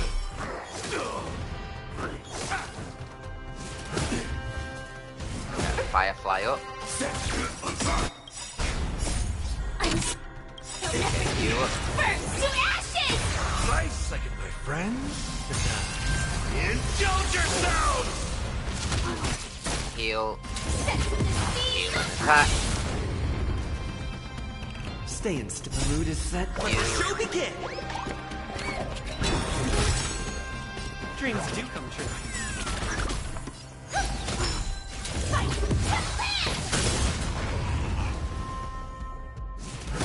That confidence. It's okay, it's okay. In the mood for And you.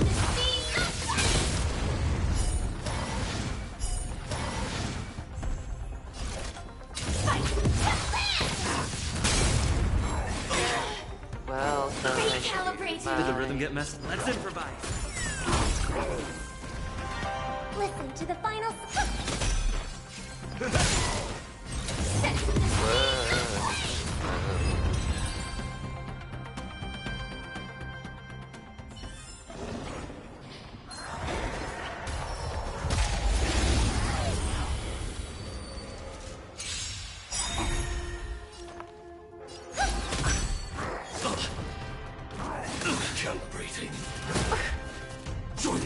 Until everything burns to ashes! I second, my friend. Ice like a good Indulge yourselves!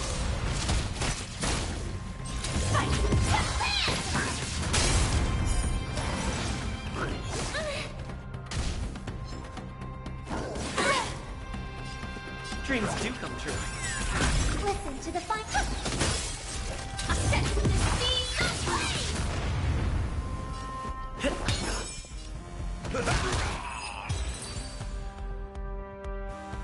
I'm sure I saw a purple thing. Reach the end of the story. I did not.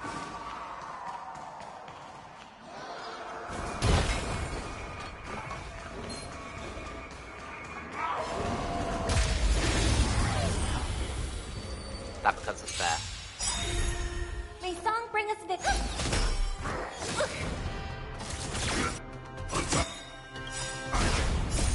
Until everything burns to ashes! Fight to live!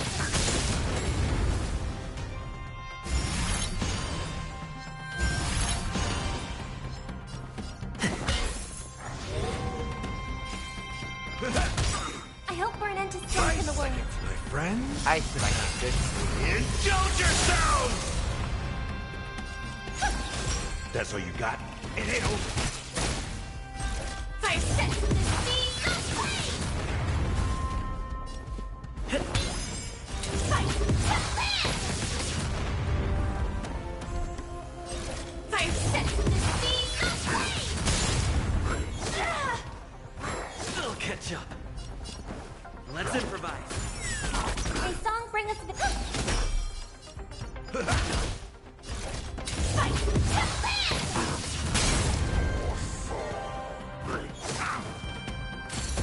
Did the rhythm get messed? Initiate. Detonate. Ah, it's nothing. Salmon. Until everything burns to ashes! Set to the speed of flame!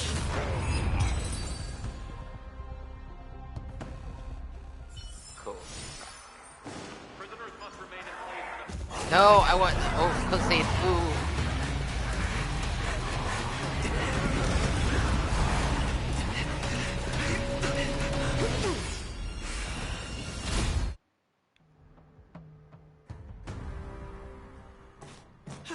Oh no. Report! After we lost contact with the shackling prison, we received a message from a Psycrane. The prisoners have revolted, and the criminal Xueyi is nowhere to be found! What about the Yaoqing messengers and the Nameless? No news at the moment. We're trying to restore contact with the shackling prison as soon as possible. I see. You're dismissed.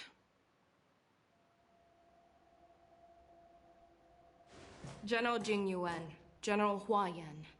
It's just as we suspected. The rise of the Ambrosial Arbor was not the end of things, but the beginning. The hand of the Ruined Legion has already sown the seeds of destruction. From this moment on, the Xianzhou Alliance will face an even greater challenge, from both the abominations of abundance and the destruction itself. If this is what they want, I'm always up for a challenge.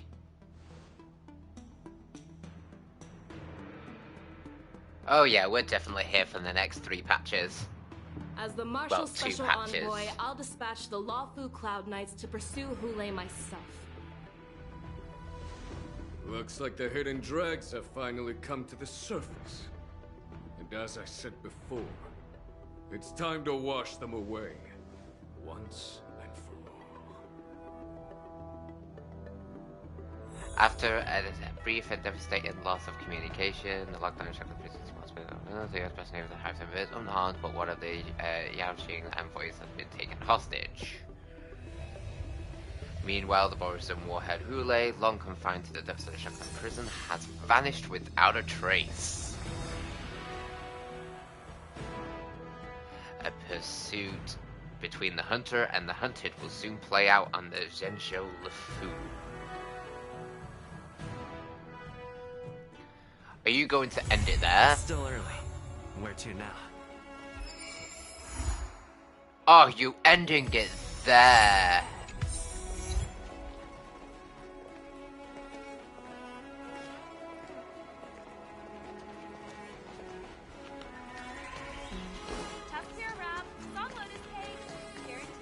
Oh, so rude. But yeah, no, after all that, yeah. Fei Xiao, I'm on this account, I'm gonna be saving up for Fei Xiao.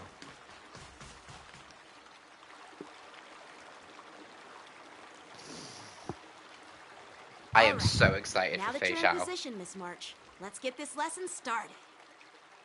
I'm not good at acting all master-like.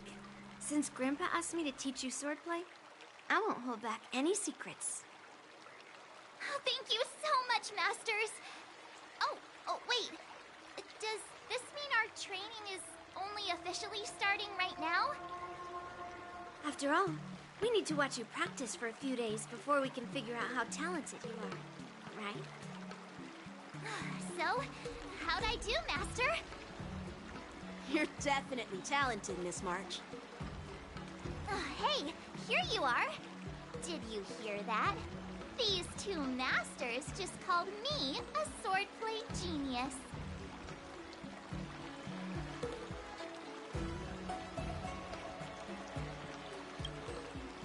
Oh, just wait until I go back. Everyone's going to be so wowed by my new skills. Swordplay requires rigorous training. Before we start, Miss March, you need to find a clear reason to keep you motivated while you train. It doesn't have to be something huge, but it needs to be clear. In other words, even though you didn't exactly choose to be our apprentice, you still need to take the initiative during this learning process. I once had the honor of learning swordplay from a master. She asked me why I started training at such a young age, why I wielded a sword. So, for our first lesson, I'd like to ask you the same question. Miss March, why do you wield your sword? Why do I wield my sword? I wield my sword to take down my enemies. I mean, what other reason is there? I also questioned that sword master about why she uses her sword, and she said, to vanquish my enemies, nothing more. Miss March, you gave a similar response, which shows you've got potential.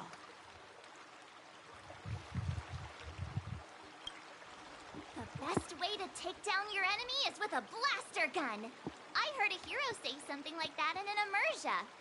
He also mentioned that sword training can push a person's physical abilities to their ultimate limit. Seems like you've seen your fair share of immersion, Miss March. But if you want my opinion, if your goal is self-improvement, you'll feel just as accomplished even if you put down the sword and go back to your bow. Oh, come on. Don't listen to his empty talk. Oh, now I'm curious to hear what Master Yun Li has to say. Let me ask you something, March. Do you have any specific goals for learning swordplay? Like achieving a certain ranking in the war dance, or maybe you want to defeat someone, like Yanqing, or me? Who do I want to defeat? Him? Dan Heng? Himeko? Or Mr. Yang? If you can't think of anyone specific, why not set a simpler goal? Like, how many opponents do you want to defeat at once with a sword? I'll fight 10! 10? Oops, that just slipped out. It's actually another line from an immersia. You're really into immersions, huh? Yeah, I really like them. So what? I think I figured out what's motivated March to learn swordplay. Could it possibly be immersia about sword masters? Hey, now that you mention it, that actually makes sense. I'm super interested in Xianzhou immersia and novels. Even though I use a bow, almost all the great heroes in those immersia use swords. So I want to be a sword master too. See? It doesn't matter. Everyone has their own preferences. Becoming a sword master who fights for justice and battles evil? Well, that's definitely a good reason to keep you motivated in swordplay training.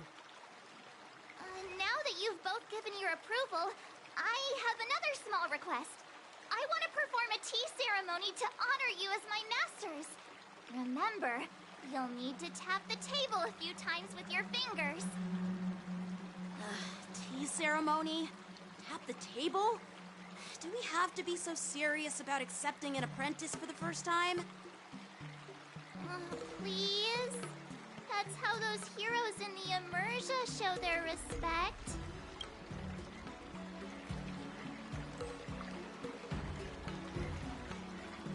Play along?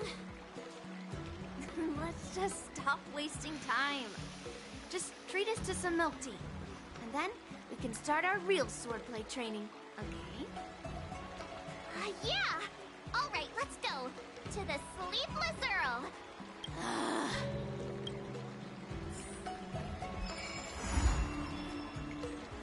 Way of the Primordial Blade.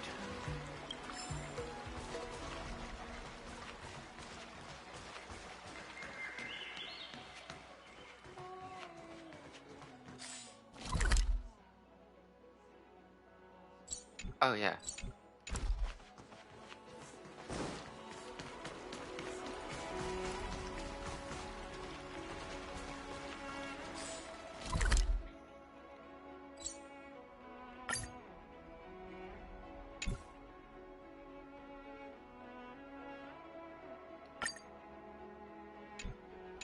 Ever since March started learning swordplay from Yanqing and Yunli, her voice has been absent on the Express. I wonder how well she's progressing. Where is she? Ah, Yunli. Why don't you just message her?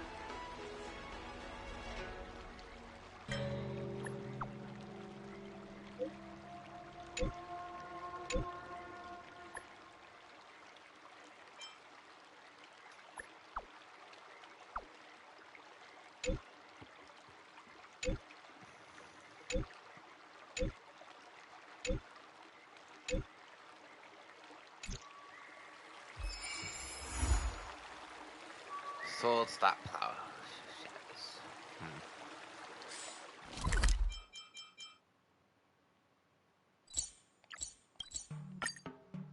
Go to Orenvale and do Yunli's companion quest.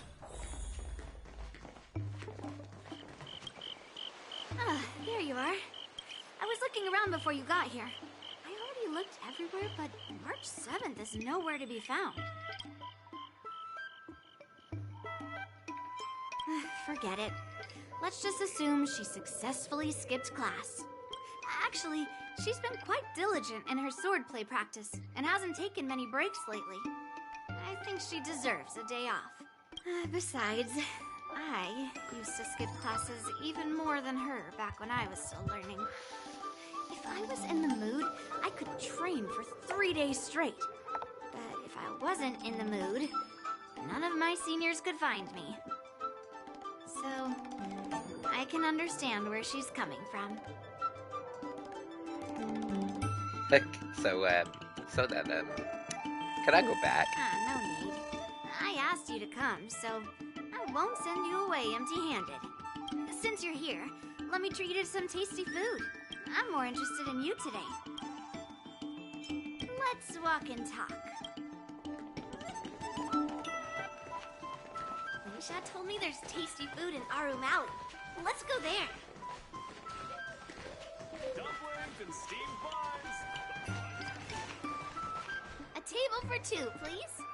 All right, come on in. What would you like? Well, we'll have one of everything on the menu. The entire menu? Do you think it'll be enough?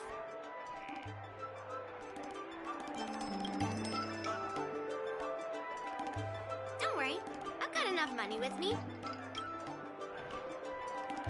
Well, then I'll start making a few dishes, and if you need more, just let me know. Thank you.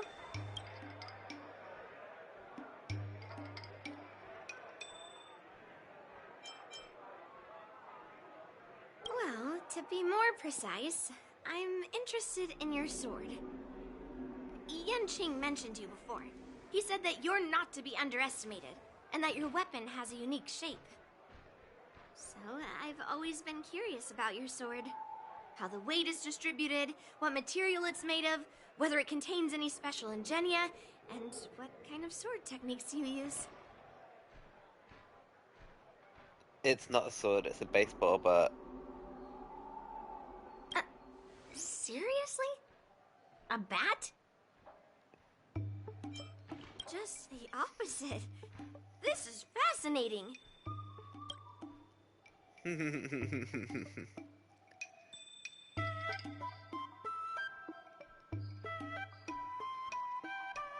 So, it really is a baseball bat.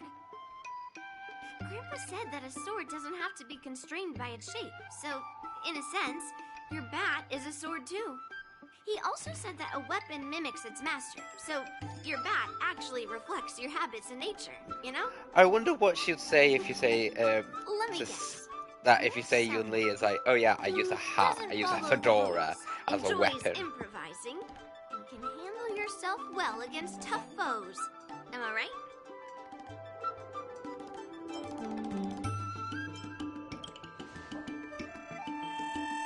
Amazing, right? And I bet you always say something silly like, rules are made to be broken. I've come across so many sword wielders who acted all righteous and moral, but were really just liars. Their swords always told the truth, though. They told me that their wielders were just a bunch of frauds who relied on their divine weapons for everything. I've hunted down hundreds of swords like this so far, and every single one of them has been melted down. Swords are more honest than words. It's much easier to judge a sword than to judge someone's words. So I'm so glad I'm not pulling for Yun Li. Just looking at a sword is not enough. Grandpa always says, words and expressions can be deceiving, but in a fight to the death, a sword's movements never lie. The war dance is just around the corner. You'll be participating, right? Miss Yun Li, for talented sword masters like you, the war dance is a perfect opportunity to show off your skills and make a name for yourself. But for people like him, who have already made significant contributions to the Xianzhou, they maybe don't need to prove themselves on the war dance stage. It has been a while, Mr. Nameless. And you are?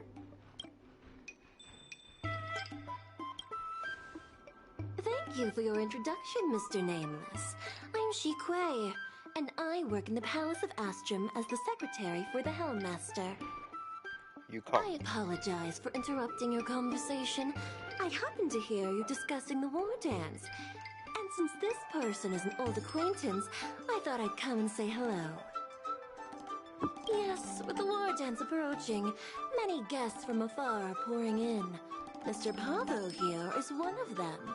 He's from the distant planet Kalevala. Mr. Pavo's planet recently joined the Pan-Cosmic Trade System. He brought his delegation here this time, not only for business, but also to return something that belongs to the Xianzhou. Miss Xueyi, the word gift is perhaps more fitting than return. While it did once belong to the Xianzhou, we faced many tribulations to be able to deliver it here, so it should be considered a gift. I apologize for my poor choice of words. Mr. Pavo's delegation brought a legendary Xianzhou sword that had been lost for centuries. General Huayan plans to personally thank them at the Palace of Astrum and present the sword as a prize to the champion of the war dance. Mr. Pavo and I were actually on our way there. Since you two were talking so enthusiastically about the war dance, maybe you'd be interested in joining us at the Palace of Astrum?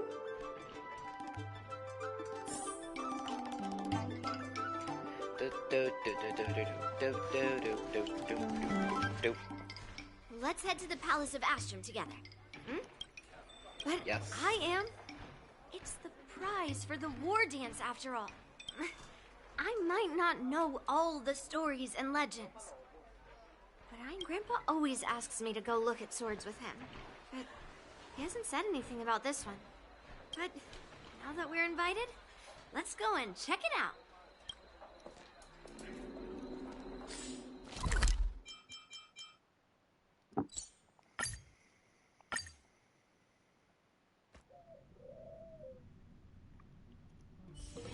It's still early. Where to now? There you are.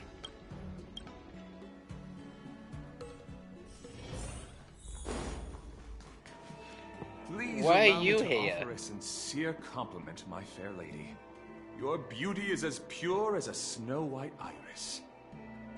Well, if it isn't my dear friend, glad to meet you again. Who is this weirdo? Who is this knight? I am Argenti, a member of the Knights of Beauty. I was invited as a part of the Kalevala delegation to escort the legendary Mieka Kivesa back to the Xianzhou. May I have the honor of knowing your name? My name is Yun Li. What a beautiful name.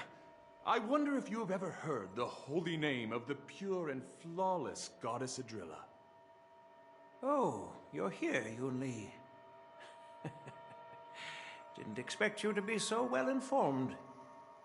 Well, now that you're here, don't forget your manners. Manners. Come on. You won't find another granddaughter as polite and well-behaved as me. Just remember, this is a very serious ceremony. Sorry for keeping you waiting, Mr. Pavo. Now, let the sword gifting ceremony begin. Before the ceremony officially commences, I want to express my gratitude to the Knight Argenti. Thank you for enlightening us about the sword's origin and for escorting it here safely so that we may complete this ceremony.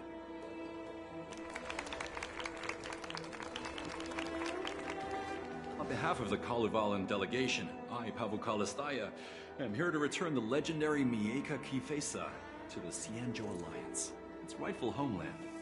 I'm truly grateful for Kalevala's noble act of returning the sword and for the Knight of Beauty's chivalry.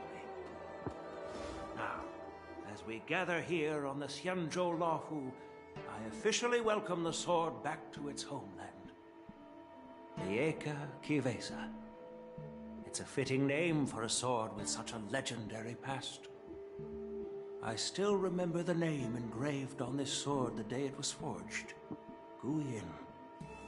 It was forged by Han Guang, a craftsman from the Zhu Ming's Pyrojaya Forge. Wait. Han Guang? Although its blade is worn and cracked, its essence remains as resilient as the Xianzhou Cloud Knights. All it needs is some repairs and polishing by the skilled craftsmen of the Artisanship Commission to regain its former glory. I've decided to entrust this sword, Guyin, to the Loufu Artisanship Commission for restoration. Furthermore, it will serve as the prize for the champion of the Loufu War Dance. This sword will be wielded against abominations to protect our homeland and live up to the mission of the Kalevalan delegation that returned it from so far away. Thank you, General. It is an honor for Kalevala. Now, esteemed Knight and delegation members, please head to the Artisanship Commission, where... No! This sword was forged by Han Guang. Yun Li! These esteemed guests have brought back your father's last work. Where are your manners? Oh, I didn't realize this sword was actually forged by your father. Returning it to its rightful owner is, Grandpa, give me that cursed sword right now. I'll melt away the remnants of that man's curse once and for all.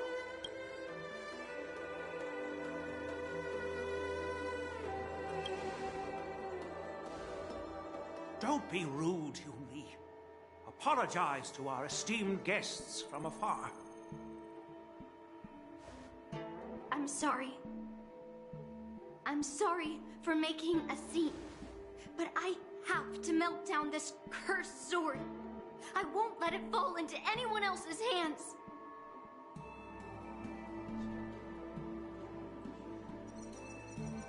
Yunli, please, go for now. Ooh.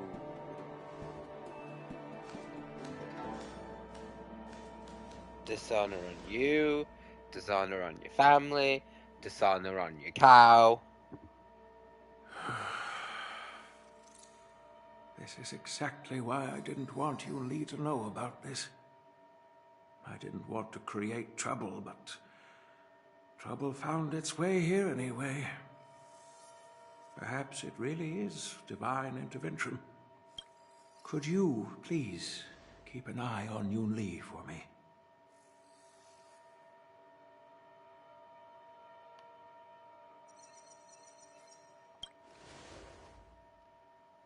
That is a tall order, but I'm counting on you.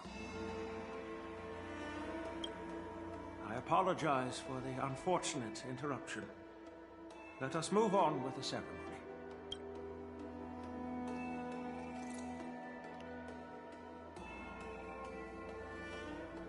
Oh dear. Unless I'm mistaken, Yunli should be around here somewhere.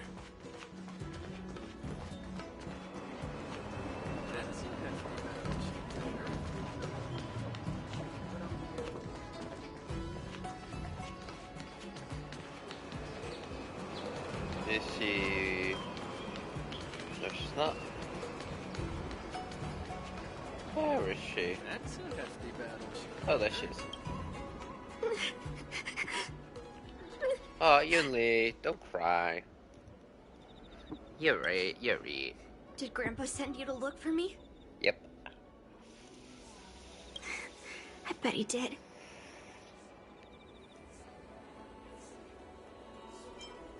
Really? Total lie. Thank you. Just so you know, I'm here just waiting for the perfect moment to snatch that sword. And once I have it, I'll melt it down before anyone can react. Don't even think about stopping me. No one can stop me.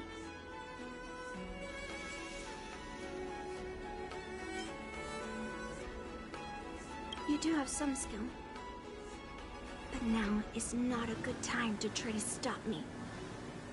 Have you heard of cursed swords? That sword is one.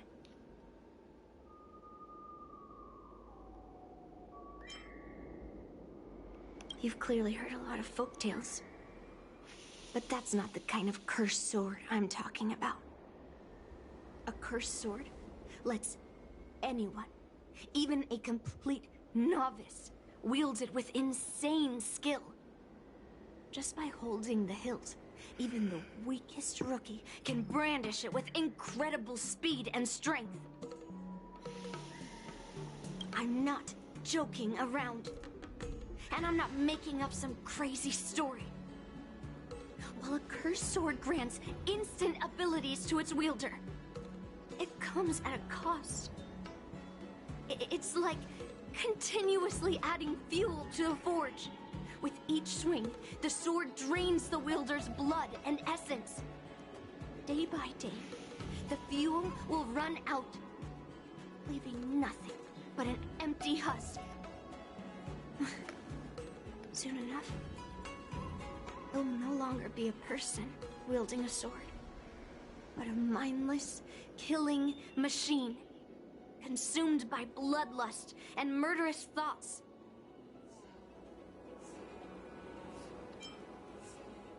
Oh, so you're familiar with Heliobi.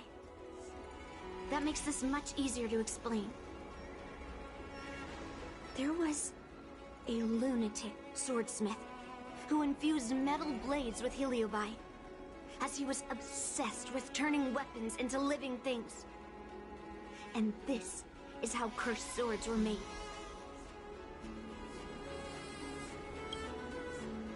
I know, I shouldn't have caused a scene at the sword gifting ceremony. But I've thought this through. If I don't make a fuss now, that cursed sword will cause a whole lot more trouble. So it's better if it's me causing the trouble. By the way, aren't they supposed to be taking the sword to the Artisanship Commission for repairs? Why haven't they come out yet? Any ideas?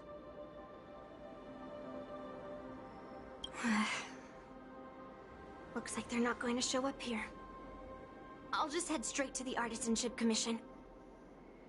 It doesn't matter why Grandpa chose that sword. I won't let it fall into anyone else's hands. I'll track down every single sword he forged and melt them down one after another. Just like I've been doing all these years.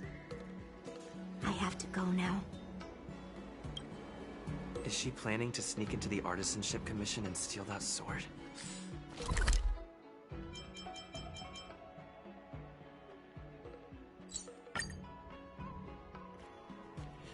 We'll have to try and stop her.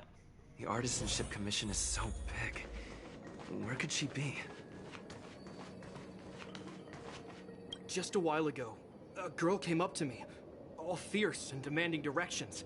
She said she's a member of the Artisanship Commission. Do you know her? No idea who she is. If she really works here, how can she not know her way around?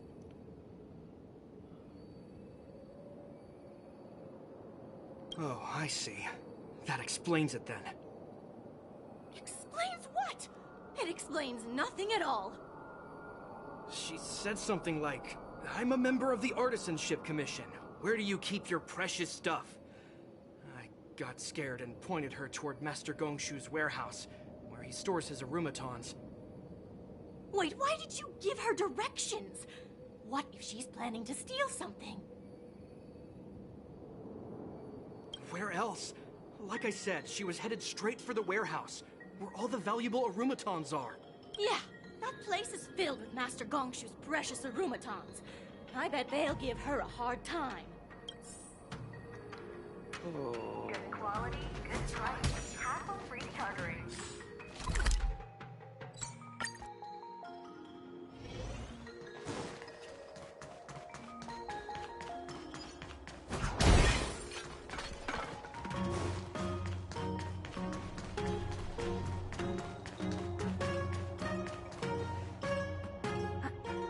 What are you doing here? Look, if I get into trouble, it's my problem. I don't want to drag you into it. Fine. Let's smash these metal cans first. Then we can talk. Dangerous thoughts. Harmony and unison. I'm so never. First to ashes! Nice second, my friends. Indulge yourselves!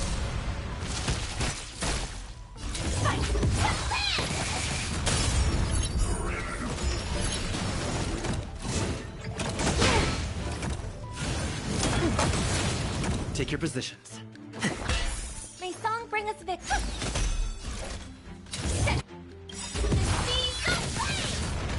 The mood is set. Let the show begin!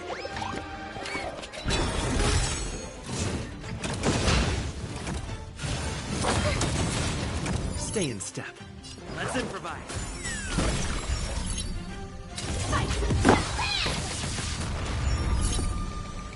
Boo.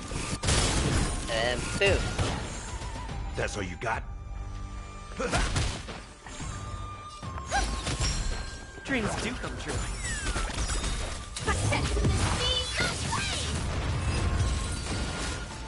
Welcome to my... That was the last of them. Thank you for helping me out. This place is heavily guarded, but there's nothing but arumatons. So high. Where is the arsenal? Let it show. Seems like not even those craftsmen know where the arsenal is. At this rate, we won't find anything. And Grandpa might take me away before I can do anything. You're not really here to help me. You're here to stop me, right?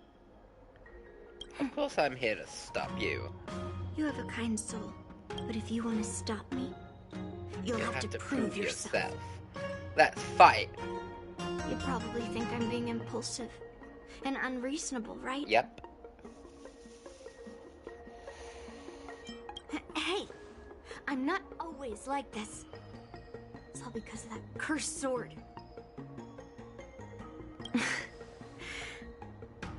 Look. I owe you an explanation. But this isn't the best place to talk. We need to find somewhere else. Let me be clear, though. I'm still pretty riled up. This is just a temporary break. I already told you about Guyan. The sword that was returned during the ceremony. It's a cursed sword, with a helioblast inside. And Hongguang, the swordsmith who forged it, is my father. I rarely mention his name to anyone other than Grandpa. Maybe. Even though I'm not a fan of Yunli, I do like her backstory. Doesn't make me want to pull for her though in the limited banner. It's impossible to avoid the topic forever. For some reason, I feel like I can open up to you. Honestly, but yeah, my heart is kind of like I Fei don't Xiao. remember much about him. She looks so cool. All I know, not to mention is that the she's Pyrogyre Forge used to be a Wind Hunt character, 5-star. with people from all and over coming to get one of his if you swords. looked on her YouTube, They called him the greatest master craftsman she actually since has a Yingxing. follow-up attack. I And didn't works catch all very the details, well with Moza. but I do remember seeing him forge those amazing swords, while the visitors watched with smiles on their faces. I used to believe that craftsmen brought happiness to others. The swords crafted by the Pyrogyre Forge are famed across the stars. They possess exceptional sharpness and invincibility. With these legendary weapons, even ordinary people can become skilled warriors, capable of overcoming the most formidable opponents. But then, he became obsessed with becoming a famed swordsmith, and started crossing all sorts of lines. He forged cursed swords that should never exist. And all those people who desired those twisted swords started flooding into the palace. However, just like Grandpa said, Not to mention, I think we've got like 2 those who events to excel do with after the this as sword well. will eventually suffer by it. The one with March The 7th. palace is overrun with visitors from afar. Some left empty-handed. Others got swords that didn't fulfill their desires. And some even resorted to stealing. And in the midst of all the chaos my father created, he ended up being stabbed by one of the swords he forged. It was so sudden. Ooh, I can really hear the And emotion in unexpected. her voice. Everything went silent for a moment. All I could hear was the sound of bones breaking and blood pouring out. I was frozen in place, unable to move. It was only when my mother pushed me away from the deadly swing of the cursed sword that I managed to escape. I don't remember much after that, except for the pounding of my heart and the sound sound of my own gasps of breath. I could hear the smiths in the Pyrogyre Forge shouting, "Run away, Yunli!" And the screams of agony. My tears wouldn't stop. And I couldn't see anything. I kept gasping for air until I collapsed in a pool of blood. If General Huayan hadn't arrived in time, I probably wouldn't be here talking to you now.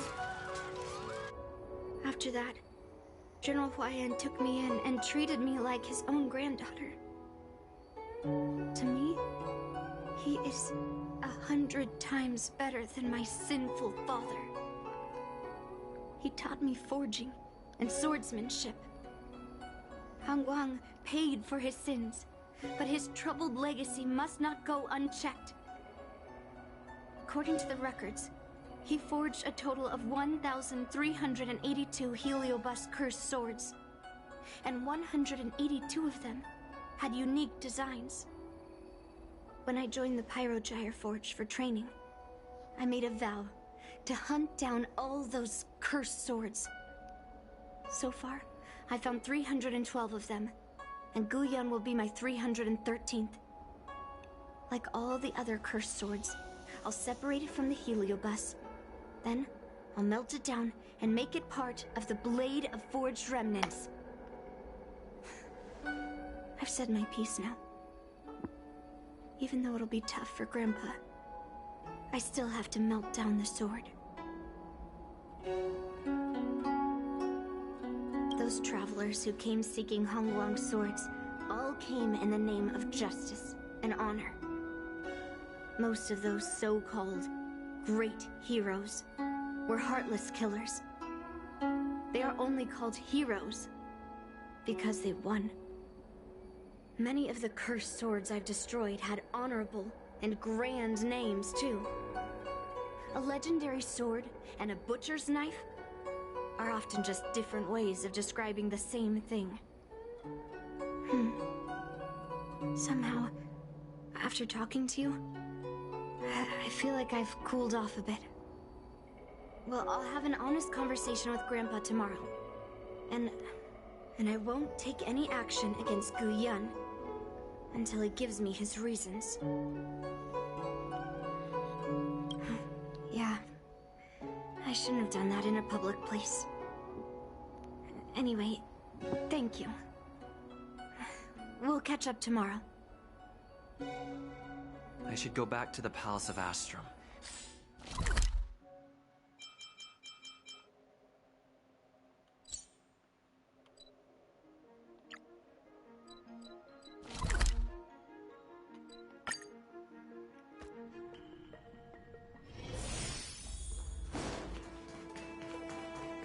Oops.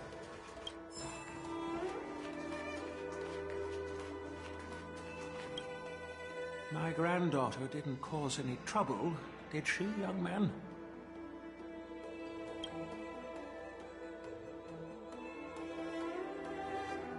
Sorry for all this trouble. Yunli told you quite a bit. Now it's time for this old man to tell my side of the story. Hongguang was my beloved disciple. A rare genius not seen in the Pyrogyre Forge since Yingxing. However, talent can sometimes be a curse. He had an unusual fervor for forging, and he dreamed of forging a sword with self-awareness that surpassed that of humans. He believed it would make warriors invincible without any training. According to him, while weapons of mass destruction like Zhu-Ming flames and alchemical arrows can destroy many enemies, true victory lies with soldiers who fearlessly fight, ready to lay their lives on the line. Usually, Xianzhou swordsmiths infuse a basic level of awareness into their swords to make them easier to wield. But even then, soldiers need to experience countless battles to overcome fear and sharpen their instincts. So,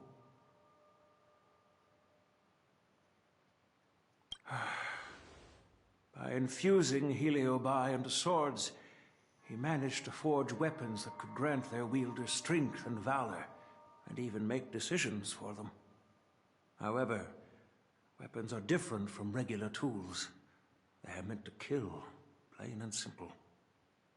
After countless battles, all the anger, fear, and bloodlust are soaked up by the Heliobi within the swords. The soldiers wielding them not only gain strength, but they also become consumed by the malice, turning them into puppets possessed by the swords. No matter how noble Hongwan's intentions were, those weapons, soaked in blood, turned into cursed swords eventually. Later, Outworlders got wind of what he was doing and encouraged him to keep forging cursed swords. They came up with all sorts of reasons, from taking back their kingdoms to slaying demons. And you know what happened next. That massacre took her parents' lives, and the lives of many craftsmen in the Pyrogire Forge. Yunli managed to survive, but she couldn't escape the horrors of that day. I thought this sword could be an opportunity. I wanted to tell her that her father wasn't all evil, that even the man she resents so much managed to forge a true sword of heroes. I also wanted to find a chance to tell her about the history and origin of this sword, but not during the ceremony. As you saw, it wasn't a good time. Oh yeah, it wasn't a good I've time. instructed the Artisanship Commission to keep the sword safe in the arsenal. If you have any doubts, feel free to ask the people involved.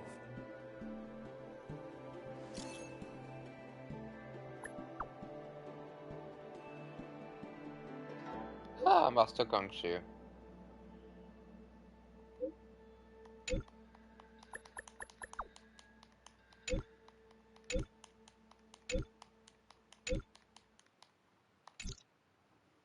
Cool. Since my granddaughter mentioned talking to me tomorrow, I'll be waiting for her. By the way, you watched over her for quite some time. You must be exhausted, aren't you? Just a little bit. I'll be counting on you then. Time to go back and find that class-skipping March 7th.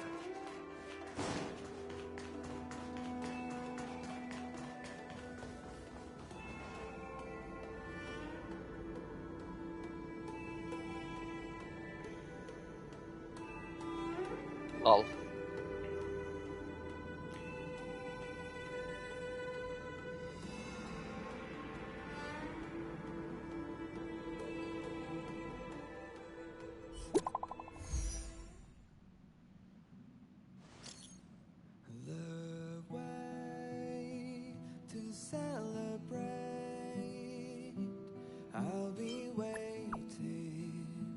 Till we make it the day to celebrate. I'll be waiting till we make it. Oh,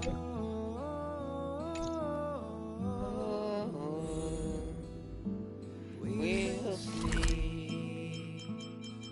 Come with me, take a journey.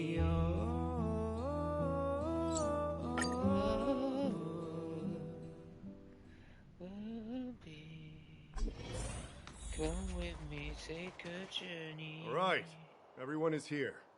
It's time for questioning. Yunli, I'm sure you understand why the official called you here, right? Yeah? But I didn't steal the sword. Unfortunately, official Dahao didn't hear Yunli's promise. If we don't recover the sword, we will be breaking our promise to the Loufu and betraying the delegation. We're counting on you to find the truth, official Dahao. Yes. It's my duty to thoroughly investigate the case. Even though Yunli is firm in her words, we can't just rely on her testimony. After everything, the sword still got stolen.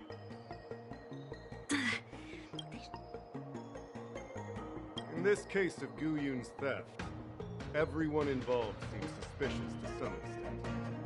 Miss Yun Li is the main suspect. First, during the sword gifting ceremony, Yun Li openly expressed her intention to steal the sword. She even mentioned it multiple times. After the ceremony, she broke into the Artisanship Commission and destroyed Arumatons in an attempt to get the sword. Am I right? That's true. The Realm Keeping Commission inspected the arsenal where Gu Yun was stored, and there were no signs of forced entry through the doors or windows. The only possible entrance or exit was a small window gap, just a few inches wide.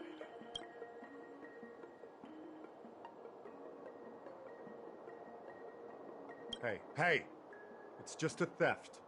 The box containing Gu Yun was opened and the sword went missing.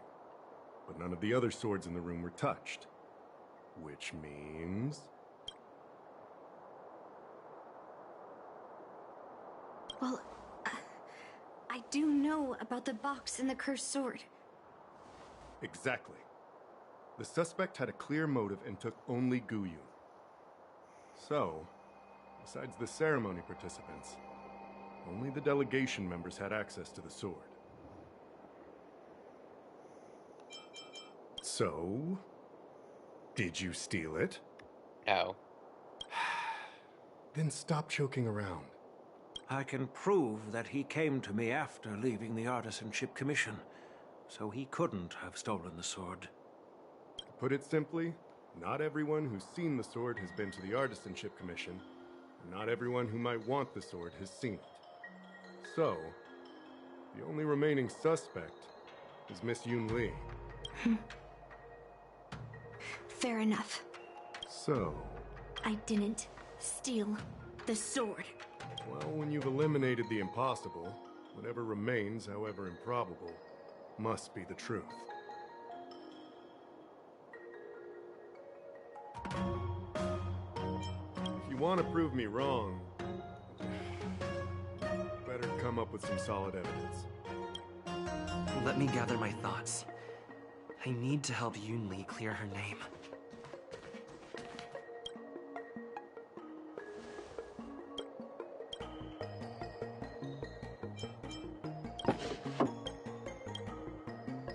Why is this flower petal inside the case? So, the thief took the sword from the case without picking the lock.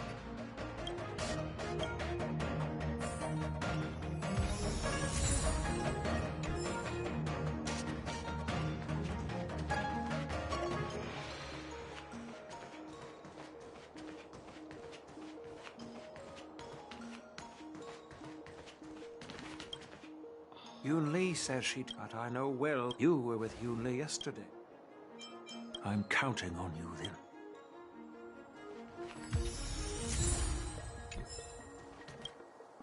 Yes, I received. But when I went back, however, wait, no, I know who stole it. I know who stole it. It was I don't wanna make Argenti. things if I can find that curse. There's something else bothering. I mean,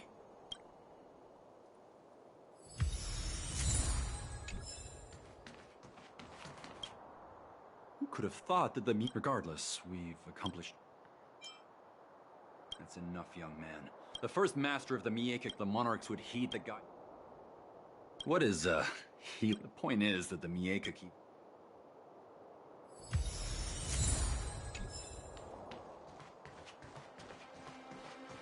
If you found any clue... thank you. 100%.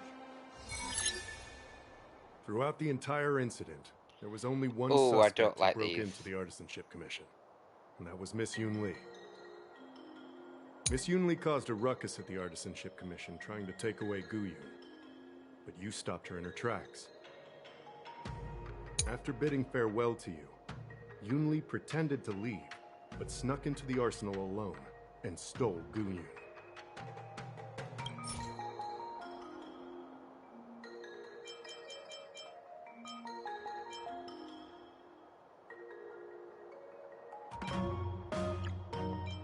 You messaged Master Gongshu? I had no idea.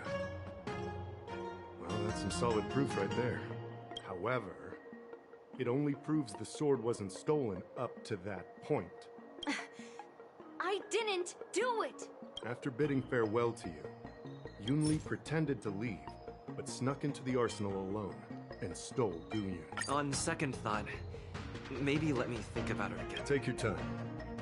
After bidding farewell to you, Yunli pretended to leave, but snuck into the arsenal alone and stole Guyun. On second thought... Take your time. After we haven't found any other suspects or evidence.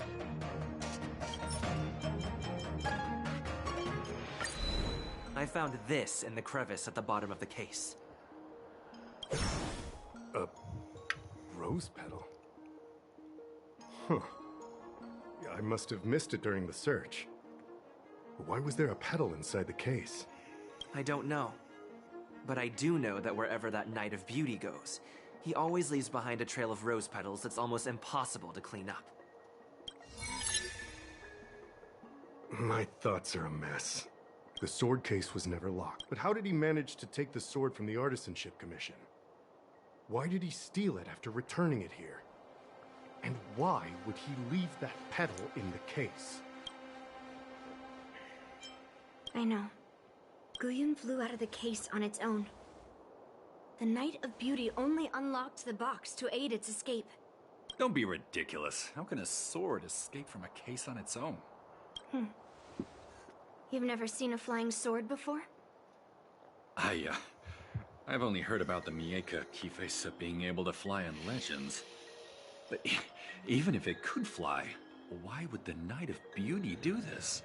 Like I said, the sword contains a heliobus. Argenti must have been under the control of the sword. Maybe he was under its control even before you arrived on the Loufu. Official Dahao, where can we find that knight? Let me see. The docking location of Argenti's ship. The one and only. Let's go. We've got to find Argenti before that sword completely takes over his mind. Let me guess. Am I fighting...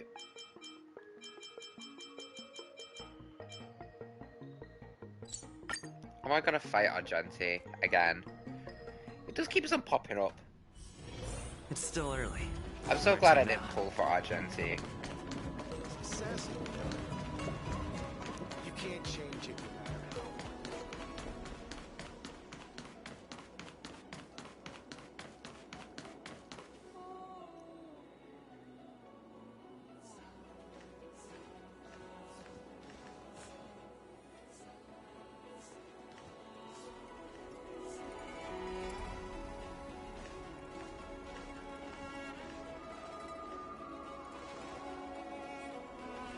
I've been waiting for you here for quite a while.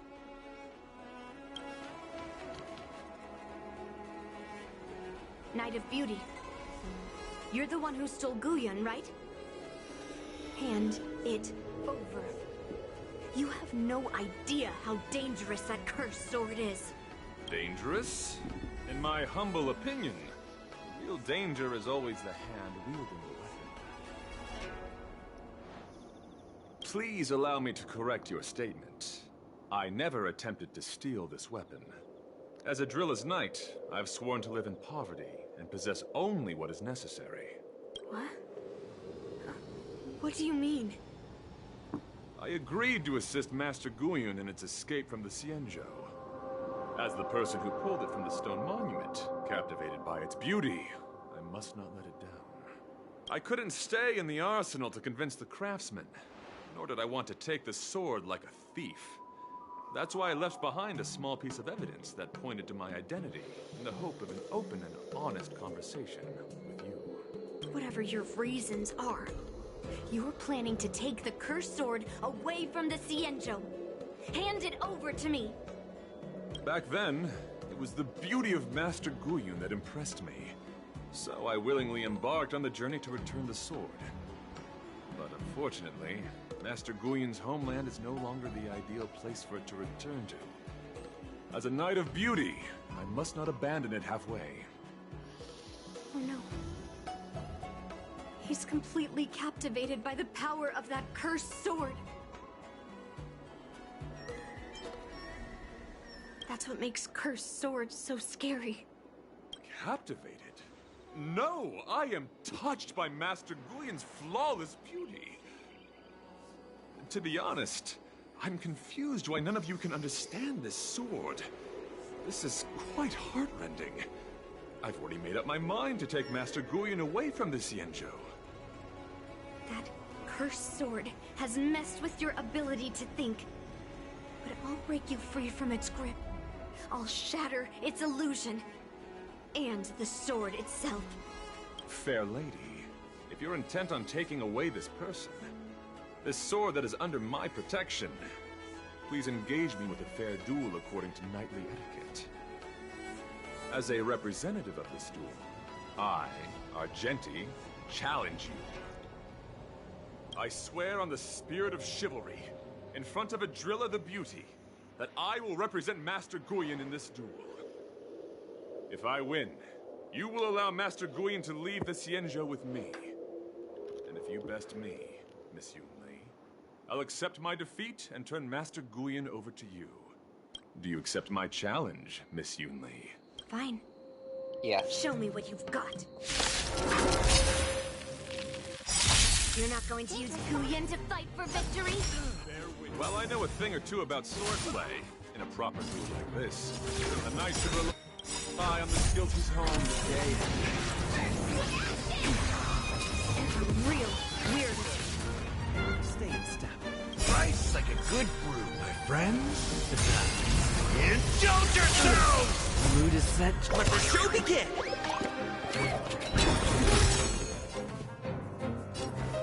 Let's improvise. Rise in the mood for another...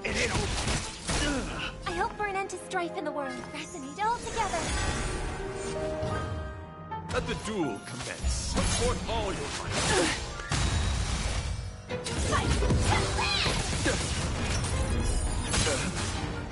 Take your positions. Dreams do come true.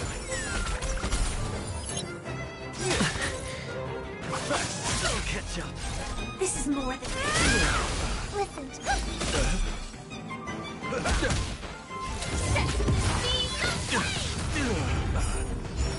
Behold, the symbol of pure fighting a gentleman. Rise to the May song challenge. bring us victory.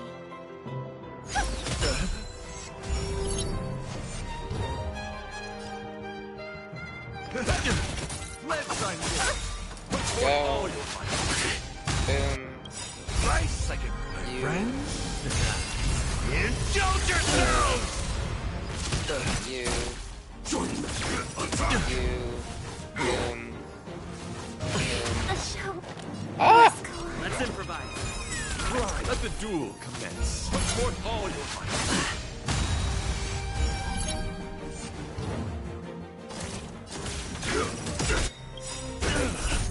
Until everything burns to ashes! Fight to Time to mix things up. Price like a my friends. Indulge yourselves! The mood is set. Let the show begin. In the mood for another beating? It ain't over. Did the rhythm get messed up? Dreams do come true. Feel the same.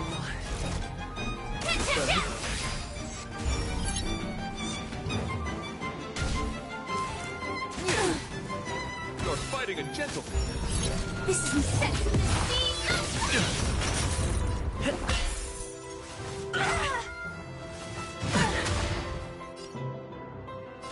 How's this taste? Firefly type fool. Rise to the challenge. Confess. Catch up. Put forth all your might. Oh no! Price like a my friends. Indulge yourselves! Rise to the challenge.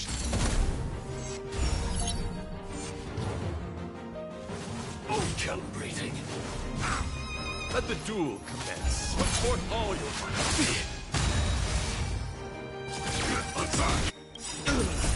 Until everything burns to ashes! Fight to live!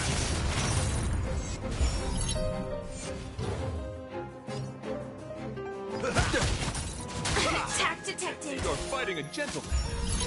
Sense the speed of Blind for Xueyi. Oof.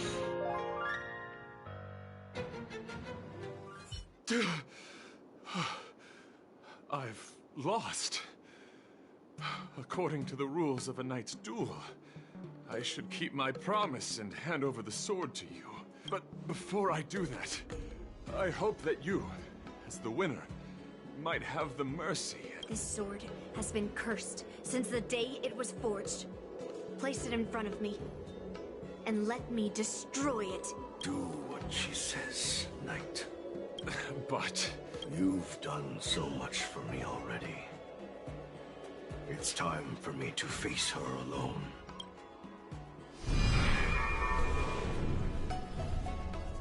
I'm weary of fighting. I just want to share my past with you.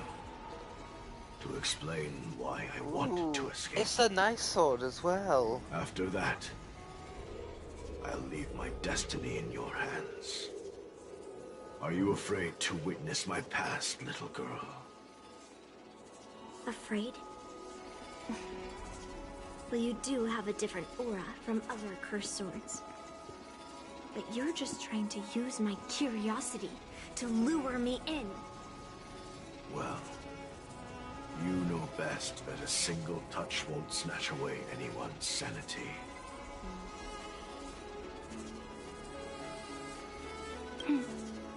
Fine. Show me your past.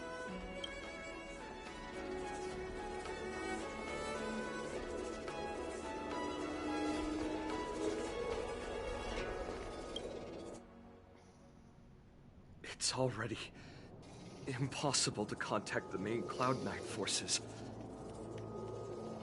What awaits me will be a long and lonely war. I walk a lonely road. Is this...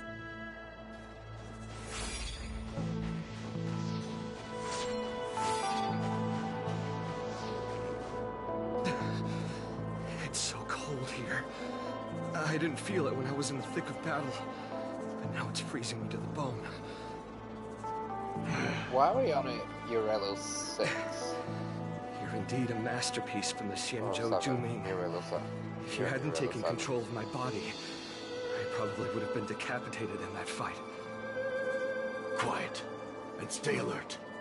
Boris and Wolf Troopers never give up the hunt. Hey, just relax a bit. It's been over 300 days since we were both stranded on this planet. The transmitter never rings, so I guess we can't count on that anymore. The people on this planet still use beasts to pull their carts. Obviously, there's no way they can help us fix the star skiff. Looks like we're stranded on this forsaken planet for the rest of our lives. The rest of a Xianzhou native's life could be terribly long. Are you feeling any desperation? All by yourself in this hostile world? Yeah, a bit. Perhaps. When things get too rough for you to handle, just leave everything to me. No need to carry the weight of the world on your shoulders. Yeah, sure. If I really can't handle things anymore, I'll leave my body to you. But now is not that time. Do you really think you can oppose an entire Borisan army with your limited skills? What are you holding out for? It's true that I'm stranded here. But it seems like that Borisan pack is in the same boat. By the way, Guyan, do you know what a seed is? A seed may seem insignificant, but with careful cultivation and time, it can grow into a huge, unwavering tree. You said that the rest of a Xianzhou native's life could be terribly long. You're right. That's why I intend to plant a seed named Resistance here. and nurture it for the rest of my life. I want to show the people of this land how to defend themselves against those monsters. I can already see the seed in the eyes of those people. You really think you can do it? Why not just give me control, and we can revel in the bloodbath together? What was the memory I just saw? It was a memory of me and a Cloud Knight. Stranded on an unfamiliar planet. We crash-landed on a planet occupied by Borison. Just two of us. I can feel that it was a lonely war.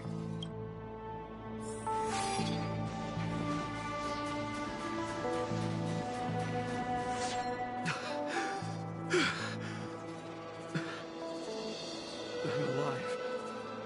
All the young people in the village. They died for you. They died because of your big promises. Promising them a life free from the Borison. I tasted their despair before death. They didn't see it coming. And neither will you. We can't stay here. Let's move on to the next village. Why? What's the point? You and your sorry excuse for an army have been fighting for over 3 decades, and you haven't won a single battle. What you're sowing is not resistance, but despair. This world is hopeless. It's completely infested with packs of Borison. You've seen their numbers, and you know their methods. And those commoners you've put your hopes in, they just kneel down and worship the monsters devouring their children and families, calling them their beastmasters. Yummy. One of the beastmasters for their sake. But they turned on you because they were scared of the Borison taking revenge. You remember all that, right? I do. I remember my first death. The Borison cut off my head. Oh, lovely. But I also remember that if it weren't for a brave youngster who risked his neck to reattach my head and give me a proper burial, I would have disappeared completely. I remember everything the people did for me. I left food at the entrance of my cave, fixed my fur coat, and some even joined my resistance. The rest of the Xianzhou natives' life is still terribly long. There will be new youngsters who will stand beside me in battle. Time is on our side.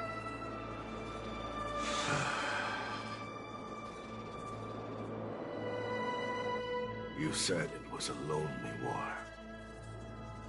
No.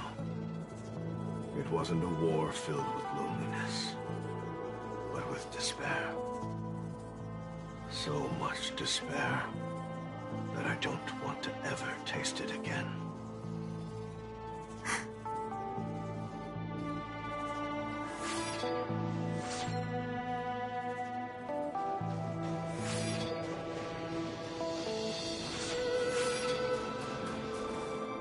I'm leaving. Where are you going, Your Highness? I'm returning to my homeland. A distant place beyond the sky. I'm not coming back. But what should we do with you gone? What if those wolf demons show up again? They won't, my child. You've wiped out the last of them. But before I go, I need you to do one thing for me.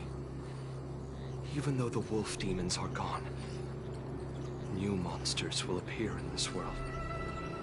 Soon, a demon will appear, donning golden branches and knowing only bloodshed. However, fear not, my children. I'm entrusting you with this sword that's been with me in countless battles. Use the skills I've taught you over the years, and you'll surely defeat that last demon. But that's That's not all.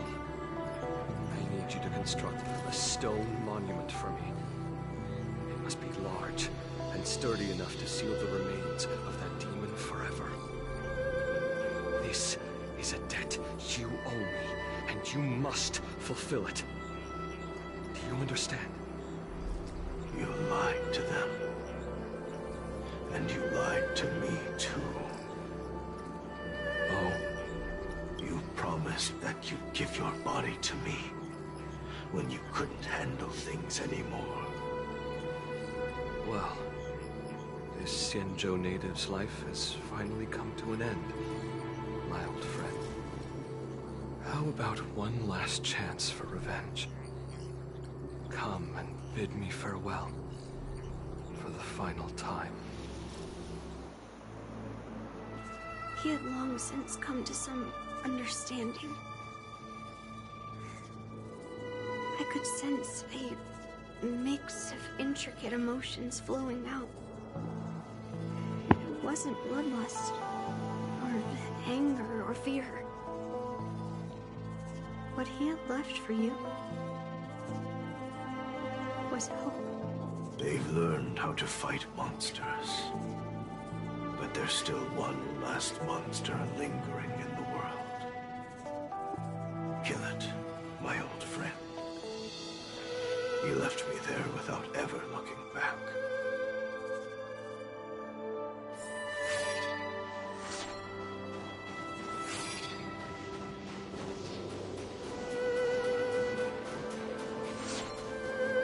Thank you, my old friend. Heliobi can taste human emotions.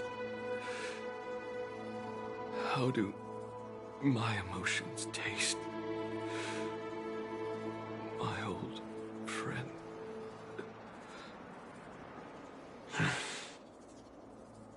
A hint of bitter compassion and a touch of scalding courage. Your heart's deepest desire is to end war once and for all. Now, the war is finally over. Can you hear? Even though you can't hear me anymore, my old friend, I'll do everything I can to bring an end to all conflicts in this world. So, this is the past of the Kalevalan people's Sword of Heroes? You helped the people of that world bring an end to war? No, I did not. I am a weapon, and I only became the cause of more conflicts. Countless monarchs of Kalevala saw me as a symbol of kingship endowed by nature, and they waged wars in order to possess me. I grew tired of their wicked intentions. I didn't want to kill for anyone anymore. So I returned to the stone monument where my master was buried. And since then, no one was able to remove me from it. But you allowed Argenti to take you away? Because even after all this time, I still wanted my master to come home.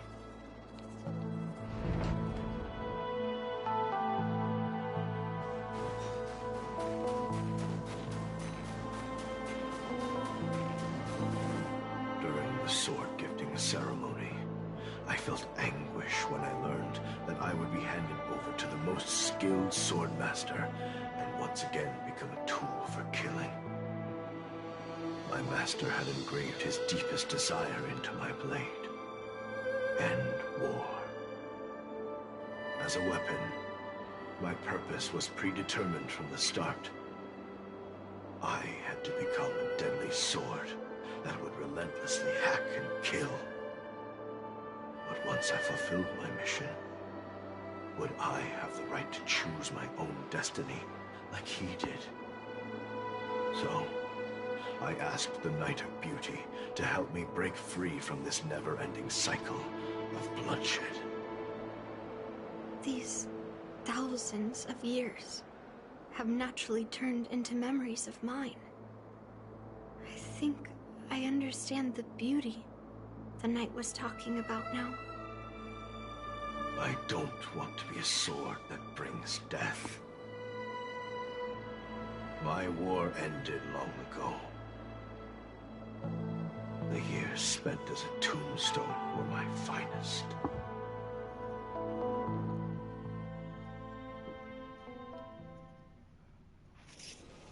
I've told you everything about my experience with Master Guyan on Kalevala. And now, I'm sure that Miss Yun Li is as moved by the sword's flawless beauty as I was back then. Even though I had heard the legends of this sword from the delegation, delving into its memories was still fascinating. Yun Li, I trust Guyan's experiences have changed your mind.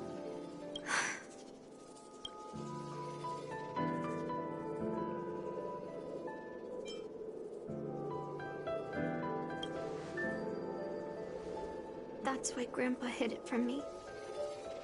So I wouldn't make a hasty decision. I always thought a cursed sword infused with a heliobus would only bring rage and slaughter. I never thought someone could leave behind the desire to end war, and even change the nature of the cursed sword. My position was too extreme. Guyan is truly a sword of heroes. I apologize to all of you for my behavior. I'm sorry.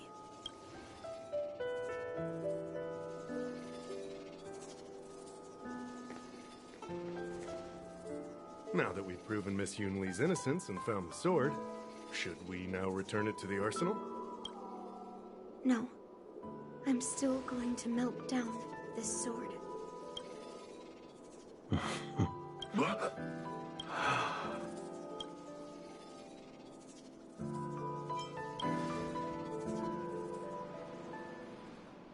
I've heard your true desires, Guyan. I can sense that you're tired of being a sword. Constantly serving new masters and fighting battles you no longer want to be part of. Right? But being a sword is my destiny.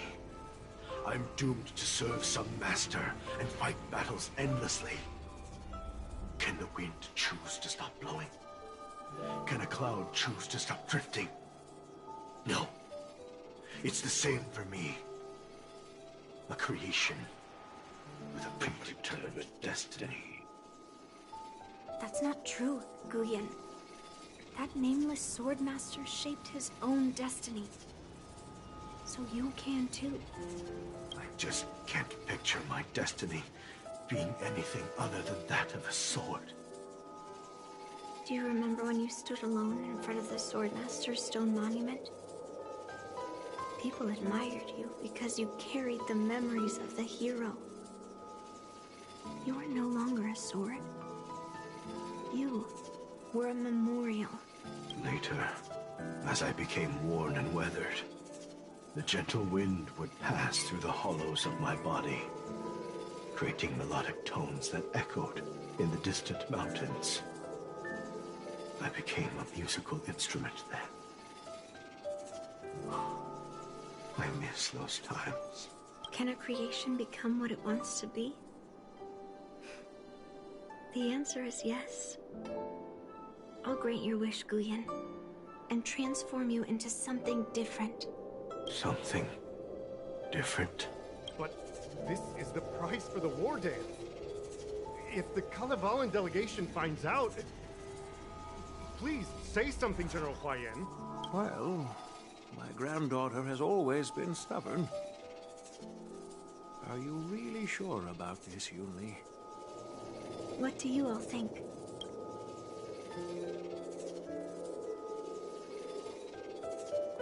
Fulfilling Master Guyan's wishes is the reason I came to the Xianzhou. With the drill's blessing, you could turn Master Guyan into a plow. but as long as it fulfills his wish to end war, I support it fully. Then, I'll leave it to you, Yunli.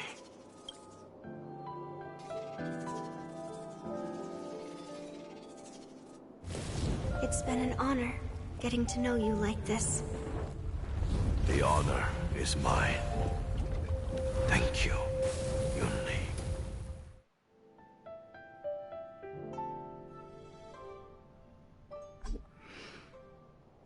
Why the long face, my child? Are you feeling regret, perhaps? You were completely determined when melting down the sword. So, why the sudden change of heart? Grandpa, I melted down the prize for the war dance. How are you going to explain this to the Loufu?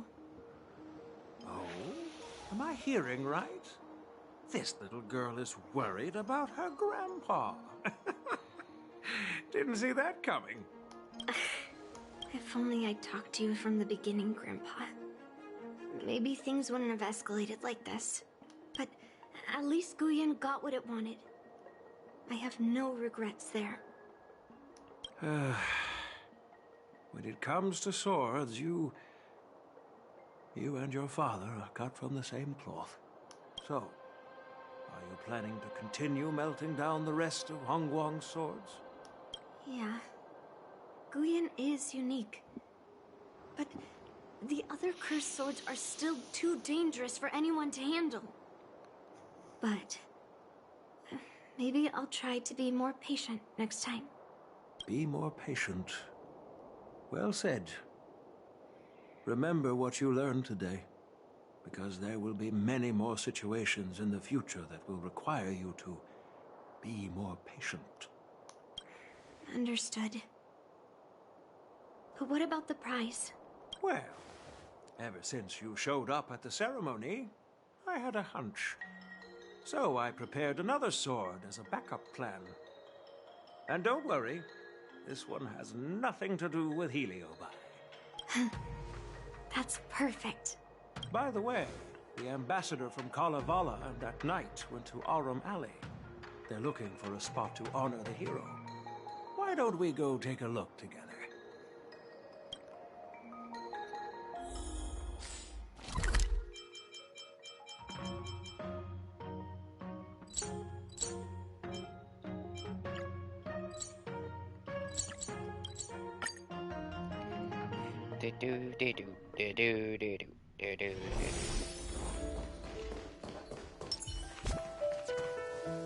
Oh, General Huayan.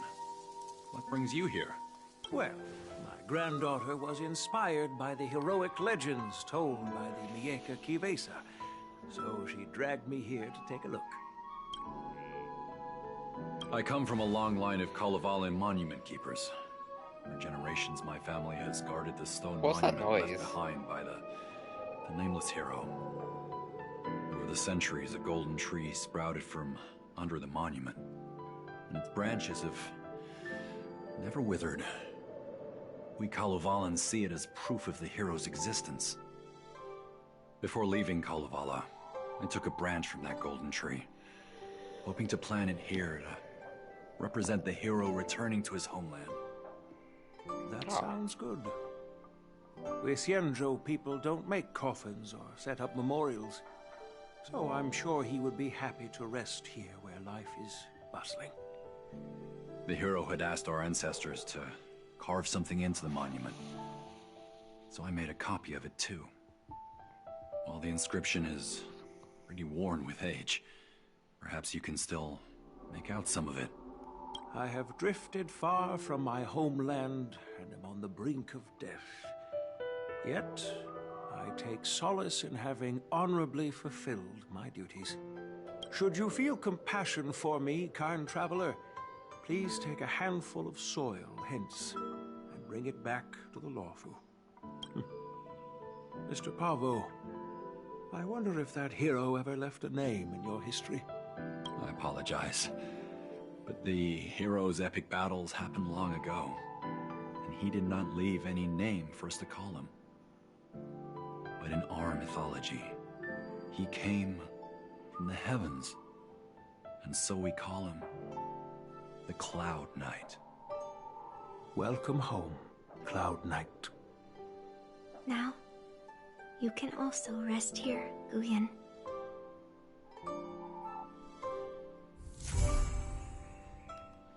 Ah, it would have been great to get a name.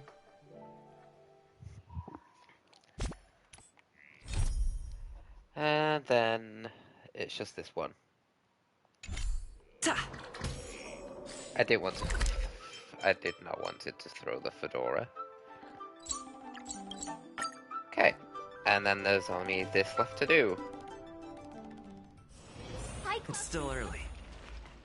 Hey, this is not how it's supposed to be, right? Oh, it's Well, Scott Xianzhou again. is known for its tea culture and hospitality, but you're not treating me like a guest at all. Seriously, am I not a guest?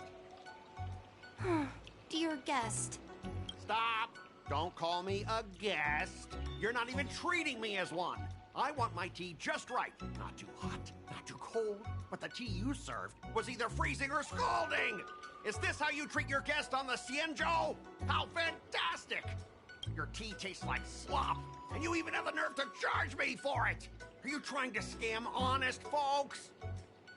And that name, the Sleepless Earl, it's so hard to remember. How about we give you a new plaque that says Xianzhou Slop? It suits this place better, don't you think?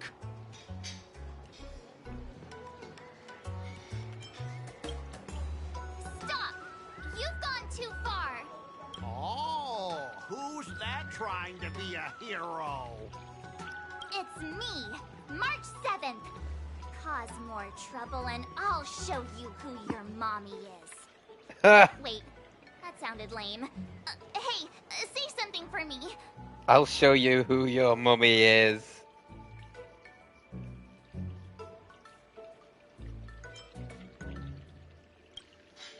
That's right! I'm the Sword Champion! Never heard of you. Now scurry back to wherever you crawled out from. Mr. Scott, I'm Yenching, a Cloud Knight Lieutenant. We've met before, and I suggest you stop causing trouble. Trouble? Ha! I I'm am just March getting some 7th. feedback as a I'm regular your customer. mummy. The tea here is terrible, and now the Cloud Knights want to stop me from complaining about it? At this rate, who would want to ever come here for tea in the future? A regular customer? You? Yeah, what else would I be? The Xianzhou's prisoner? Anyway, if you're trying to bully this young lady, you'd better watch out for the weapon in my hand. Huh? Oh, that really scares me. Come on, you're not seriously trying to take my life with that piece of scrap metal, are you? Scrap metal? This is my sword! I'm here to learn Xianzhou swordplay. Swordplay?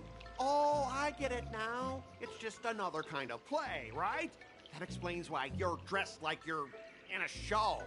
You're not even from the Xianzhou, so why bother learning their swordplay? If you're feeling unsafe, I can sell you an IPC mech. Ha! As if anyone wants your junkyard scrap mechs!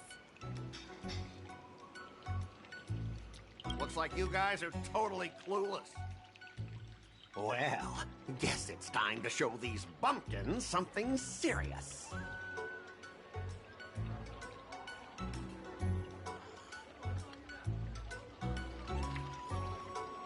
Just a reminder, IPC members, street fighting on the Xianzhou Loufu is prohibited. Make any funny moves, and I'll smash that scrap metal. Hey, relax. I know the rules. These are my subordinates. They got stuck here because of the transport ship incident, and they need to vent their frustration. In the end, it's all the Xianzhou's fault. Well, I can overlook the terrible tea, but now that you're questioning my security, I can't let it slide. After all, I have a courier business to run. With so many clients watching, that just wouldn't look too good now, would it? Instead of wasting your life learning useless swordplay, why not invest in our civilian mechs? You'll have your master kneeling and begging for mercy in no time. Stop! Don't you dare insult Xianzhou swordplay like that! If you have the guts, I'll show your mechs what I can do. Huh? A fight, you say? Now that you've thrown down the gauntlet, March 7th, I feel I'm obliged to accept your challenge. Say whatever you want, but once you've seen what our mechs can do, you'll be practically begging us for them. Oh, come on! How could I say no to a bet? So, I can see you're no master yet, March, but I'll play fair. You go back and learn swordplay from your teachers here, and in 15 days, I'll come find you and challenge you with my mechs. Only 15 days? And if you lose, you'll have to bark like a dog in public and shout, "Xianzhou swordplay is a total joke!" You'll stand at the entrance of Owl Room Alley and say it to everyone passing by. Oh, and if that's the case, just forget about your master and become my apprentice instead. I'll teach you how to pilot a mech. And if I win? I'll become your apprentice? Nah, I don't think so. I don't like you. Ha! Okay, how about this? If I lose, I'll squeal like a pig in public and say, IPC mechs are a total joke! And I'll even print that on every mech on the transport ship. Deal? Squealing isn't enough. You also need to apologize to the owner of the Sleepless Earl and take back what you said about Xianzhou swordplay. Fine, fine, I get it. But you've got to actually beat me with that little scrap of metal first. You all heard it, right? We'll meet again in 15 days. Let's go.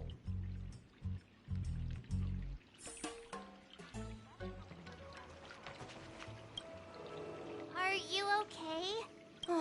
Yes. Thank you all for your timely help. The shop facing a bit of flack from visitors is a minor issue, but Miss March's decisions to challenge him is serious. I feel responsible as if the shop has inconvenienced you. Don't worry. I can't stand by and watch someone be bullied. I have to stand up against injustice, no matter what. Not only do you speak like a hero from an immersia, but you also have a kind heart. Your charisma has completely won me over, Miss March. I'm not quite a hero. Yet. I know you're here for the tea ceremony. Please, come inside. Thanks for the invitation, but right now, I just want to focus on practicing swordplay. Masters, let's save the tea for later. Sure, the tea can wait for now. However, I have a question, Miss March. How confident are you about the bet you just made?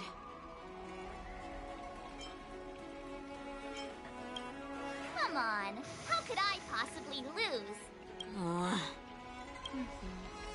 I don't see any issue with it. Let me, as long as she trains. I'm now filled with your Too much talking. Learn sword masters, Miss.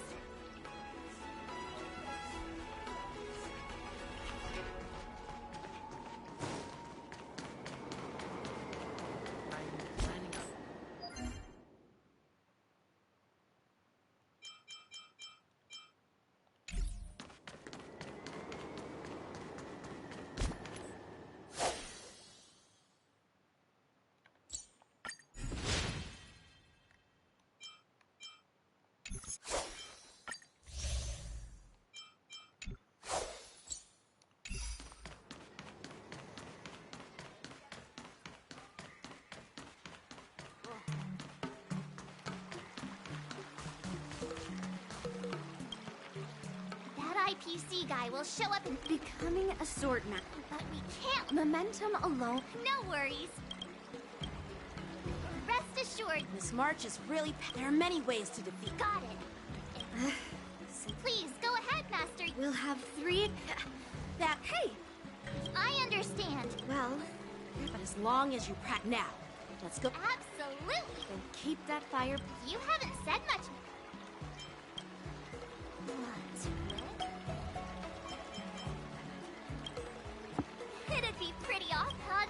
chit-chat.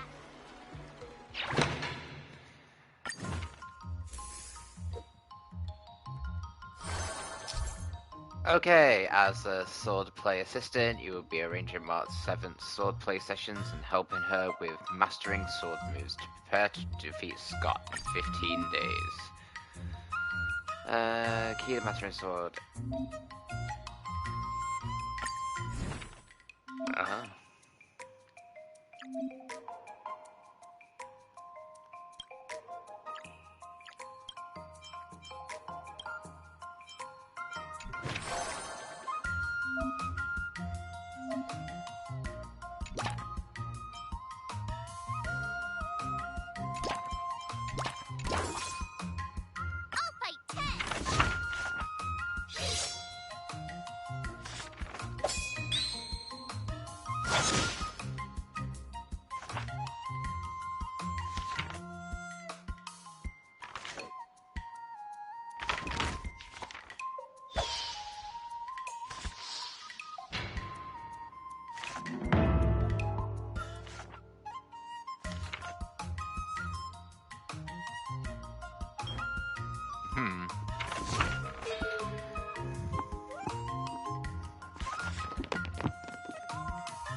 Today.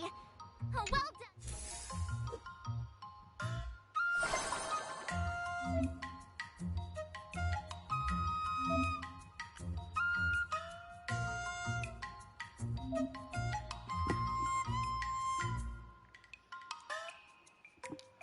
Balancing work and rest.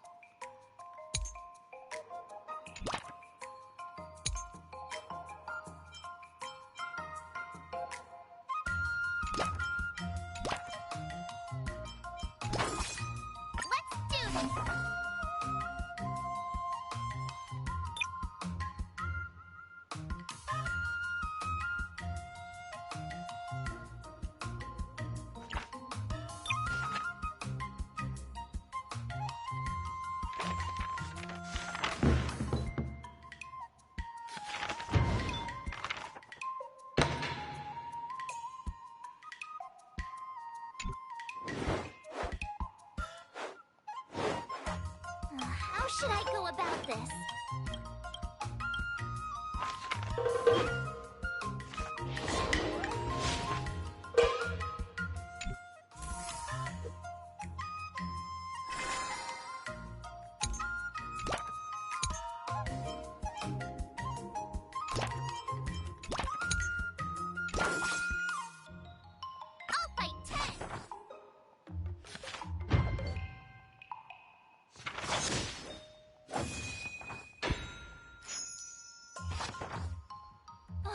That's enough training for today.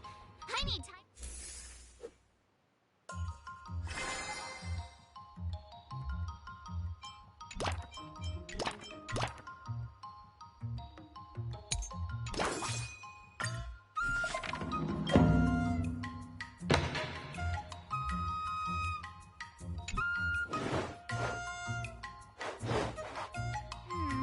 What do you recommend?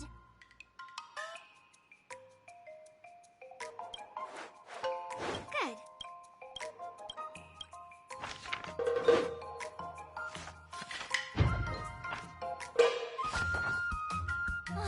That's enough training for today. Today, you'll face your first test. Oh, I know. That's grasping the basics. And Harry's... See? But I'm not... Miss March is... Just focus on your teaching. What? Didn't... Looks like... Miss March has been... Unsheath your swords. According to the schedule, there's a test today, right? I'm ready.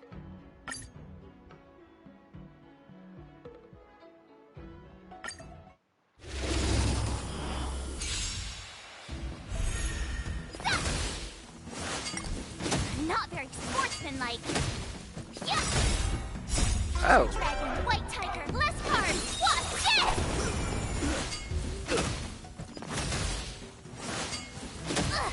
Yeah. Yeah. Oh, I get it.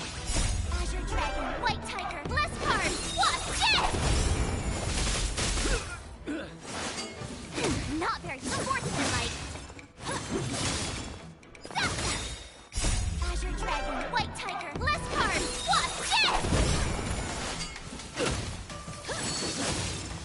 Yeah.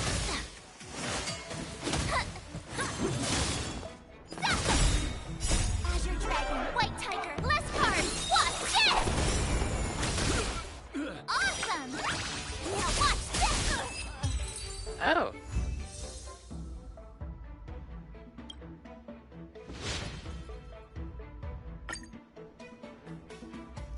She can heal herself a little bit.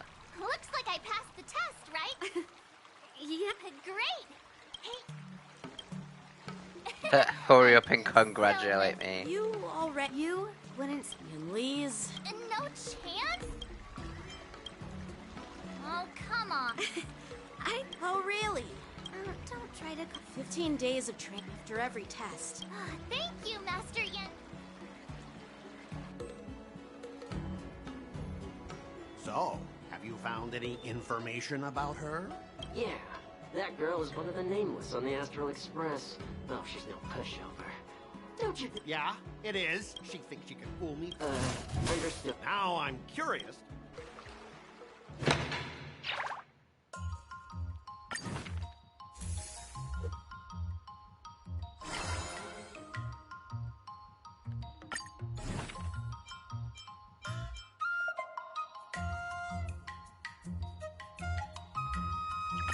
Did I really learn that? I guess I am pretty awesome after all.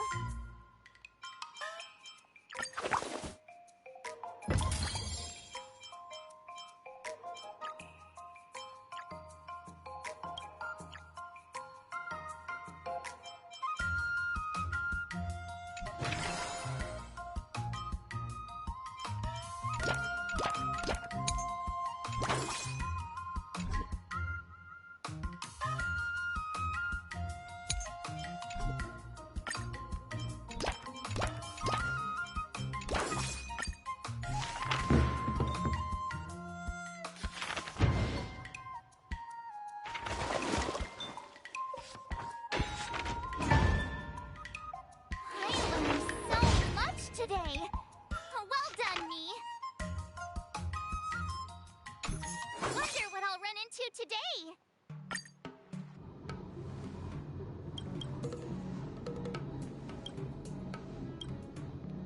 Why have we run into Hua?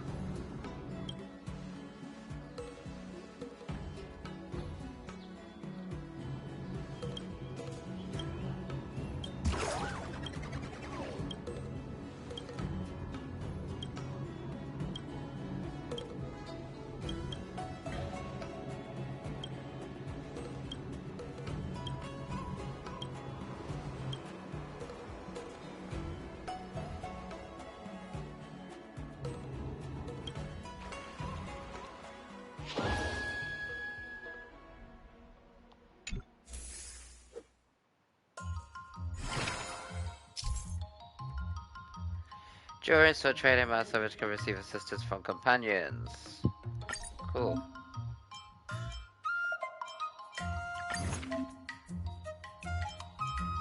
If you keep upping the training, I'm gonna start skipping class.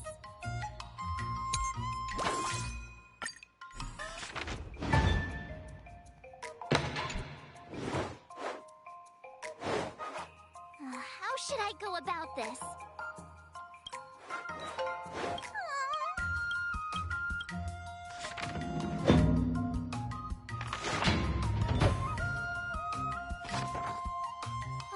That's enough training for today. I need time.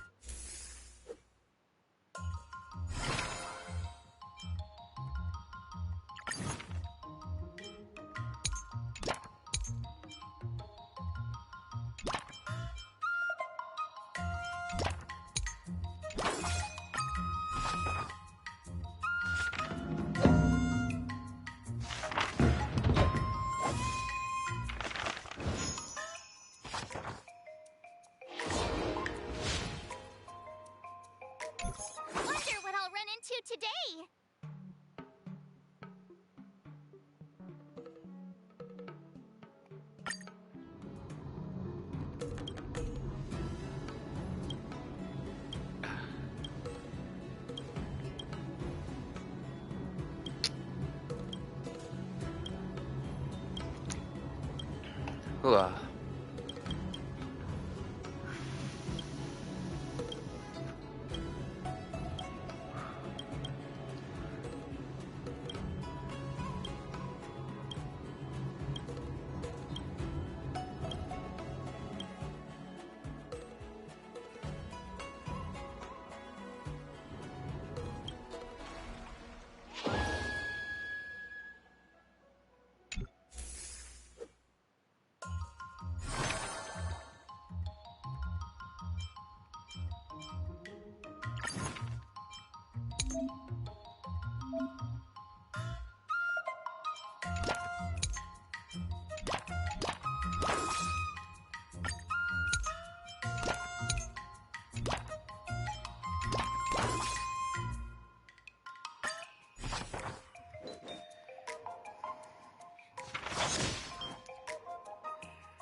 What do you recommend?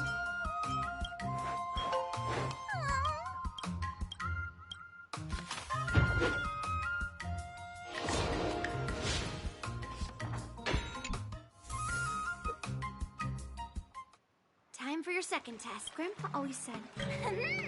Huh? Is that the... You got it! Good example. That's not... Absolutely! I've heard you've traveled... Your opponent this time is... According to the schedule, there's a test today, right? I'm ready! Another new move under my belt! I gotta find time to try it out!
Oh, she's almost done it.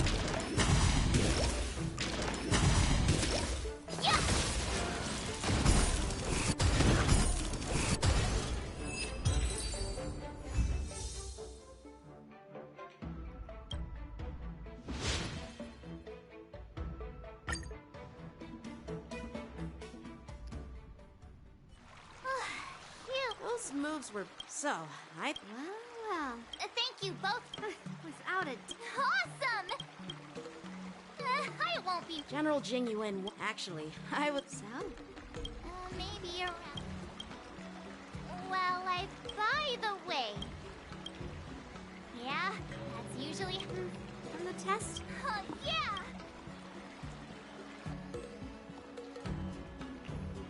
The progress report on the nameless... Huh? Are you being... I mean... A waste of time. Are you saying that Mart's go and strengthen... But the armor's already... No, it's not enough. Understood.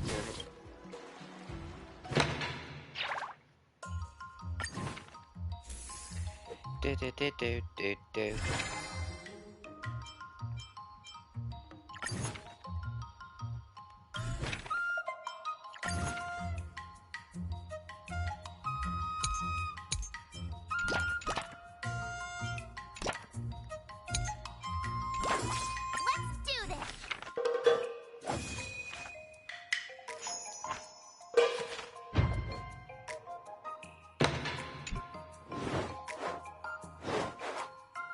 How should I go about this?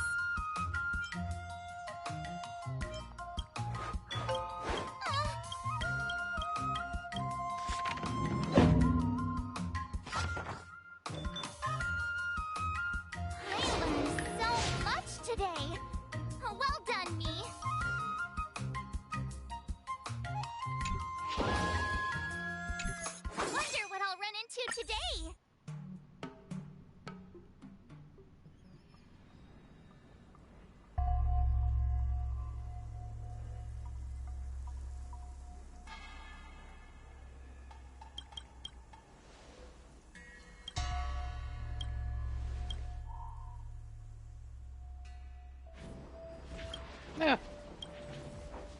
Just wondering why we're back here.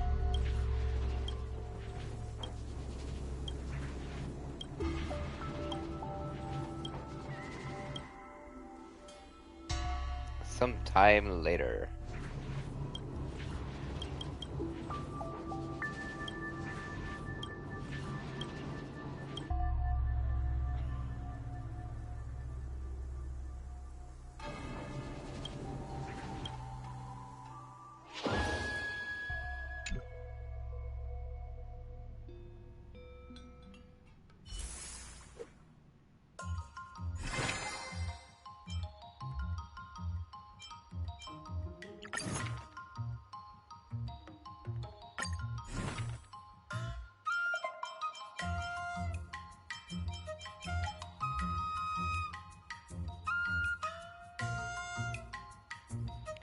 Oh, I need strength. All swords and no play makes March a dull girl, you know.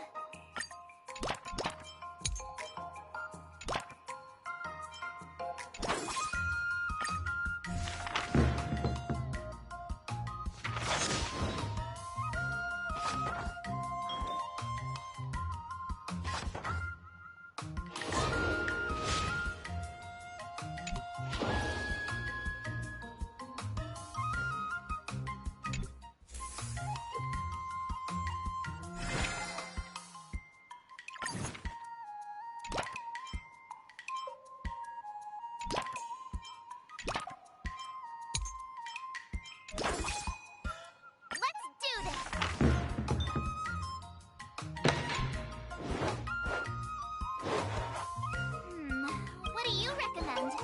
Okay.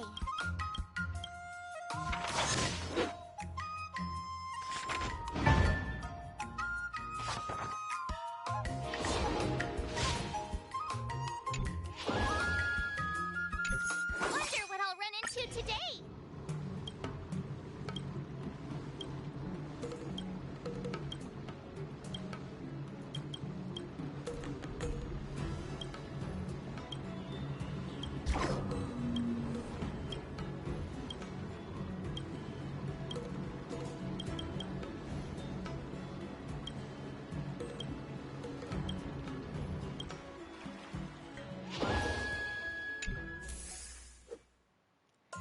I got one more day.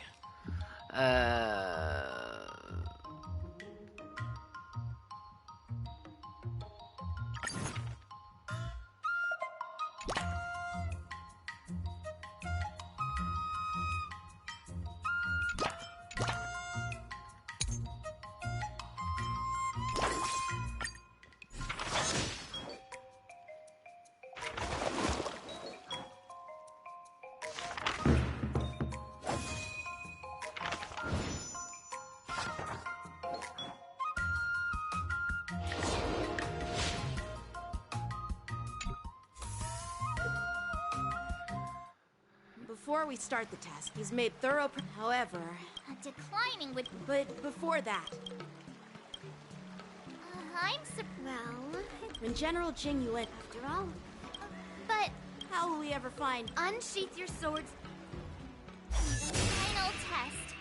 I'm a little nervous. Oh, come on, March 7th. You got this.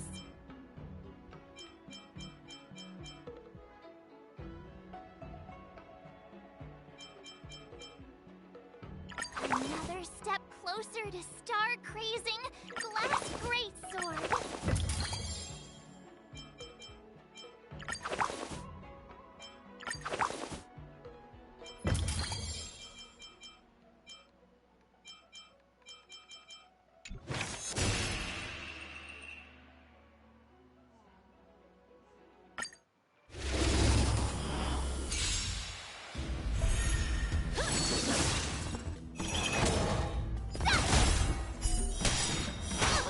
Oh.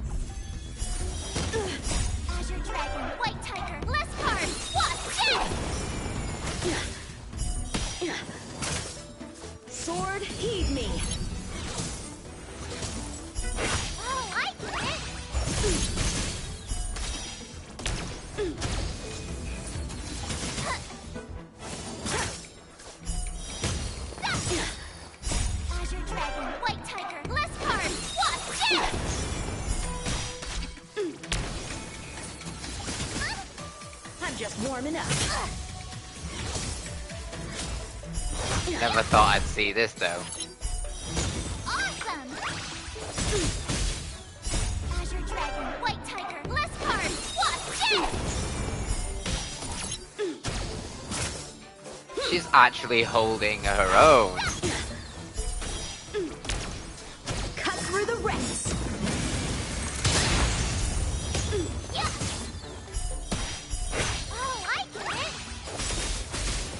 Ah, ruined opportunity there. Less cards! Watch this! I failed.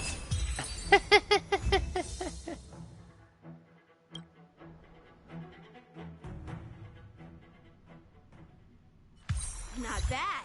Lone You've wolf. made it this far, Miss March. You've passed the exam. Oh! Ha! With yours? Yeah. But Yeah! those experiences... That actually make now. I'd love...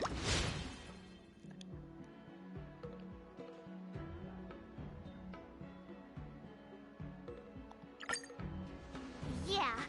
I remember Yanqing. Do you feel any closer? Yes, absolutely.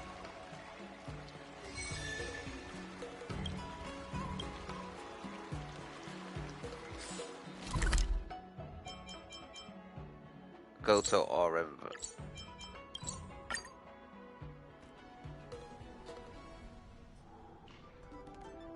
Well, well. But I... Why Alroom Alley? I can't deny it. That faithful... That's why I chose. They'll be like, what? They'll see that they'll see that it won't be.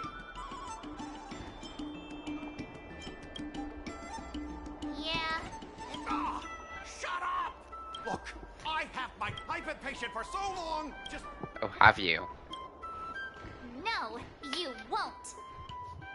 I've been keeping an eye on you. Seriously, do you really believe that you, a rookie who's only been learning swordplay for 15 days, can defeat my invincible mechs? Dream on! Enough with the talk. Let's get down to business, boys. Huh. Once you bite the dust, you'll know what I'm capable of.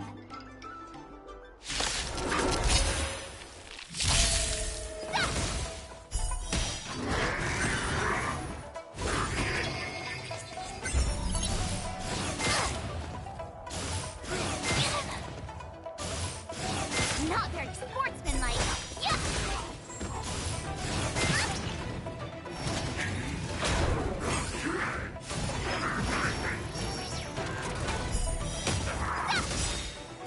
Azure Dragon, White Tiger, less cards. Watch this!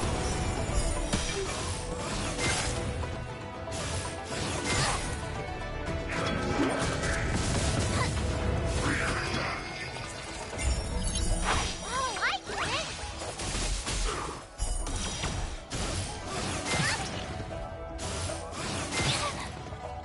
Come on, March. You can do it. Azure Dragon, White Tiger, less cards. Watch this!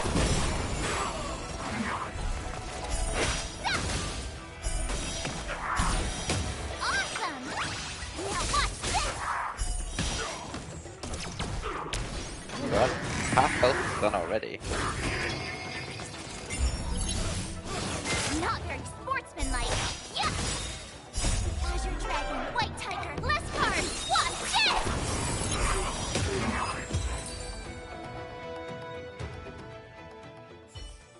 Ah! You pathetic losers! How did you all lose to that rookie?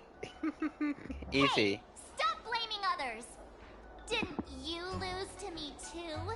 So, does that mean... Scrap metal, huh? The key to victory is never the weapon.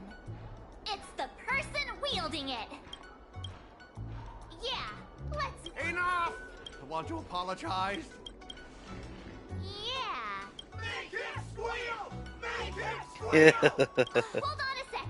I want to get this on video. It's happening all over again. IPC next. Oink! Oink, oink! Oink! Oink, oink! Oink! Oink, oink. Oink.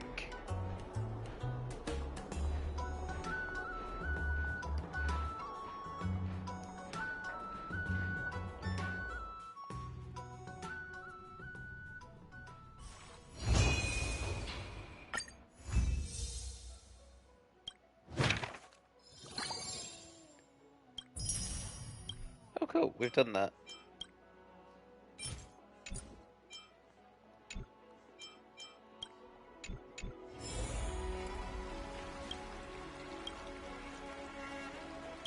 Master Yanqing, Master Yunli, you're teaching March rocks. 7 has completed the story through various sources as the page.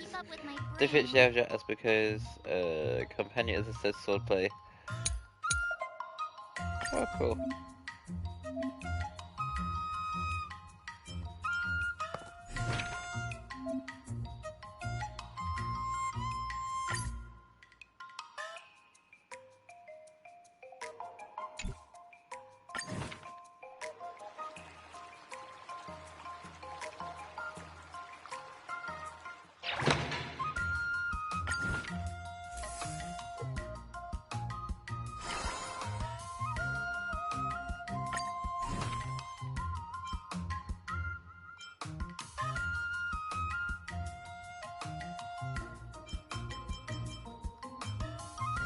Oh. Another step closer to star-blazing glass greatsword.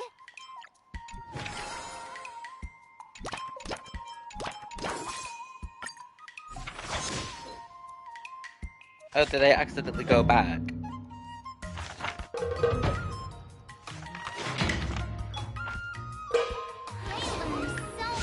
Oh, I did.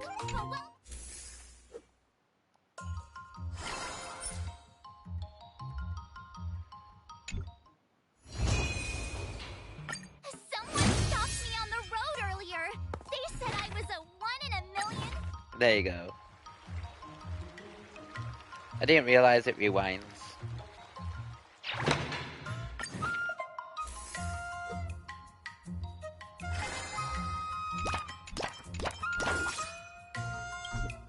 Oh, I haven't unlocked it yet.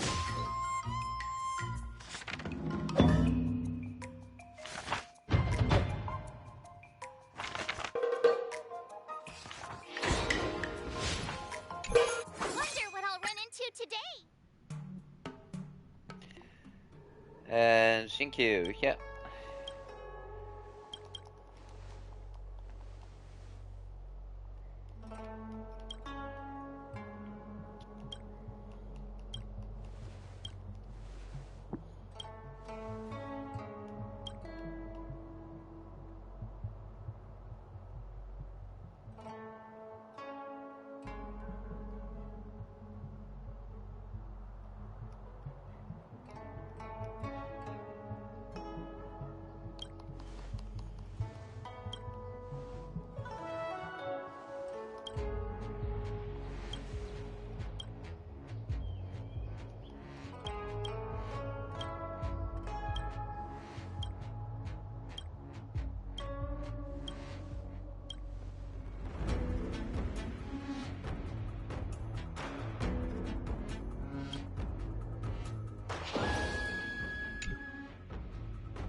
I'll fight 10.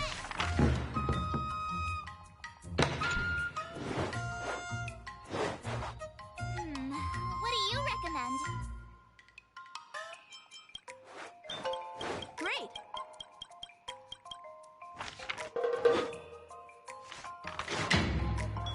This is something to do like on my little own personal time. Not really worth to like I need time to absorb everything. stream about, so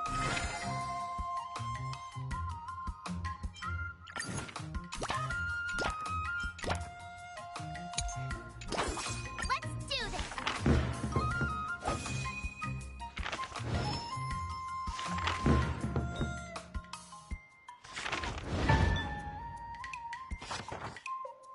I learned so much today.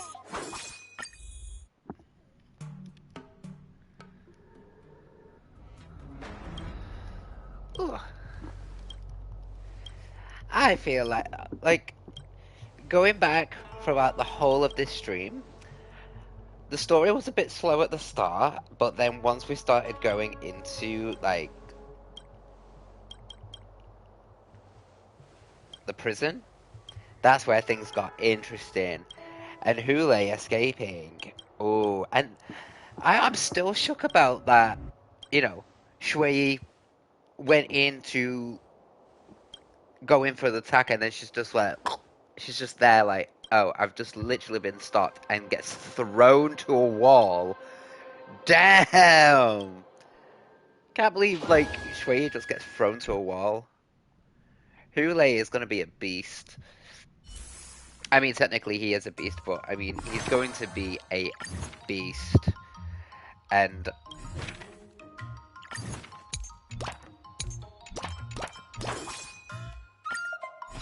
it's gonna be a beast. He really is going to be a beast.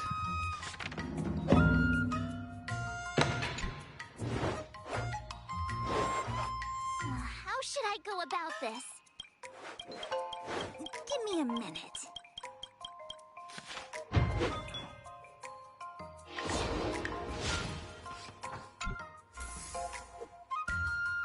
So we'll do the first trial. You'll... Oh, I know. That's grasping the basics. And parries should... See? But I'm not... Miss March is just focus on what? Didn't... Looks like Miss March has been learned. Unsheath your swords. According to the schedule, there's a test today, right? I'm ready.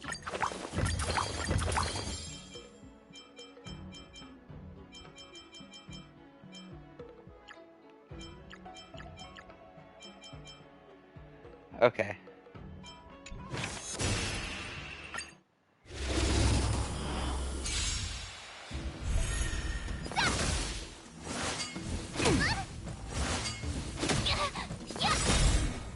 Azure Dragon, White Tiger, less cards. Watch it!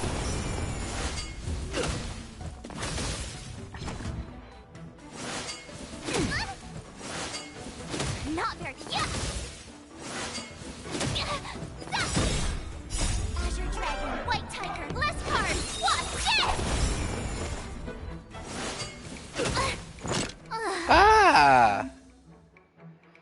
But if your ascension is insufficient, you might fail the sword fight. Oh. And then we wind progress. Oh, what? Yeah, I ain't doing it. I'm saving an exit. Okay, I ain't continuing this. I'm gonna do it my own time.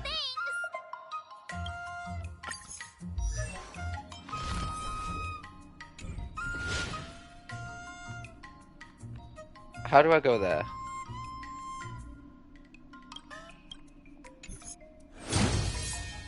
Hey, I got the Eidolon.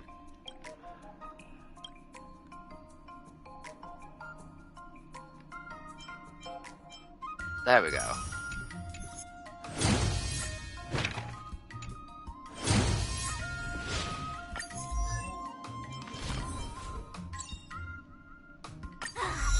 There we go. Where Shifu is on the field, speed is increased by 10.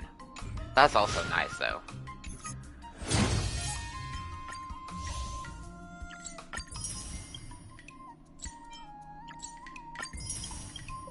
Got some nice Stellar Jades. Got 100 Stellar Jades for that, which is great. So yeah, cool.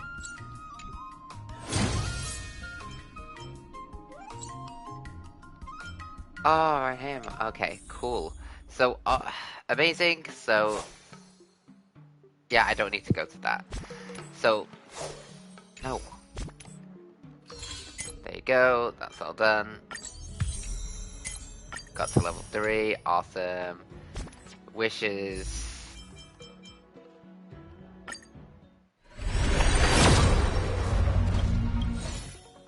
Right. And down 0. Awesome. You.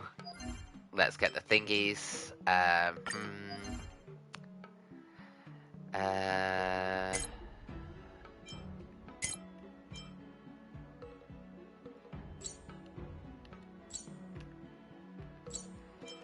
Let's just get rid of 2 of these. Amazing. That's 120, right? No, it's 80. I need something to get rid of. Let's get a fire, a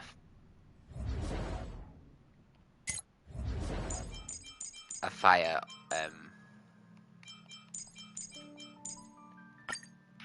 a fire thingy. I need a fire ornament. Danger ahead. Please stay tuned. Let the show begin. That's all I need. A decent fire ornament. Dangerous thoughts. Harmony and unison.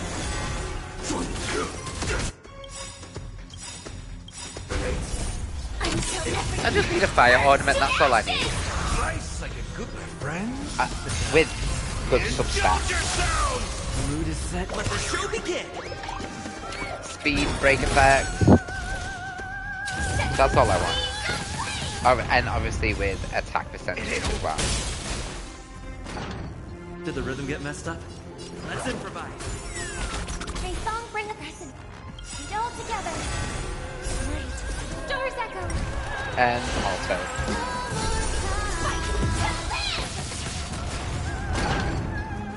Oh, where's my music? Dreams do come true. Let the show begin. Let the show begin.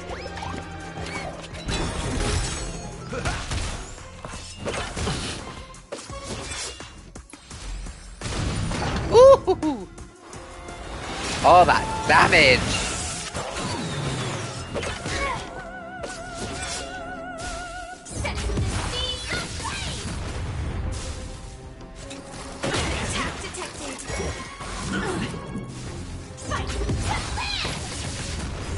How's this taste? Friends? Indulge yourselves!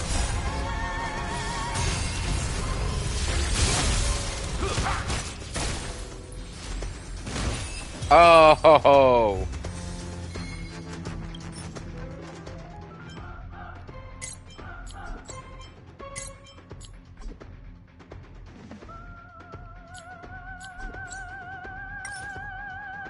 Oh, this is new.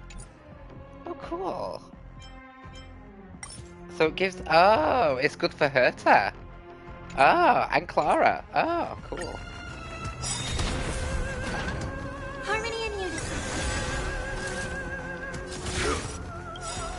Obviously, we're gonna build up. Until everything burns to ashes! Mood is set. Let the show begin. Nice, I can play friends. Indulge yourselves! Oh, wrong person. Did the rhythm? Let's improvise.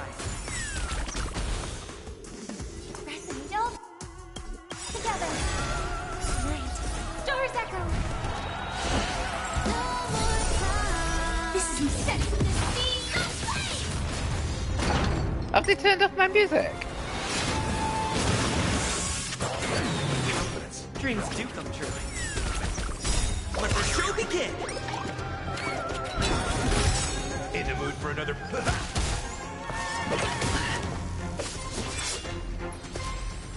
Ooh. Beast.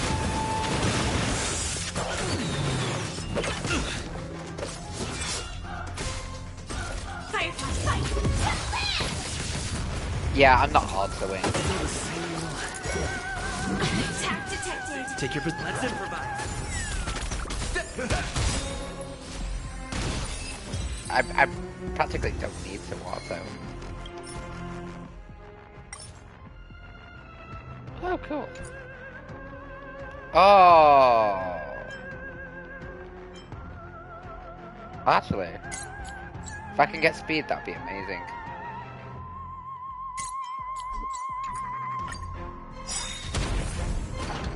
Dangerous thoughts. Harmony and unison.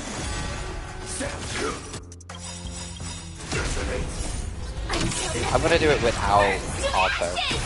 Mood is set. Let the show begin. Nice like my friends.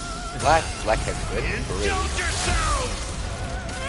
Damn it! I already messed up twice.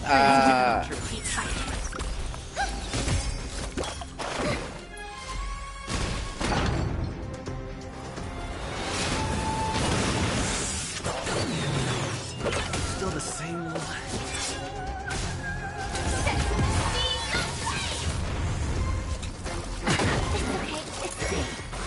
Right.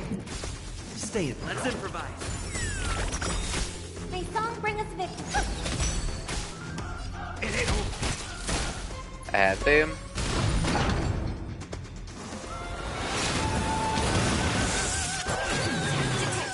I'll catch up.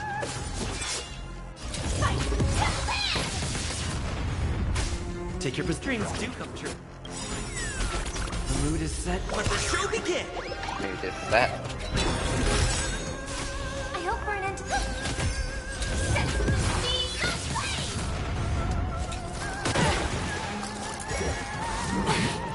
It's over.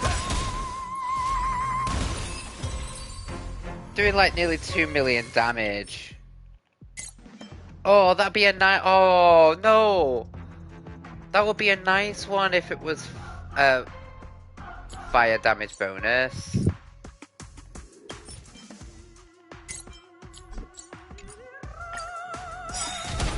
And we'll do one more. dangerous thoughts. Harmony and Do the unison. crit damage. Use that. Then you.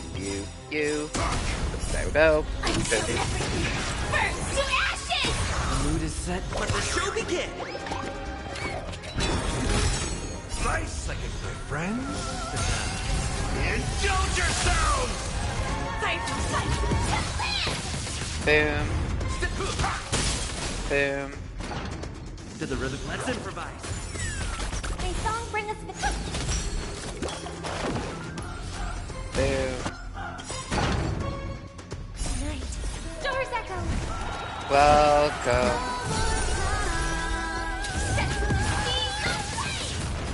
Stay. Dreams do come true. In the mood for an...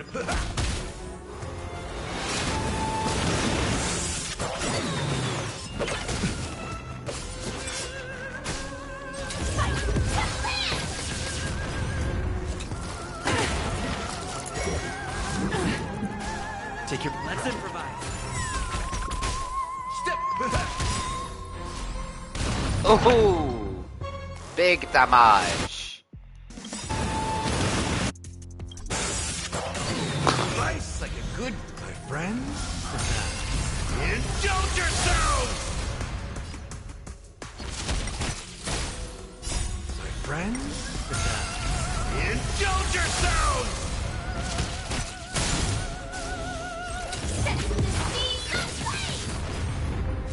Still the same one. Stay. Dreams do come true.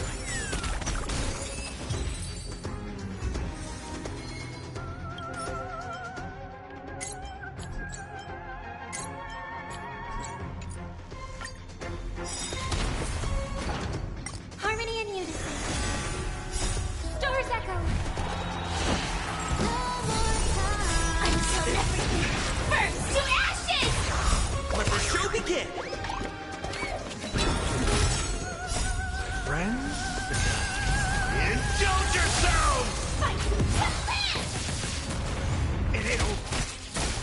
Let's improvise. Set the scene ablaze!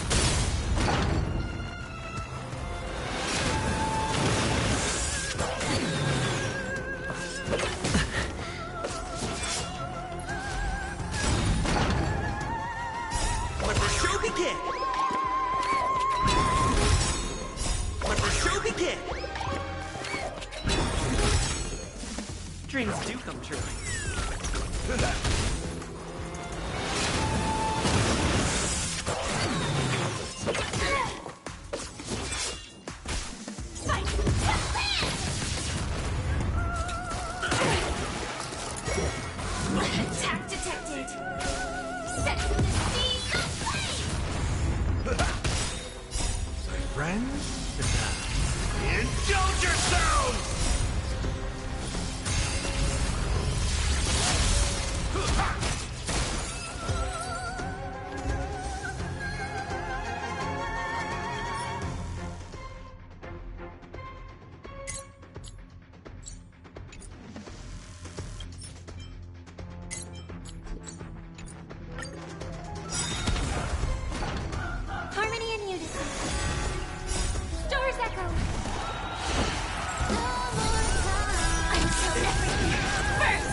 do one more, because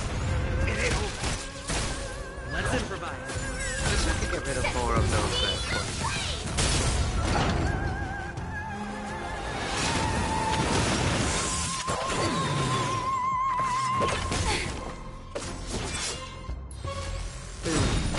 Oh, that 1 million damage. Let the show begin! Take your position. Dreams do come true. In the mood for another beating? It'll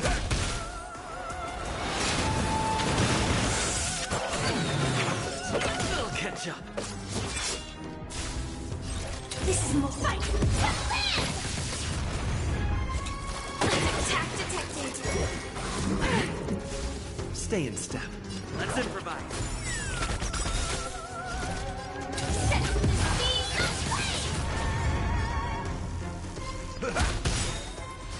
Boom. Oh! Actually, that's alright. Oh, now you give me speed on that one. The fire. I'll keep that one. I think that's plenty. It's still early. Where to now?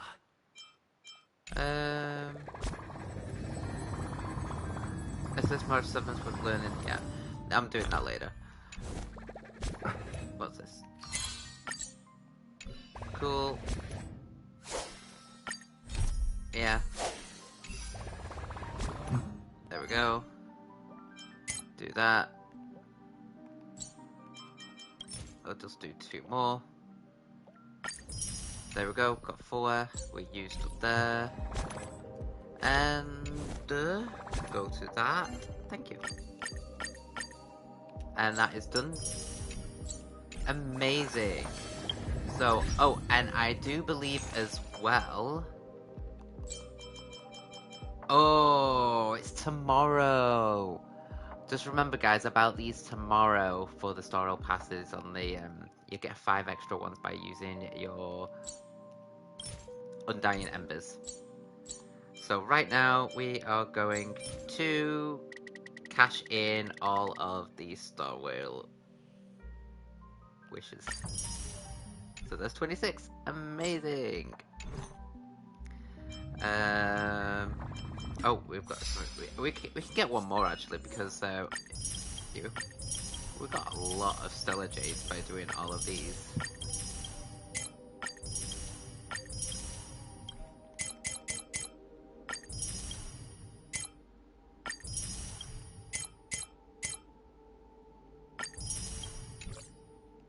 Amazing.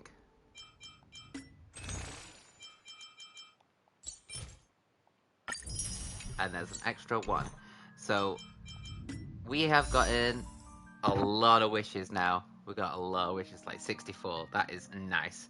So I can't wait for Fei Xiao. I already have Hua Hua, so that's alright. So I am skipping this banner. And guys, I think that is everything. Aside from... apart from journeying through the shackling prison, that I still have plenty of things to unlock. Which is a very big area. It's a very big area, and I can't... Ooh. Yeah, I can't wait. I can't wait, because this is a very big area that I've yet to explore, and I've got 9 out of 23 chests. So I'll be looking forward to this. So as per, we are going to go...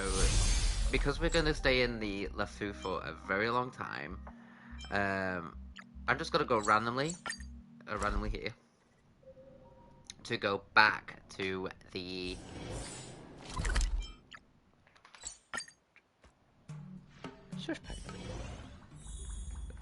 go back to the Star Rail chain.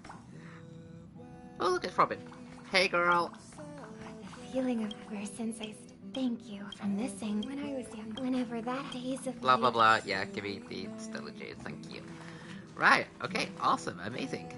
And that is it for today's stream. Amazing. If you've made it to the end of it, I can't talk now. So yeah, if you've made it to the end of the video, thank you very much.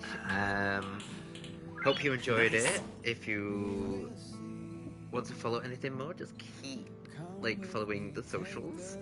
And yeah, I'll stream when I can. What are your thoughts on the story? Let me know in the comments below. And yeah, amazing. I'll see you on the next stream. Keep on trailblazing, stay cool, and I can't wait to see what happens next, especially with Hole. Because obviously we're going to stay here for the next 2 patches. And who's going to be the winner of the sword dance? Who knows? It would be really funny if it was March 7th. I'd laugh. I really would laugh. But hey, that's just my opinion. I think it would be hilarious. So I'm going to leave it there, guys. Like I said, if you like it, if you just like the chilling vibes, just getting to know the story, spoiling yourself a little bit with the story. Nice. Yeah. I'll see you on the next stream. Ciao.